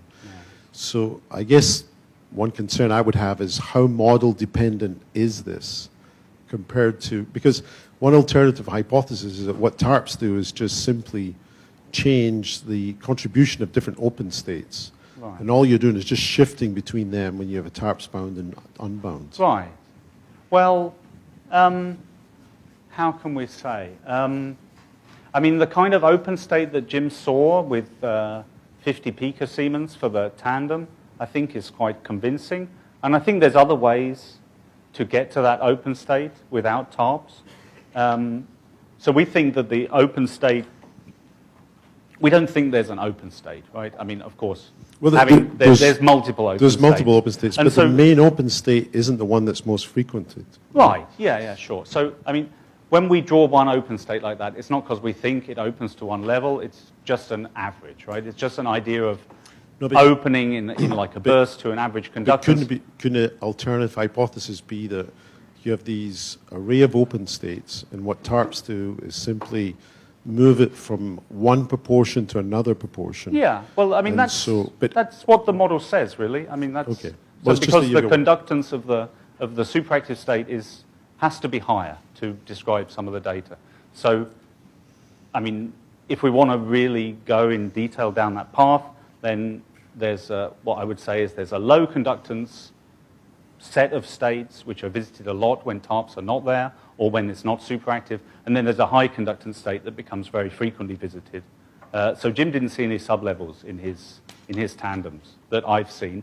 So the exact nature of the open states will take a lot, I think, and we won't get there without the tandems, I would say. I think in the interest of time, we want to move on. Anyway, let's thank Andrew. Thanks. I am delighted to introduce the next speaker, who almost didn't make it, almost precipitated out in New York City. But fortunately, he did actually get here. And that is Dr. Hiro Furukawa, who is an associate professor at Cold Spring Harbor, although you were coming from Japan, which was the problem. And he was a fellow in Eric's lab after Mark had been there. And looking at the title, I think we're going to hear some very interesting stuff. Thank you very much for coming. Thank you so much. Can you all hear me? Well, first of all, I'd like to thank the organizers. It's been very humbling to be invited. Knowing Mark's work for so many years, probably 20 years or so, believe it or not, I never told you about this. Following your work and perhaps stalking you, really, scientifically. It's been really, really such an honor to be invited. So I changed my title a bit. I like to actually change my title here. It's actually History of NMDA Receptor, How Structural Studies Complemented by how I like to actually say it's how Mark was actually absolutely right about his findings. So that's kind of how I'm going to proceed. Well, my history really started out. So after failing political science major in Tufts University, I switched to chemistry major, and I got interested in neuroscience. So that was 1996, and this is where I really started neuroscience, being interested in neuroscience. So even in 1996, we knew that the majority of neurotransmission is mediated by glutamate, and then we knew, actually from Craig's work, that NMDA receptor mediates the slow component, and whereas AMPA receptors in ESP, excitatory synaptic current, AMPA receptor mediates the fast components.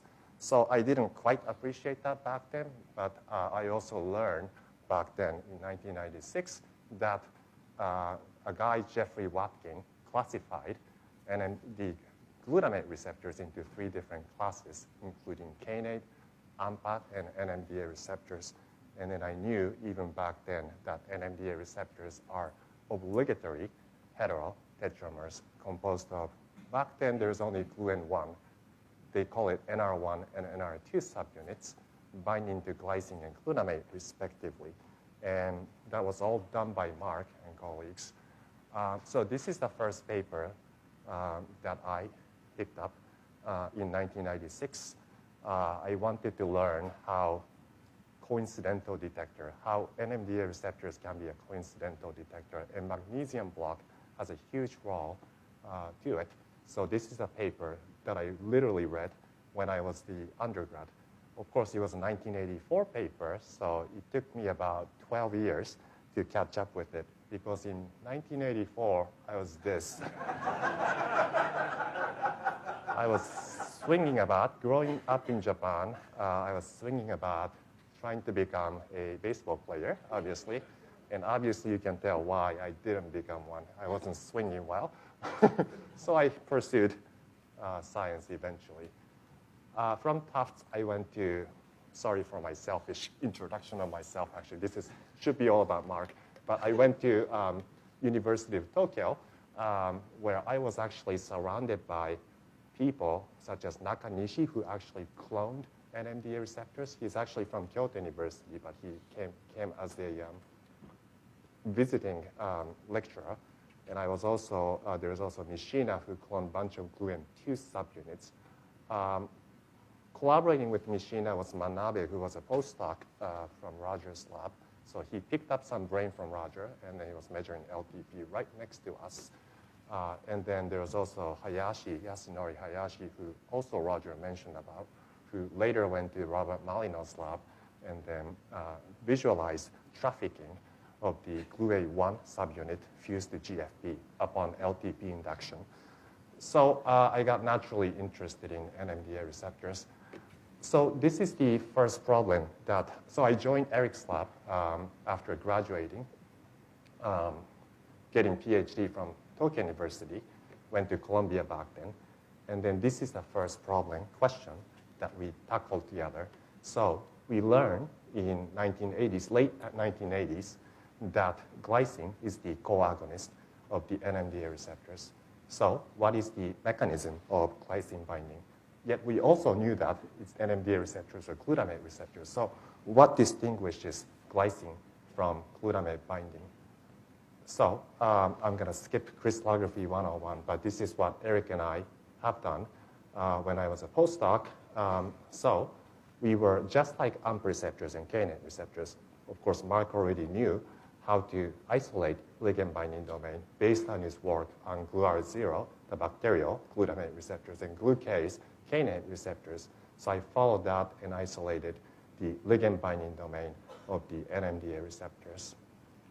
Right? So that's the glycine binding domain. GluN1, GluN2 would be the NMDA binding domain, despite the fact that their sequence identity is about 19% or so. The overall clamshell-like structure is conserved. And then just like AMPA and kainate receptors, the conformational pattern follows that in the presence of antagonist or in the absence of agonist, the clamshells are stabilized as open conformation, whereas binding of agonists such as glycine and glutamate would induce closure. So that was one finding. What about the specificity? We later found out, Eric and I found out that they're heterodimers. And then later, in 2011, I've seen NMDA complex to GluN2 subunit, and then unambiguously figure out that the NMDA receptors are specific to, obviously, NMDA receptors. Shown in yellow are AMPA receptor residues, and you can clearly see that the longer side chain of glutamate would actually collide with the N-methyl group. Okay? So that was one.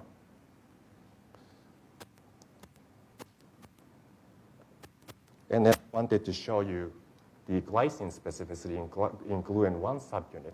So it turned out that in this crystal structure, glutamate is actually not bound to GluN1, indicating that glycine is absolutely specific to this core. And the reason for that is the presence of this tryptophan 731, which causes the steric hindrance. So if you try to fit in glutamate to this, the gamma carboxylate group would collide against tryptophan 731, which in AMPA receptor, for example, would be leucine, much smaller residues, which doesn't interfere with the binding. One of the findings that Mark and Gary published back then is glycine would be involved. There's a glycine-dependent, there's a phenomenon called glycine-dependent desensitization. But with all these structures, I have not figured out how that happens yet. So this is just roughly how NMDA receptor heterodimer, but not heterotetramer, looked like.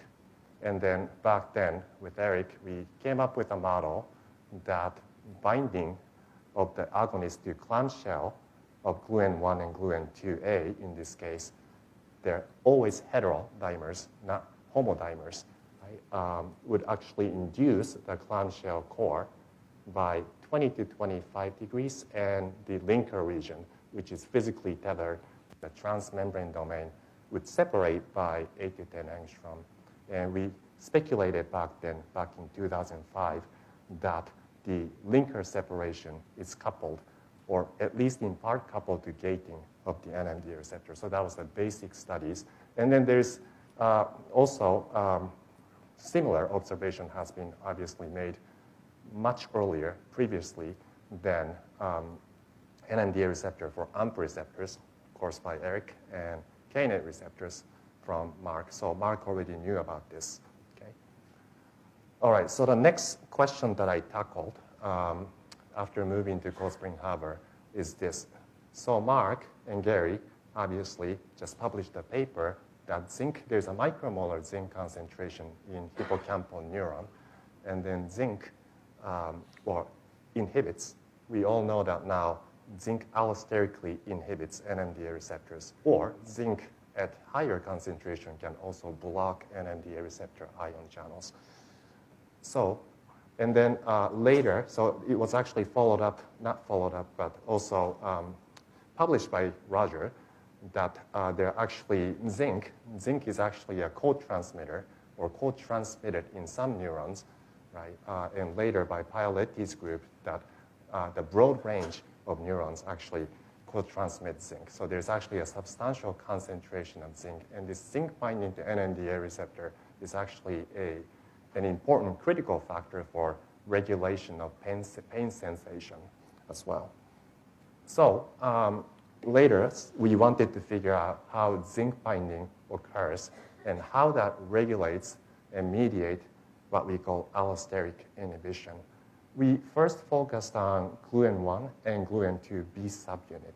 The reason I wanted to focus on gluN2B is because it's interesting in a way that zinc can bind at the micromolar concentration.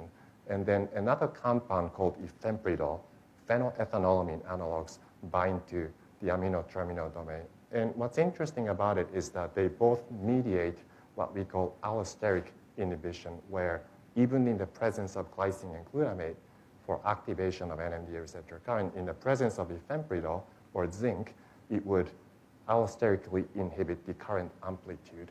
Okay, so, and then furthermore, we wanted to understand how, so this ethempridol analog has been really focused. It's been a hot compound for treating depression. So we wanted to understand the specificity of ethempridol binding. There's no such mechanism as ATD-dependent regulation in AMPA receptors or Kainate receptors, and there's no compound found up to date to bind to ATD for non-NMDA receptors. Okay, so I'm not going to say there's no compound yet, but as of 2015, there's no such mechanism. So we first focused again on gluN1 and gluN2B subunit. And again, I'm skipping the methodology, but we used the insect cells to secrete those proteins. And then we again solved the structure, clamshell structures, completely unrelated to ligand binding domain. And they're also heterodimer again, not heterotetramer. So it's been very difficult to isolate heterotetramer in the context of the extracellular domain. What's interesting about this structure is that this hot compound for depression research, ethempridol, binds to the interface of the gluN1 and gluN2B subunit, not in the core of the gluN2B as it was predicted before. Okay, so the binding involves residues from both gluN1 and gluN2B subunit. And then the binding of zinc. So here's the binding site for zinc. Turned out that there's no positional overlap of the zinc binding site and the ethempridol binding site. But zinc binds to the inner core of the gluN2B clamshell. Okay, right. But the common denominator for ethempridol and zinc is that they both seem to stabilize the close conformation of the NMDA receptor, of the gluN2B clamshell core. Basanti Jarayaman's, I misspelled her name, her group actually indicated that there's an opening of the closing and the closing of the clamshells by usage of LRET, luminescence resonance transfer experiment. Okay? But that's the only data that the field currently has in terms of ATD conformation. So there seems to be some opening and closing. Also, Pierre Pioletti's lab also electrophysiologically just proved that there's some opening and closing as well. All right, so obviously we didn't really mention about mechanism of NMDA receptors. That's because we could never really get the heterotetramers at the extracellular domain. So the next question, obviously the very important question that we wanted to tackle is Mark's finding, and Gary's finding in 1991. So where they came up with the same conclusions, measuring kinetics of agonist or antagonist for Mark and agonist for Gary. Okay? And then where they came up with the conclusion that NMDA receptors are heterotetramers composed of 2 gluN1 and 2 gluN2 sites where subunits where glycine and glutamate bind to gluN1 and gluN2 respectively. Okay? And I just wanted to, in the next 10 minutes or so, explain why they're right. Okay? So here's what we had up to this point. Okay, so they're heterodimers of ATD and heterodimers of ligand binding domain, which I solved with Eric when I was a postdoc. Okay? So these were the only information we had. And then we had no idea how possible conformational change in ATD or LBD can be coupled to each other to mediate function. Okay? So we wanted to get some information on how they are arranged. That's because we didn't know how ATD and LBD are being arranged or how the subunits, two subunits of gluN1 and gluN2 are arranged with each other. There are some issues. So we knew that they're heterodimers, but we didn't know how subunits were arranged. Is it 1-1-2-2 arrangement or 1-2-1-2 arrangement? Okay? So we wanted to answer those questions simply by directly solving the intact receptors. All right, some technical aspect that we implemented to attack this problem. So their NMDA receptors are hetero, tetramers. So we have to deal with two membrane proteins, gluN1 and gluN2B. The first big compromise that we have to implement is the cutting off of the C-terminal domain, 600 amino acid residues, which is a very juicy domain for people like Roger, which I really regret cutting them off. But however, we have to get what the stable proteins, we actually had to cut them off. So that's a compromise. And some freakish number of probably mutations. It's probably not as freakish considering how single subunit contains 800 amino acid residues. They can be classified as glycosylation knockout mutations. So we wanted to get rid of potential glycosylation sites that doesn't interfere with trafficking that we knew through the study of ATD and LBD already. We had some deletion of ATD and LBD linker, which proved to be effective in Eric's AMPA receptors studies. So Eric already had AMPA receptor structure when I started this project. All right, we also wanted to get rid of free cysteines. We conserved disulfide bonds. And then later, we actually had to charge neutralize to mediate packing of the NMDA receptors in crystals.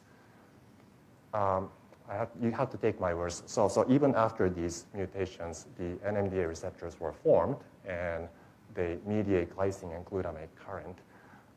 Another technical aspect is that we decided to stick to insect cells. That's because, well, partly it's scientific, and the other part has to do with sequestration. Well, I'm talking about budget sequestration, not receptor sequestration. So we sort of ran out of money, and insect cells were much cheaper than HEK cells. I mean, that was kind of one reason. Another scientific reason is that the pH for insect cells happen to be much lower. So it's about pH 6.2. That naturally inhibits NMDA receptor ion channel activity. So we speculate that that would be the reason why less toxicity is mediated in insect cells. Another thing we had to do is instead of using conventional polyhedrine promoter, we actually have to use immediate early promoter. We actually screened bunch, and then we came up with heat shock protein 70 promoter from Drosophila. When you just compare the size exclusion chromatography, it's actually a fluorescence coupled size exclusion chromatography invented by Eric, where you can see, even with heat shock protein, you actually see tetramer, but with polyhedrine promoter, you get almost nothing. Another technical aspect, just the use of detergent. This is what we had after STS page. And then just like that, so we basically were able to crystallize NMDA receptor from rat. And we crystallized it in the presence of a fempridol, glycine, and glutamate. So it's the allosteric inhibitor bound and agonist bound structure.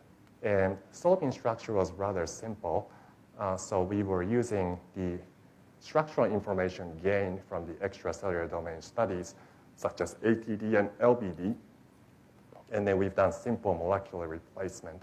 And it was good enough to see a continuous density for the transmembrane helices as well. Okay? But the caveat was that back then was that the resolution was limited to 5.7 angstrom.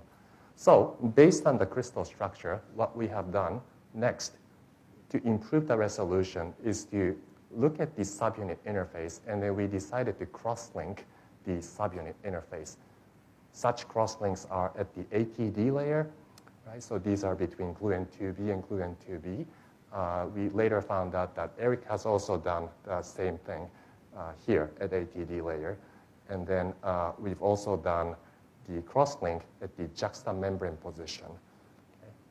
This is to show you that the disulfide cross-link worked for ATD. So you should see gluN 2B dimer in the absence of reducing agent, and then the tetramer for the juxtamembrane cross-link. We've done some electrophysiological recording. Amazingly, with and without DTD, you see no current changes with the TMD cross-link. So there's probably not much going on in terms of changes. This is just in the context of macroscopic current. However, with ATD, when you cross-link between the subunits, you actually trap the inhibited state. Okay? So when you break the disulfide bond with DTD, you see huge potentiation. So we speculate that we're actually trapping the allosterically inhibited state. But importantly, by this manipulation, we were able to improve the resolution from 5.7 to 3.95, maybe 4 angstrom. Some of the spots actually went to 3.6. And then this is what we solved. Around the same time, Eric's lab also published the intact NMDA receptor structures from Xenopus blog. Ours is rat NMDA receptors. But the structure looked almost identical. So for the sake of my talk, I'm going to stick to our structure. So one thing we found out is that the subunit arrangement is already, is this 1-2-1-2 arrangement, not 1-1-2-2 arrangement. So that was the first obvious feature that we found out. When you flip the structure and look at it from the top of the N-terminus, so you're looking at it from the presynapse, you'll see dimer of heterodimer arrangement that we saw at the in the extracellular domain structure. When you flip and just look at the ion channels, you'll see pseudo fourfold symmetry. Okay. When you present this in surface presentation, you can see how ATD and LBD are packed tightly against each other. Okay. As much as we call it ATD and LBD, they're almost kind of looking like a continuous domain, which is unlike AMPA receptors that Eric and Kainate receptors like Eric and Mark have shown. I'm going to show you the next slide, the comparison of the AMPA receptors and NMDA receptors. I just also here wanted to show you that the crystal structures contain densities. These are F0 minus Fc densities for ethempridol and the glycine and glutamate, indicating that the structure perhaps represents the allosterically inhibited NMDA receptor intact ion channels. Just a quick comparison with 2009 structure from Eric's. So it was solved by Sasha Soboletsky in Eric's lab, just showing you that there are fundamental differences. So I don't probably have to explain too much, but the biggest difference is that there's a change. There's a change in packing between ATD and LBD. There's very minimal interaction in ATD and LBD in AMPA receptors, whereas there's a fundamental interface between ATD and LBD. So this indicates that whatever happens to ATD in terms of conformation would affect the orientation of the ligand binding domain. There's no such thing as ATD-mediated regulation in AMPA receptors. That's because ATD and LBD are minimally interacting with each other. So that's really this is what we speculated immediately after we saw the crystal structures. But there are some conserved features such as domain swap. So there's a fundamental domain swap between ATD and LBD layers. What I mean by that is that the dimer pair, here is a heterodimer pair, is swapped between ATD and LBD. So orange and cyan pair now becomes orange and purple. And same thing, or same feature has been observed for AMPA receptors, Eric's AMPA structure, homomeric AMPA structures, where he saw the homodimer pairs are different between ATD and LBD layers, despite the fact that the ATD structures are now completely different from each other. And the packing between ATD and LBD are also completely different, as I indicated before. Is this ion channel closed or open? That was an easy question to answer. So we basically superimposed those structures that we got with the AMPA receptors, which was bound to antagonists. So we assumed that it was a closed structure. KCSA obviously has the similar topology at the ion channel level. So I'm superimposing Rod's closed channel from KCSA from 2001, superimpose as well. However, when I superimpose the open channel, shaker channel, also from Rod's lab, Rod McKinnon's lab, there's actually superposition doesn't really go well. The open channel is much more open, just indicating that these NMDA receptor crystal structures represents the closed ion channels. All right, just going back to Mark's finding. As Roger actually pointed out already in his talk, another major finding of Mark is that NMDA receptor has a high calcium permeability. And that really has a huge impact on signal transduction cascade leading to synaptic plasticity, really delineated in the past 15 years or more by Roger Nichol and his colleagues in the field. Right? So that really indicated that the NMDA receptors are capable of integrating presynaptic glutamate information and the voltage at the postsynapse into a calcium signaling. Okay. So the question is, what actually determines the high calcium flux in NMDA receptors? To answer that question, we took the same crystal and then soaked that crystal against the lanthanides such as holmium and gadolinium, which are actually thought to mimic the calcium binding sites. We did that because we wanted to extract anomalous difference. And with the kind of resolution that we're getting, we thought it would be impossible to get calcium. Unfortunately, we didn't get any calcium signal, or lanthanide signals within the transmembrane domain. But we saw a strong density right on top of the ion channel pore, surrounded by a motif called DRPER motif, Dr. Pierre motif, which was originally found by Lonnie Woolmuth at Stony Brook. Okay? And he found out that by mutating some of those charged residues, calcium permeability is being affected. Okay? So we speculate that there's a calcium pool. We speculate that these residues are acting as a calcium pooling mechanism, right? So that calcium would be basically just sitting right on top of the ion channel pore, ready to be permeated. So in the last 2 minutes, I just want to show you the movie of what we learned from the intact receptors,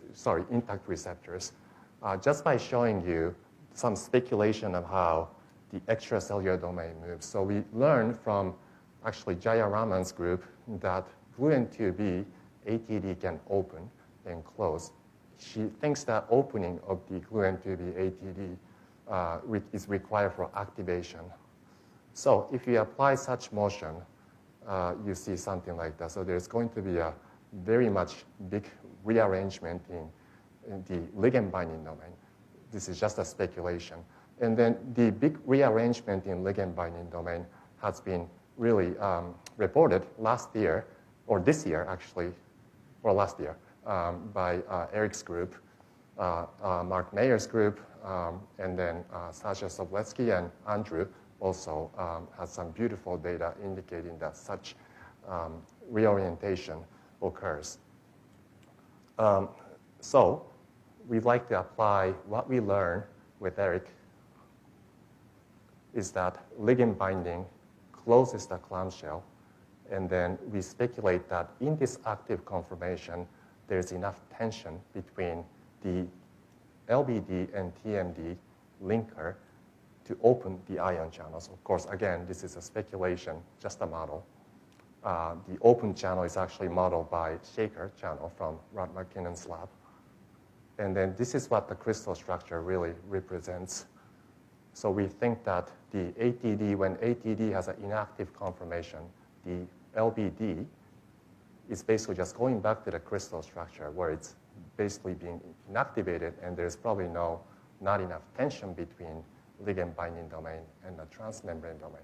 Okay, so that remains to be seen. I have 2 seconds left. Just wanted to just let you know that these are the people in my lab who should get all the credits about the science that I talked about. Most of the work was actually done by Erkan Karakas, my postdoc. He's still on market. He's looking for a job right now. So if anybody's interested, he's the best thing that happened to me, really.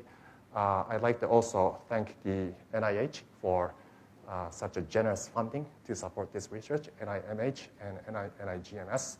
Synchrotron Light Source, Steve has been my collaborator, and obviously I was created by Eric, and my career has been really polished by Mark, especially after my independent career. So it's really hard to see him go, but I'd like to take this opportunity again to thank you again. Thank you. Do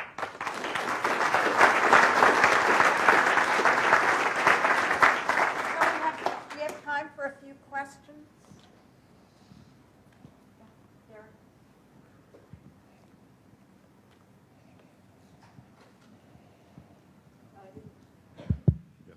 I hear very beautiful work. The synaptic physiology people are always wondering about the modal gating of NMDA receptors because it's so profound. These different kinds of activation properties. And I was wondering if there was any hints in your kind of, as you've started to try and understand the structural properties of these receptors, of how structurally that might come about. Some people have made some speculation what it might be in potassium channels. It ties into the pore, and I wonder if you've given any thought to that for NMD receptors. Sorry, thoughts about multi-gating. Modal gating, go through these different... Oh, that's a tough one. Of course, I can't overstate anything. I just simply think the structural biology, resolution of the structural biology to answer that is not as high as, electrophysiology. Right now, I have absolutely no idea how there are 2 open states for NMDA receptors. I basically just don't see any open state yet for NMDA receptors. So you're going to have to give me 20 more years to answer that question. Hiro, yeah, Andrew. Just the same question I've asked you before about M4. So M4 is at such an angle, and I mean, it's really emphasized by this apparent sort of squashing. Yeah, Andrew. But what do you think about it? You've been extremely critical about this. No, it's the way it is, but what do you think about it? I think, I might have to admit, for a lot of membrane proteins, this has been the trend, and I speculate that this is some kind of detergent effect as well. Not quite sure if it's actually, especially M4, since it's loosely attached to, the pore. It is different from AMPA receptors where it's actually standing up a bit. So that could be the detergent effect. Having said all that, the cross-link actually works, so the orientation of the transmembrane domain should be roughly the same. I don't know about the tilt yet. That remains to be seen. But that tilt is actually only seen for gluN2B receptors. When you look, the gluN1 M4 helix is actually more standing up. So. Other questions? Okay. Thank you.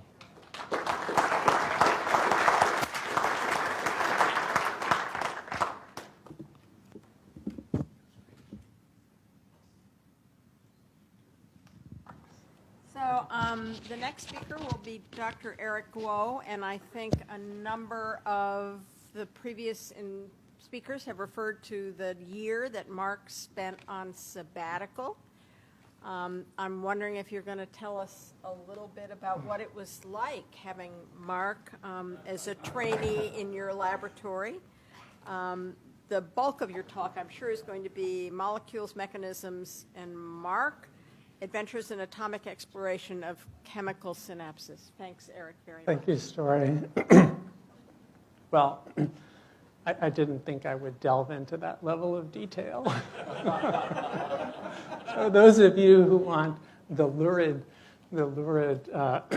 tales of Mark's time in my lab should leave now. No, it was wonderful. Actually, we shared an office, and it was an absolutely wonderful time. I want to start first, of course, by thanking Kenton for the opportunity to come here and to acknowledge the impact that Mark has had on the arc of my career. And it's really been profound and a wonderful opportunity. And I think that you know, when you think about those types of interactions and relationships you have with your colleagues, you know, you can probably kind of pick just a few that are really special. And I think that Mark occupied that for me, no question. And it started really, of course, with the literature and my reading papers that Mark had written or co-authored and being inspired by his work. And then with his sabbatical at Columbia and my group. I do admit, though, story, I was a little unnerved when I helped him unload his car right when he arrived. And the first thing we took out of the car were some cases of wine in wooden crates. And I thought, oh, good grief. Have I actually taken on a wino or a scientist? But it quickly became clear that Mark was an absolutely wonderful scientist. And after the sabbatical, of course, I came to NIH and spent quite a bit of time in his lab learning the rudiments of electrophysiology. It turns out that during that period of time, about a 4 or 5 year period, Mark and I co-authored 7 papers together and exchanged innumerable emails and telephone conversations. And Mark really was the effective co-mentor of many people in my group, from Hiro Furukawa to Rongxing Jin to Neely Armstrong to others. And so it's really, I think, fair to say that Mark is a kind of scientific sibling of mine, and it's really been such a wonderful, wonderful experience. And so one of the things that I just came to appreciate about Mark, and I was trying to think about how to sum it up in 2 words, and I know some of these words have already been mentioned, and that is his passion and his sense of precision. And if you'll allow me to use to have accuracy subsumed under precision for the moment, because I don't want to leave the impression that Mark was not accurate, but let's just say he was passionate and precise. And I think one of the most wonderful things about his passion was that he was passionate for glutamate receptors, absolutely passionate for glutamate receptors, and monogamously so. You know, that was just his one thing.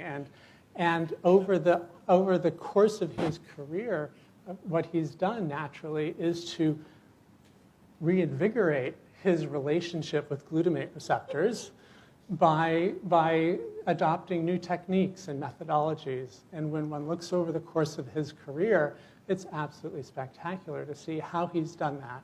And that, too, was an inspiration to me and an inspiration to people in my group and to people in the field. Of course, Mark is also very precise, and it became well known in my lab what the Mayer test was and whether or not your experiments had passed the Mayer test, and it was at least an N of 5 or 6. And that was just one of the absolutely wonderful things that came out of my experience with Mark and his time in my group. So you know, how do you really encapsulate what it is like to have this relationship? And so I thought I would just tell you a couple of stories, basically, scientific stories.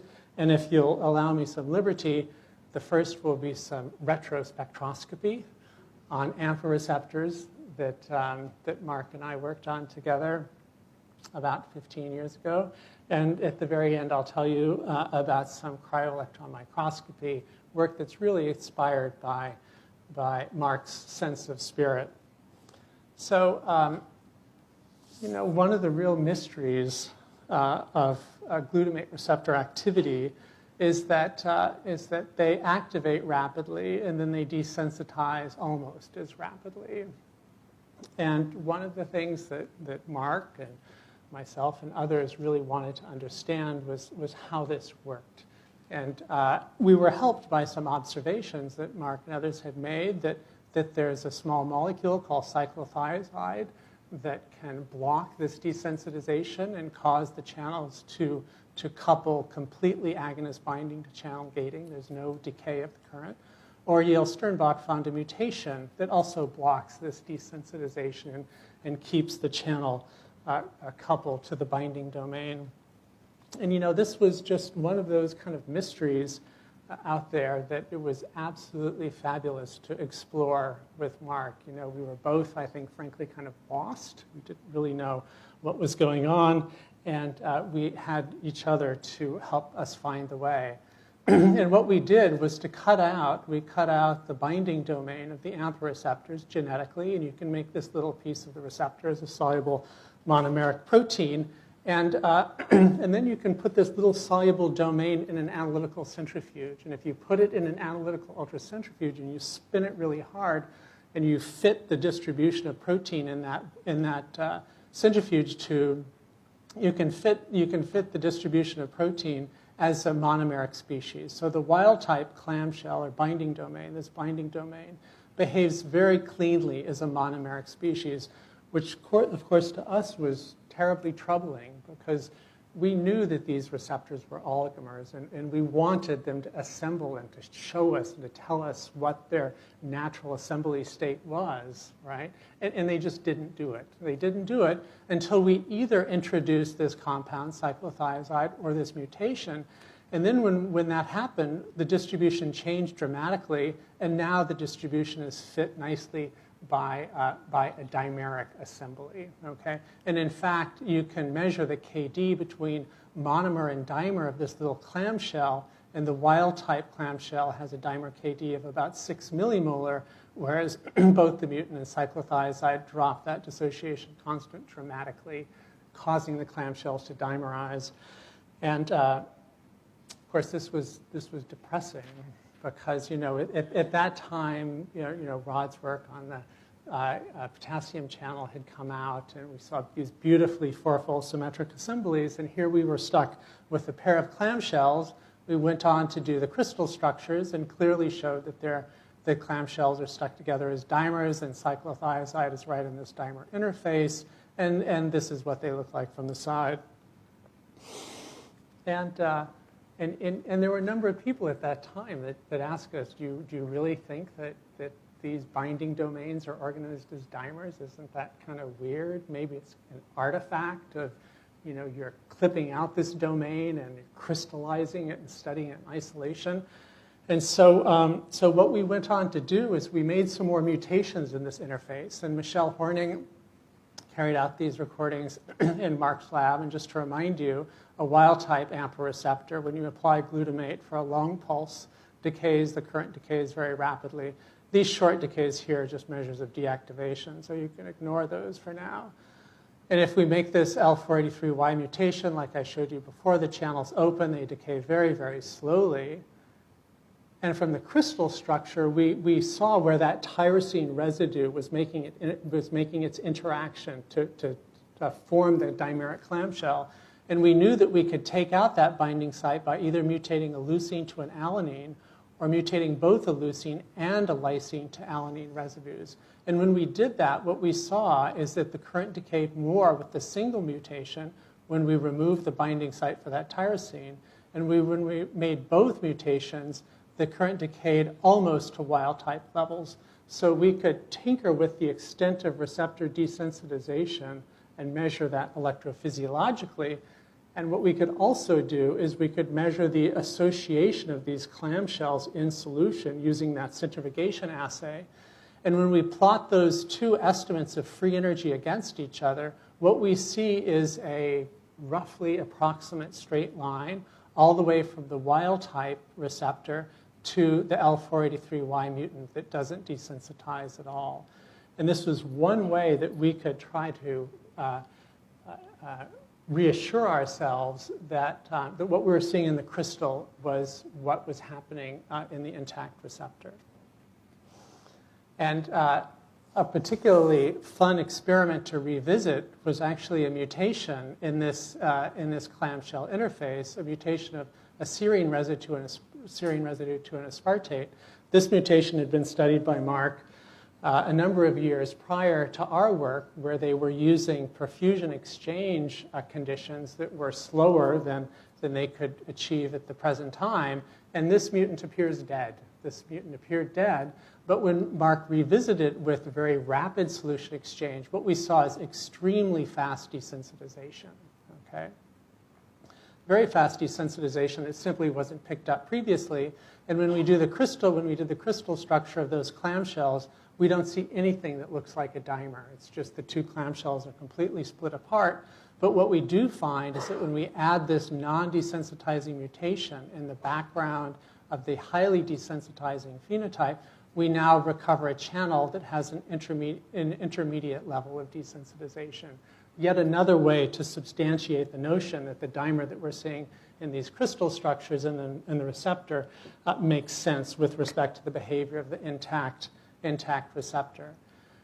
And these studies then led to a very simple model for how the receptor might gate. You have two clamshells in a back-to-back fashion. Glutamate binds, the clamshells can close, and when those clamshells close, they can tug on the M3 helices and mechanically open the ion channel. Desensitization occurs because the interface between the clamshells is kind of weak. It's not that strong. It's like a Post-it note. It can be easily pulled apart and put back together. And so almost as fast as the channels can activate, this interface can rupture. And when it ruptures, it decouples binding from gating. So it's this back-to-back interface of the clamshells that's required to couple agonist binding to gating. And when that interface ruptures, the channels close. And if you stabilize this interface, as with CTZ or with the L483Y mutation, you exclusively drive the receptor to an activated state, and you entirely block this process because you've just stuck the clamshells together really tightly. Okay, and you can imagine some kind of hypothetical energy diagram where the non-desensitizing mutants occupy a pit and the highly desensitizing mutant, like SF754D, occupies a desensitized pit in this reaction coordinate diagram. So that was fine, but it led to the really troubling observation. And the troubling observation was that if the four subunits of the glutamate receptor are organized as a pair of dimers, where this is one dimer, like that which I've already shown you, and this is a second dimer, we know by many pieces of information that this pair of dimers is coupled to an approximately fourfold symmetric K-channel-like transmembrane domain. And if this is to happen, what this means necessarily is that there has to be non-equivalence between the two subunits within a dimer. Okay? And it means that they must be coupled to the ion channel pore in non-equivalent ways. And this is a little bit puzzling because what we've been studying and what gates just fine are homomeric AMPA receptors. And so what this tells you is that those two subunits must occupy different conformations even though they have the same chemical sequence. And this kind of symmetry mismatch of identical polypeptides is unusual. And to try to make the point, imagine on the ion channel that each ion channel is coupled to the ligand binding domain above it by way of some little knob. So these knobs are arranged in a fourfold symmetric manner. The knobs that are coupled to those on the ligand binding domain layer are here and here.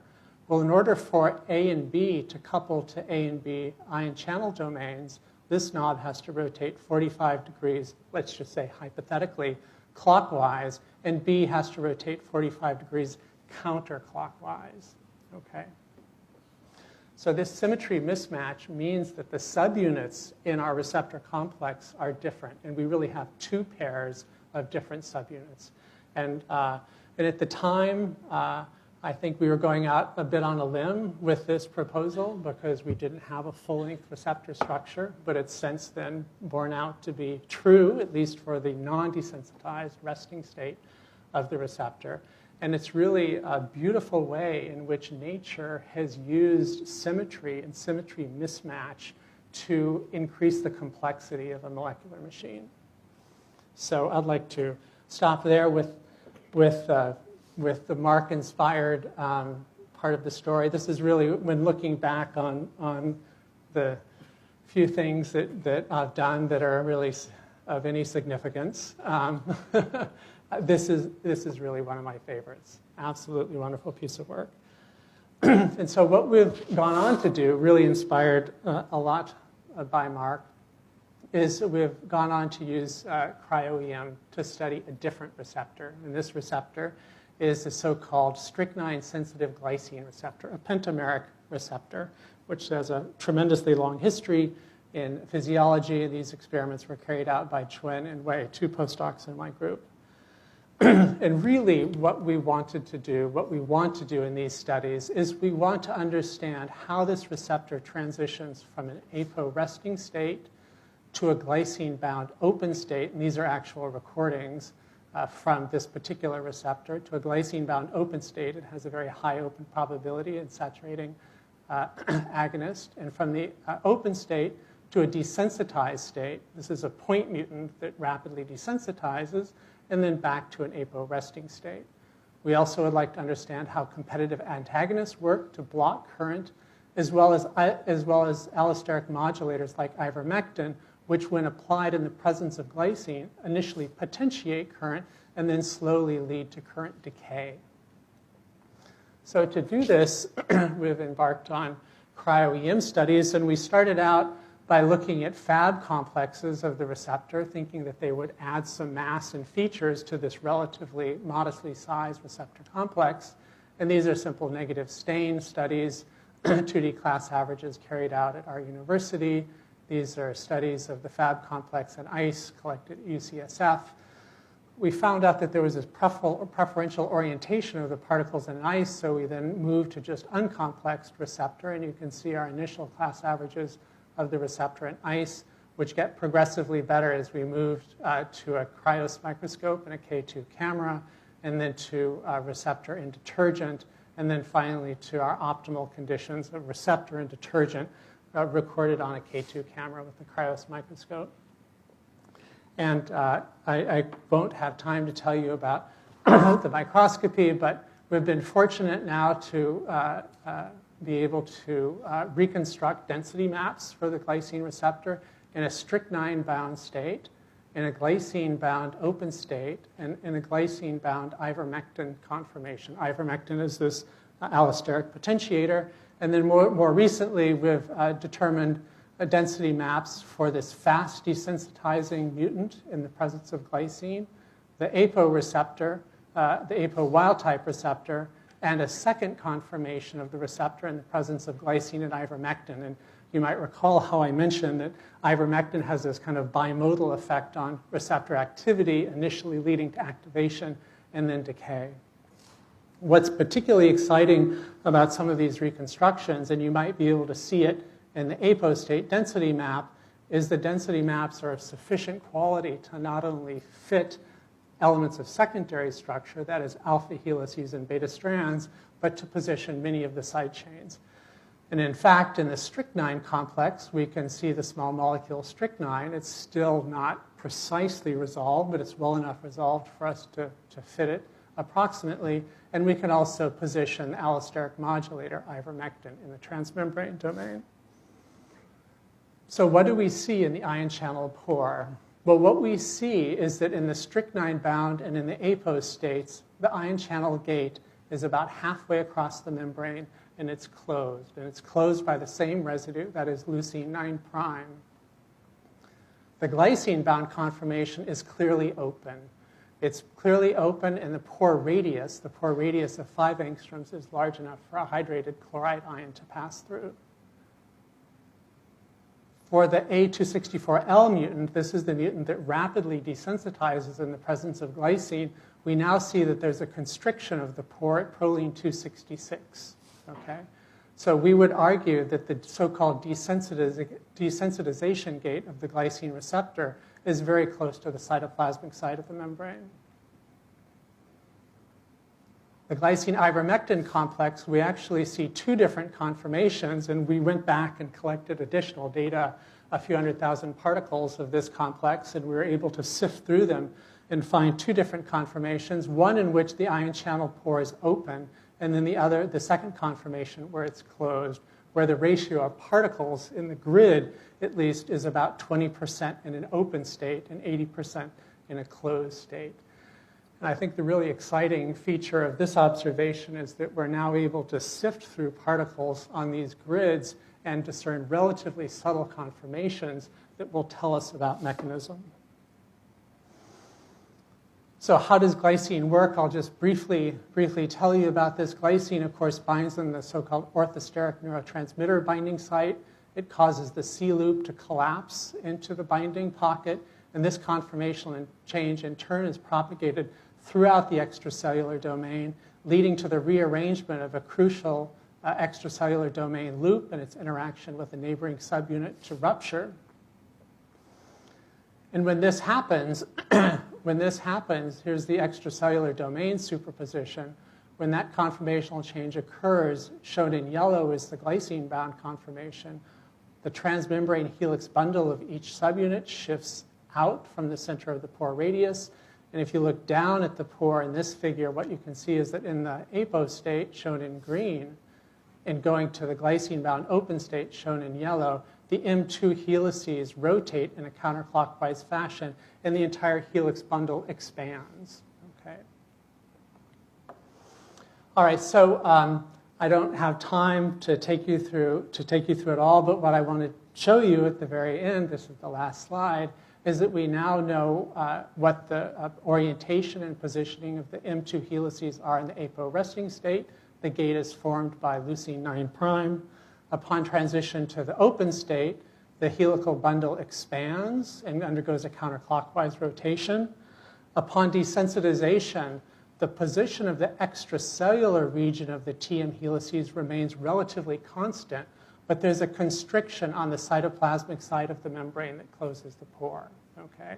So the extracellular domain in its coupling to the extracellular part of the ion channel remains constant, but there's this collapse near the cytoplasmic side of the membrane. And then, and then to go back to the apo resting state, the extracellular region of the M2 helices constricts again. Competitive antagonists work by stabilizing the apo state. They stabilize the apo state and giving rise to the same occlusion of the ion channel pore. Ivermectin binds to the transmembrane helices interface and stabilizes both an open conformation of the TM helices, as well as a conformation in which the pore is constricted at the cytoplasmic side of the membrane. And this conformation looks much like the glycine-bound desensitized state that we trapped with the point mutant.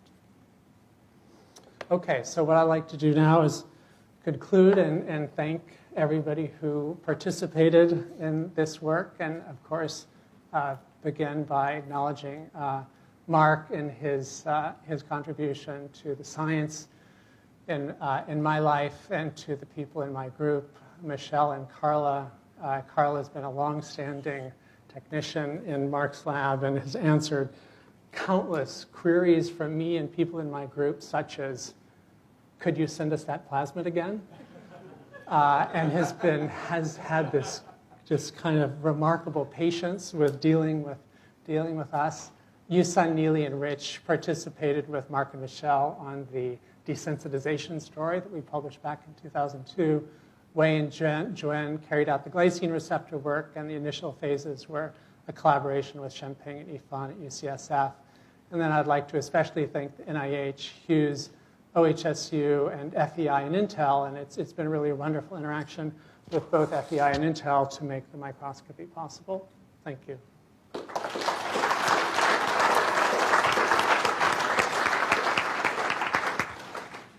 have time for a few questions.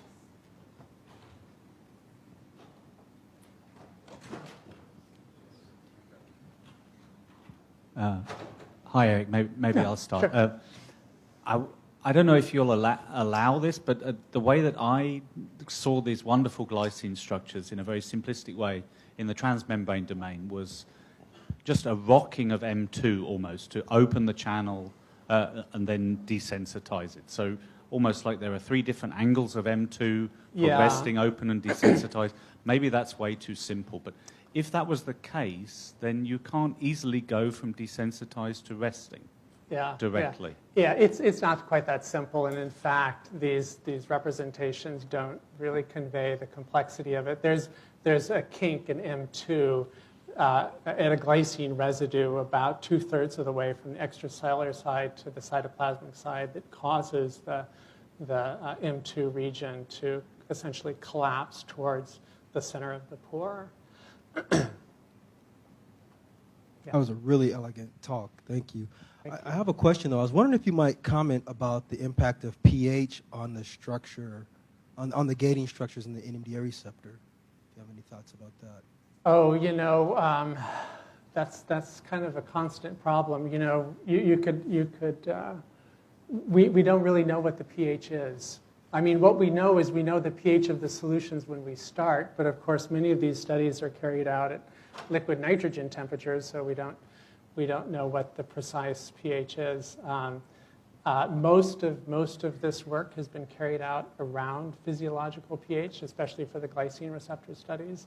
So I would hope that at least at the initial phases of the experiment, when we plunge the grid into liquid ethane, that the pH is close to physiological.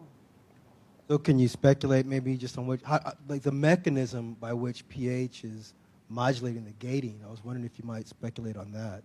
Oh, we just don't know that. I just don't think we know it yet because we don't know the kind of repertoire of pH-sensitive residues well enough to be able to pinpoint them.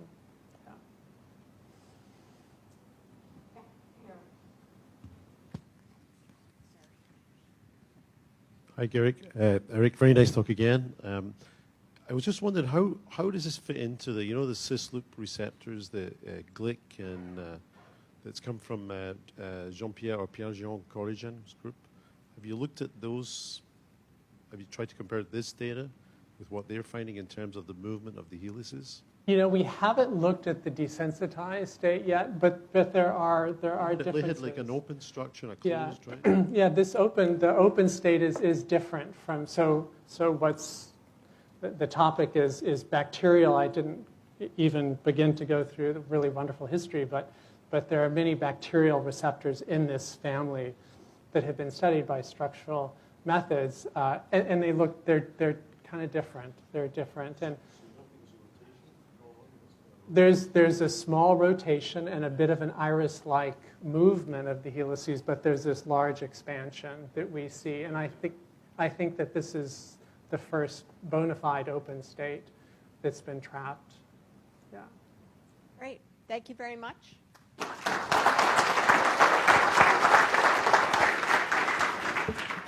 Okay, so the last full talk will be given by the man of the hour, the day, 30 years, Mark Mayer, and its title is What's in a Name? AMPA and Kainate Receptors in Flies and Ctenophores. And I assume this isn't going to be your last scientific talk, Mark. Probably not. Good.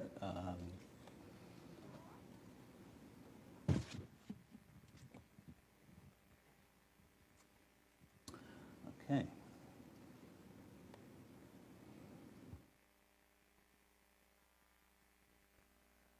Okay. Wow. What a day. I've had some. It's really been fantastic. So some people know I'm a little bit of a rebel sometimes. There's one scientist here who I have admired immensely, and that's Chris Miller. And I'd like to share a quote from him. I'll just read it to you. So, despite the dictates of the awful funding situation and the translational terrorism that we have coming down from the NIH, and it will only get worse in the future, that's Chris Miller, still think that scientists should trust their own aesthetic pleasure and in the systems they work on and not feel that they should be forced to work on something that other people think is important. And I really encourage you to take that same attitude. So in the line of that kind of introduction, I'm going to share a little bit of what I call my cabinet of glutamate receptor curiosities. So as some people already knew and some people learned last night, one of my interests outside of science is studio glass. And just on Thursday, this wonderful piece by Stefan Dam, who's a Danish glass artist, arrived at our home. We managed to get it set up. And he made these pieces in the spirit of the 17th century Wunderkammer. And it's in that spirit which I'm going to talk to you about some glutamate receptor curiosities. So glutamate receptors, we now know from genome sequencing projects, are actually expressed in all kingdoms of life, including plants. Of course, from my beginning, influenced really by Jeff Watkins when I was an undergraduate at Bristol, most of the studies that people have performed have been naturally done on vertebrate systems because of the immensely important role that glutamate receptors play in synaptic transmission in the brain. So, biomedically, it's a very, very important system. And the vertebrate classification scheme, which we've heard about today, completely dominates the current literature. So we have AMPA receptors, Kainate receptors, and NMDA receptors. These are non-biologically occurring ligands. In fact, Kainate is an environmental neurotoxin, but they're not what's present in the brain. But it was the selective binding of these ligands which defined AMPA, Kainate, and NMDA receptors. And as we've heard several times in the last hour or so, NMDA receptor subunits bind glycine to GluN1, GluN3, and the AMPA, Kainate, and NMDA receptor GluN2 subunits bind glutamate. So a huge temptation in the field, I think, is to assume that these ligands which have been developed in studies on vertebrate receptors could be used as tools in genetically tractable organisms like Drosophila, C. elegans, and other systems. And that's what I'm going to talk about today. So we decided to have a look at glutamate receptors in ctenophores. Most of you probably have never heard of a ctenophore until now. They came to a prominent surge of interest recently because of two papers, one in Science from Ryan et al., which was actually done here at the National Institutes of Health in NIGHR, and the other from Moroz and his colleagues in Florida. And what these papers found by massive genome sequencing was they came up with a hypothesis that ctenophores are actually the base of the metazoan tree of life. So they evolved before sponges, porifera, before placozoans, before jellyfish, and before us, the bilaterians. We studied ctenophore glutamate receptors from two species. The first was Memniopsis ladii. It actually has 16 glutamate receptor genes. Remember, we only have 18. And the second was Pluribacchi bacchi, beautiful organism. These are not actually photosynthetic organisms. The tene is a Greek word for a comb, and the tenes diffract light, and as they move, they give these beautiful color patterns. And actually, the paper in Nature, these 14 glutamate receptor genes were annotated. They are in the database as kainate receptors. The amino acid sequence identity is not great, but it's not awful. And you can probably see why they call them kainate receptors, because they're 19% identical with kainate receptors, a little bit lower with AMPA, and less similar to NMDA receptors. So one of the first ones we got to go was, it's called ML032222A, and it was a protein. Because we knew it was a glutamate receptor, we thought it was a kainate receptor, we purified in the presence of glutamate. We crystallized it in the presence of glutamate, and it looked just like every other glutamate receptor ligand binding domain in the protein data bank, a very low RMSD compared to vertebrate AMPA and kainate receptors. But the surprise was that the ligand binding cavity where neurotransmitters bind contained an unidentified ligand. It was certainly not glutamate, and you can see that the cavity is actually way too small, as Hiro showed you, to bind glutamate. And like, many people here, I wasn't initially sure what was going on. And so this is a FOC emit map with no ligand there. we tried putting in different ligands in different poses, re-refining the structures, and looking at emit maps as a guide to what the ligand might be. And so we tried glycerol, and that clearly didn't fit very well. We tried lactate, and we tried lactic acid because it's quite a common hydrolysis product of polyethylene glycol, PEG solutions, which we all use for crystallization. So it's a known contaminant. It didn't fit as well. And what was particularly peculiar about this density was it was really planar. In fact, Rod, I remember, said something a long time ago about the unusual geometry that glycine can contain. And in fact, glycine can adopt a nearly planar conformation. And now the emit map goes flat. So it was pretty strong evidence that this was a glycine-binding subunit. There's nothing terribly unusual about the binding of glycine. It binds via this highly conserved arginine residue that every glutamate in receptor world has to bind the ligand carboxyl group. And the alpha amino group is bound by an acidic residue. But what was different in these tenophore receptors from all of the other structures out there was that there was an interdomain salt bridge. So as Hiro and Eric have told you, these are clamshell-shaped proteins. We've colored one clamshell orange and the other this green cyan color. And there was a glutamate in domain 1 and arginine in domain 2, which made an interdomain salt bridge. And unlike the structure what Hiro showed you, where there was a tryptophan that occupied the binding site and prevented the glutamate fitting in, this salt bridge does the same thing. And when we went back and looked at the predicted amino acid sequences, we could tentatively classify the tenophore receptors into two families. One, based on the absence of the salt bridge, was receptors which we thought would bind glutamate.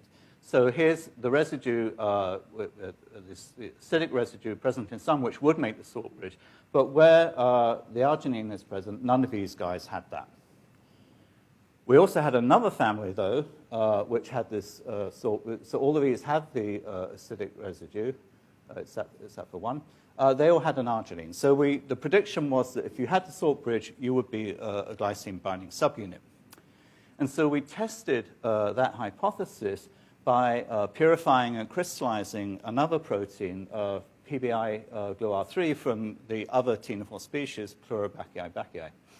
And we again purposefully purified that and crystallized that in the presence of glutamate. And once again, we got a crystal structure with endogenous glycine trapped to the receptor and bound in it. And then this is unambiguous again. It's a fairly high resolution emit map.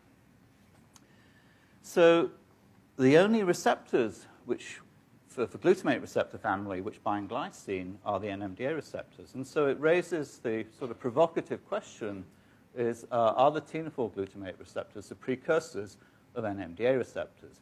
So far, all we've got is some crystallographic data showing that they're capable of binding glycine.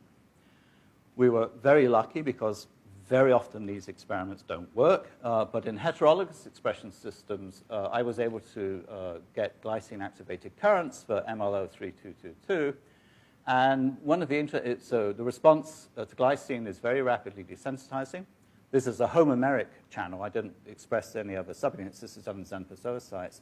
And you can see, looking at the timescale, that the rate of recovery from desensitization is extremely slow. So this is an absolutely terrible signaling molecule because it gets hit by glycine once, and then for the next 10 minutes, it doesn't know, what's going on. One of the glutamate receptor subunits, ML5909, makes beautiful glutamate-activated currents, and to my surprise, glycine acts as a fairly potent inhibitor of this receptor. So all of these early tenophore receptors bind glycine quite avidly. And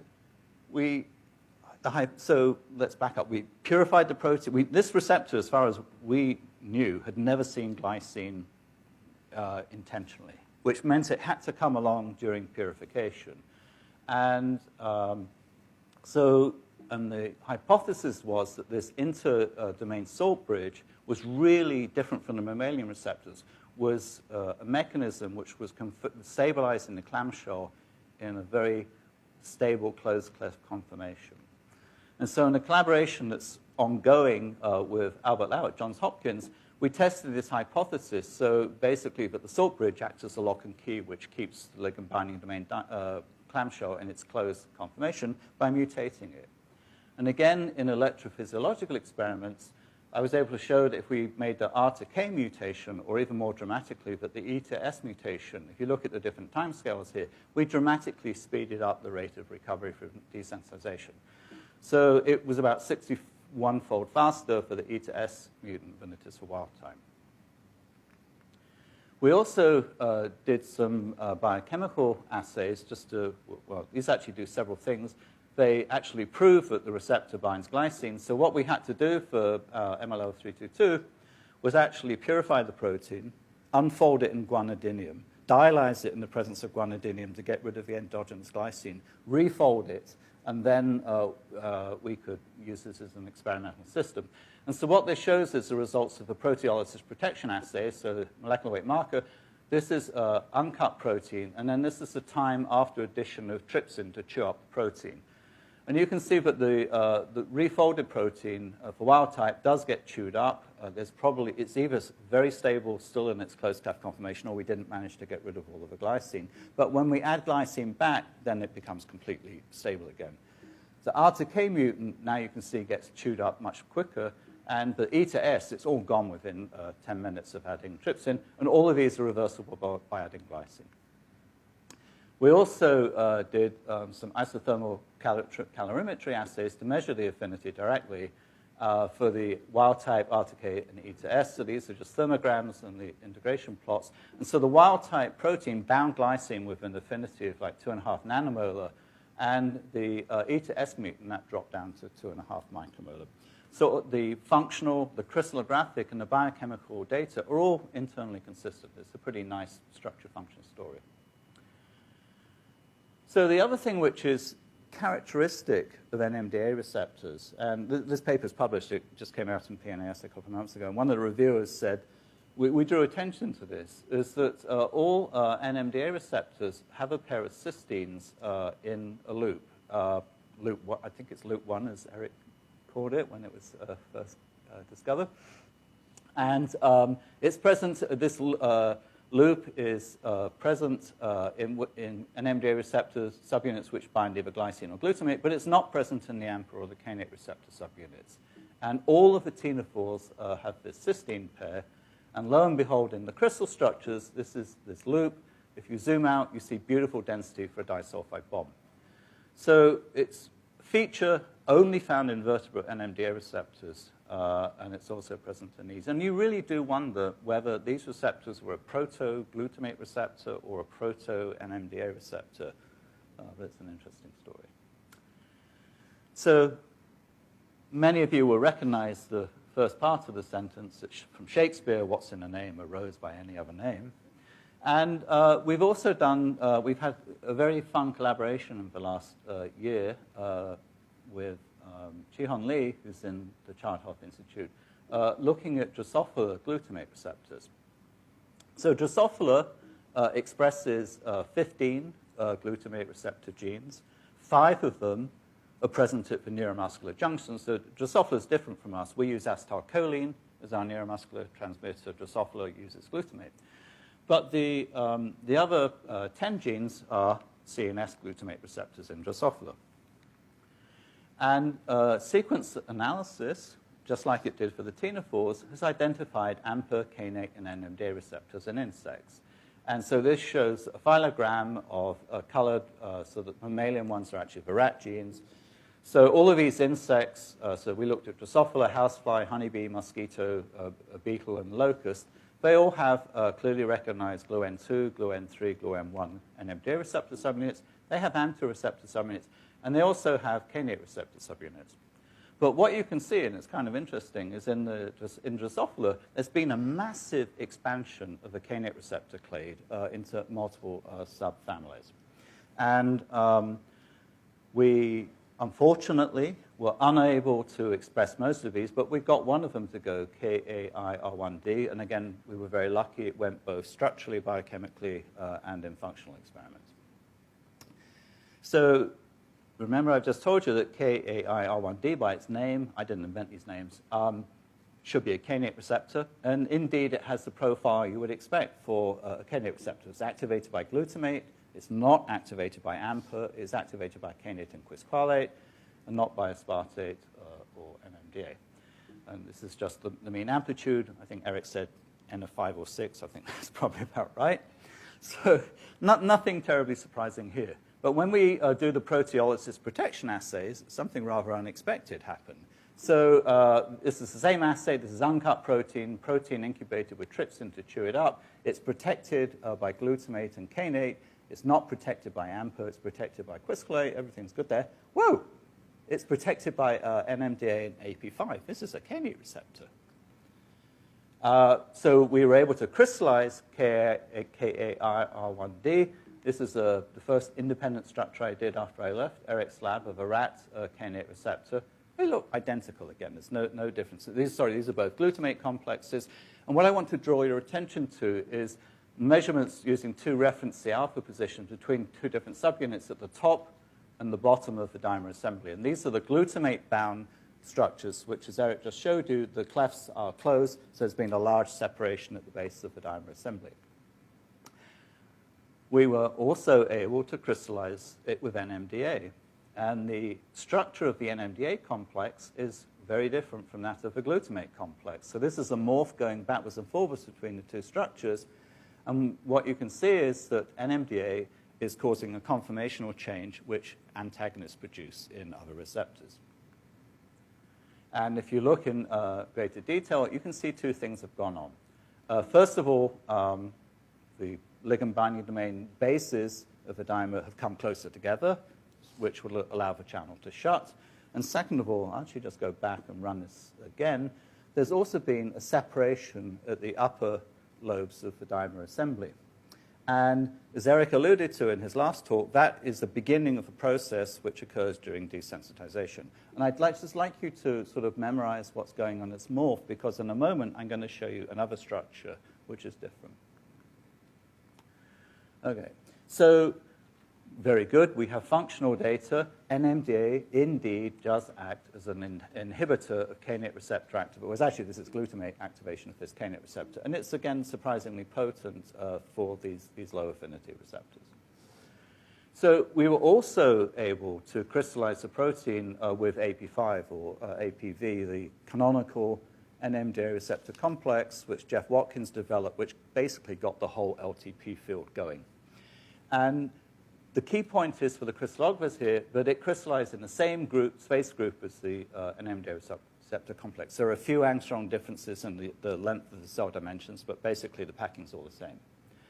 And nothing is happening up here at all within the limitations of pi mole. And I've said to myself for like 10 weeks, I have to fix this movie. But you'll notice some odd things going on up there, but they're not real. So basically, AP5 is acting structurally as a pure competitive antagonist. It's not causing any change in conformation of the upper lobe. It's causing an even larger contraction at the base, as shown here when you compare the AP5 and the NMDA complexes of this protein. So the distance here now has gone down to 20 angstroms, whereas 27 there. It's getting pretty bad, but it's going to get worse. So insect AMPA receptors, or insects also have AMPA receptors. And we were lucky in that we were able to get one of them to go. I apologize to Ela and the Drosophila people, but the names you guys have are horrible. The CG8442 is what the gene's called, I think. But anyway, it worked in our hands. So again, we were able to crystallize it. And I have to say, this is the one disappointment. We have not been able to get this guy to go functionally. And it's reported to be functional in the literature by people whose names I shall not name. We even got the clones from them. We even used the auxiliary subunits, which they have published on to make it alive. And in our hands, it's dead as a dodo. So we only have biochemical and structural data. But again, what I've superimposed here is the Drosophila receptor complex with glutamate. And for this superposition, I've done it with Neil Armstrong structure, the rat GluA2 AMPA receptor with AMPA, so that's the difference down here.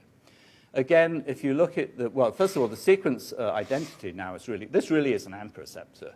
It's 56% sequence identity, 72% sequence similarity, very low RMSDs when I calculate it separately for domain 1 and domain 2. Glutamate binds via identical interactions. But when we did the proteolysis protection assays, again, for the purified ligand binding domain, so this is uncut protein, chewed up completely by trypsin. It's protected by glutamate, and as I think Roger was the first person to mention it, Kainate's a pretty good AMPA receptor agonist as well, protected there.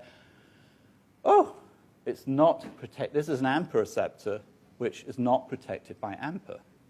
And thank God it doesn't bind NMDA or aspartate or DAP5, so that's good. So what's going on? And this is the joy of structural biology. It's so obvious. So what I'm showing here is the superposition of the rat GluA2 AMPA receptor complex and the Drosophila. So this map here is not an electron density map. It's the shape of a cavity inside which glutamate binds. And in the Drosophila one, it's kind of has this truncated shape here. Here's glutamate bound in the pocket in exactly the same pose as glutamate is bound to the AMPA receptor. But the volume is different. In the Drosophila receptor, it's only 200 cubic angstroms. In the AMPA complex of GluA2, it's quite much larger.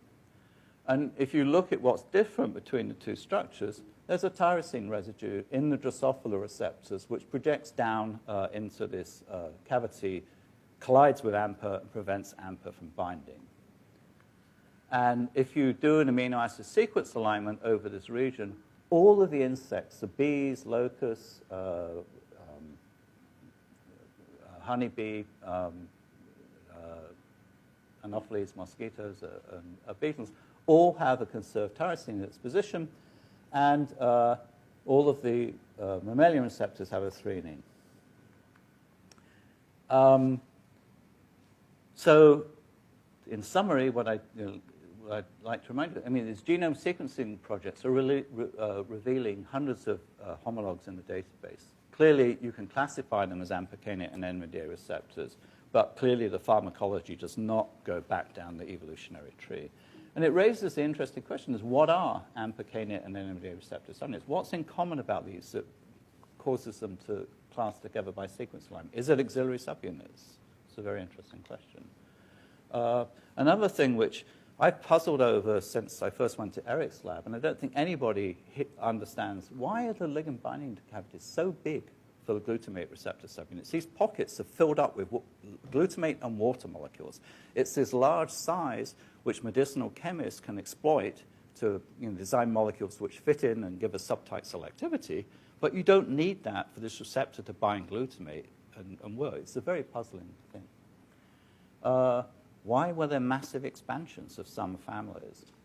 And then the final thing is, although I am going to close my lab very shortly, I had a conversation with Storia Landis about 2 weeks ago, and she said, how are you going to close things down? And I said, I've decided to work full-time in the lab right up until the end, and then next year, I'll just write out the papers. And she said to me, okay, but what are you going to do if one of the reviewers asks you to do an experiment? You won't have a lab anymore. Well, my response was, and it's true, my response was I've had a pretty good track record of thinking everything through, but then Story pushed my buttons.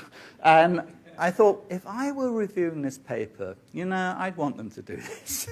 So unfortunately, and I apologize, Carla, she was having a nice wind down. We're now working like crazy people. So in the next 3 weeks, actually starting tomorrow, we have pellets for the YTT mutant. We're going to purify them, set up proteolysis protection assays, hopefully measure AMPA affinity by ATC. And this is the really crazy part, but it's not so crazy. I'm going to set up crystallization trays. I'm sure somebody at the NIH will allow me, give me some beam time to shoot them. And then I'm going to retire from lab work. I'm retiring in place. I'm going to be around for quite some time here. So there are way, way, way too many people to thank for all the postdocs who worked with me over the years. But for this last project, well, this two projects I've talked about today, all of his work was done by some post-baccalaureate fellows. So this is a program we have at the National Institutes of Health where people, after graduating from college, can come and spend 1 or 2 years here before they then go on to graduate school or medical school. So Rob Alberstein, Rich Gray, Rich is here in the audience. He has decided to go to medical school. So he's spending an extra year here to help him with that transition. Austin and Alicia worked on that. And then Paul Vidaka was my last postdoc who worked on the software. Carla Glasser has suffered long with me and just been a fantastic technician. I've had many wonderful collaborators here. And I'd like to end by just giving some very special thanks to people, a few people who've had an immense impact. So the first, of course, was Gary Westbrook. Back in the 1980s, in the Journal of Physiology, you used to publish by alphabetical order. So it was always Gary had the misfortune to be Gary Westbrook. I had the great fortune to be Mark Mayer. So it was always Mayer and Westbrook, Mayer and Westbrook. But it was an accident of the political system of how journals work. I think the next person I'd really like to thank is Story, who was really basically made it possible for me to go to Eric's lab to learn crystallography by promoting this idea of NIH scientists having a sabbatical to go away and learn something. And then, of course, Eric, what can I say? He changed my life. It was fantastic. The other people, Kenton has done 99.9% of the work of the symposium. Thank you so much. And last of all, my wife, who many of you met last night, she's actually a physician who works at KKI. Thank you.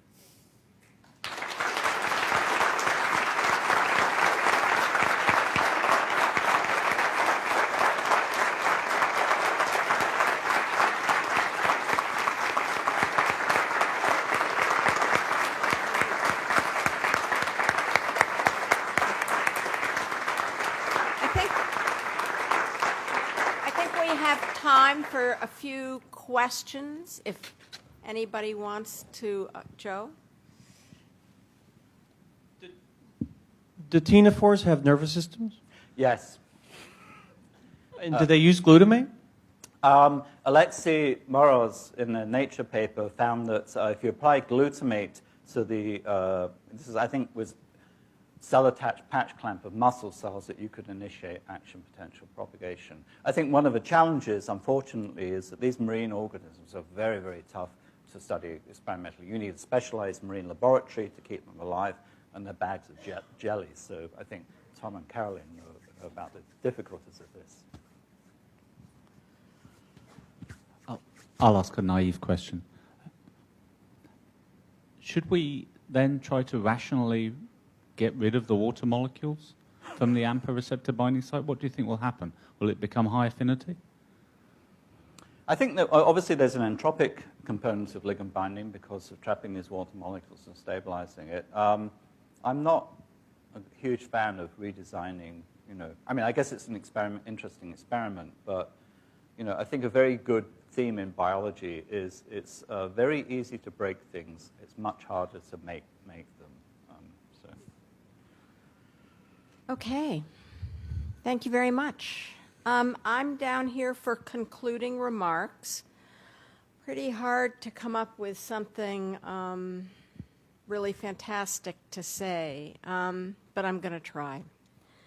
So I want to talk a little bit about Mark and the intramural research program. And I want to talk about it from two perspectives.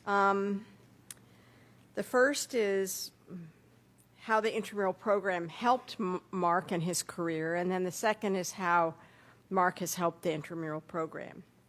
So a common theme that you all have heard again and again and again is Mark's passion about his science. I loved the comment about monogamy and reigniting his passion that we heard.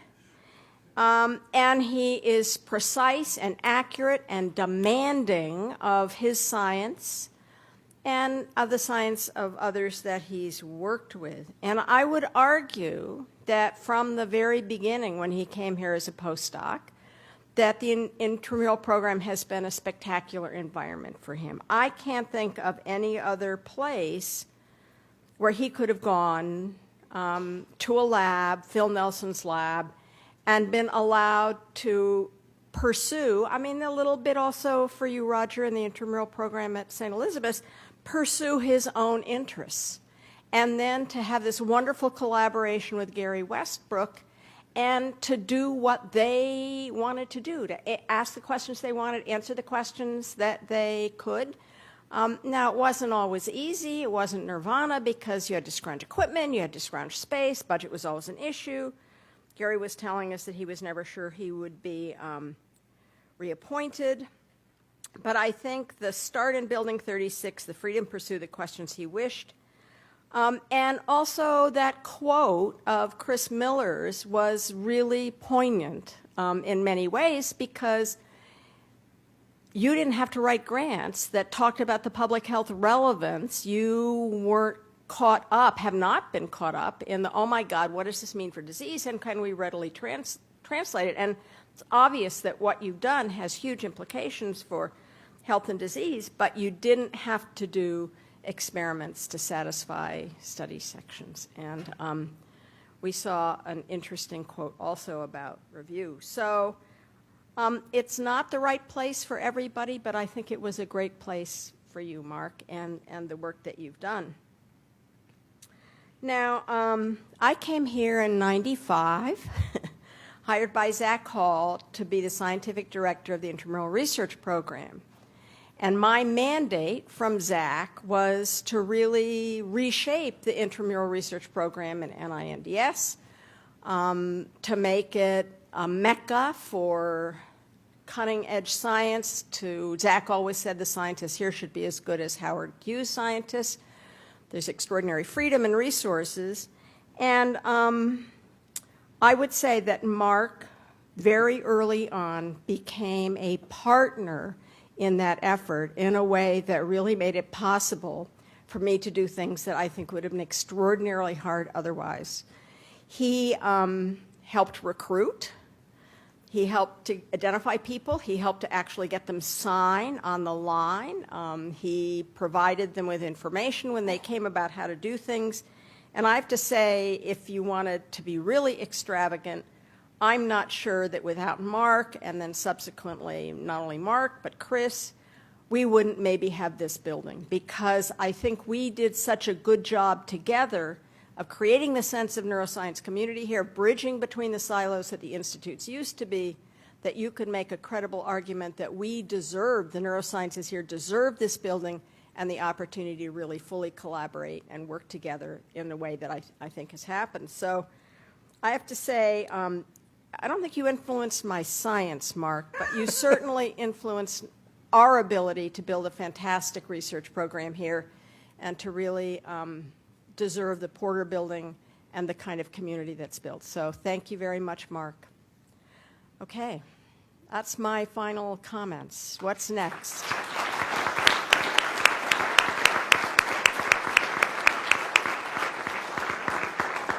So I want to thank everybody for attending, and also all the speakers. Maybe give them one extra round of applause. They're fantastic talks. So Mark, you can come up again. And we have just two mementos to remember this day in your career. And the first is one that I take credit for, which is very generic, but it's a poster of today's symposium with lots of signatures of speakers and other people in attendance. Thank you very much. The second was something put together by Jeff. Yeah, so we wanted to get you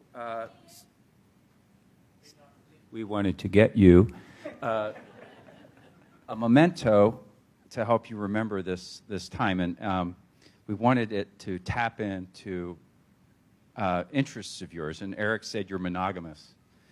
Well, it turns out outside of the lab, he's a bit more promiscuous. And your affinity for wine has been discussed by Eric. You mentioned your affinity for studio glass, and anybody who was at Mark's house last night sees that he loves wood and has beautiful furniture particularly quarter-sawn white oak.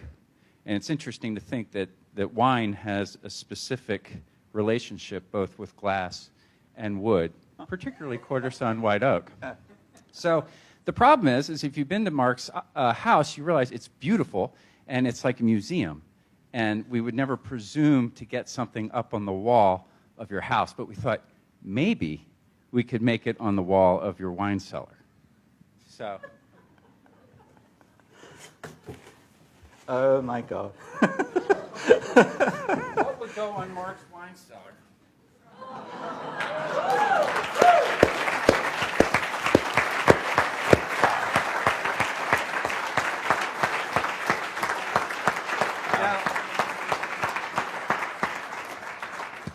Now, for those of you who don't speak French, I happen to be fluent. And this translates to the Mayer Laboratory, great scientific growth. So this is just a little thing to remember this day by, and wow. Congratulations. Thank you so much. Heavy, yeah? Yeah, it's heavy. And they even got the structure right. Oh, believe me. Thank you, everybody, for coming, especially all the speakers who came from out of town. We've heard some really great science today, and I look forward to seeing what carries on.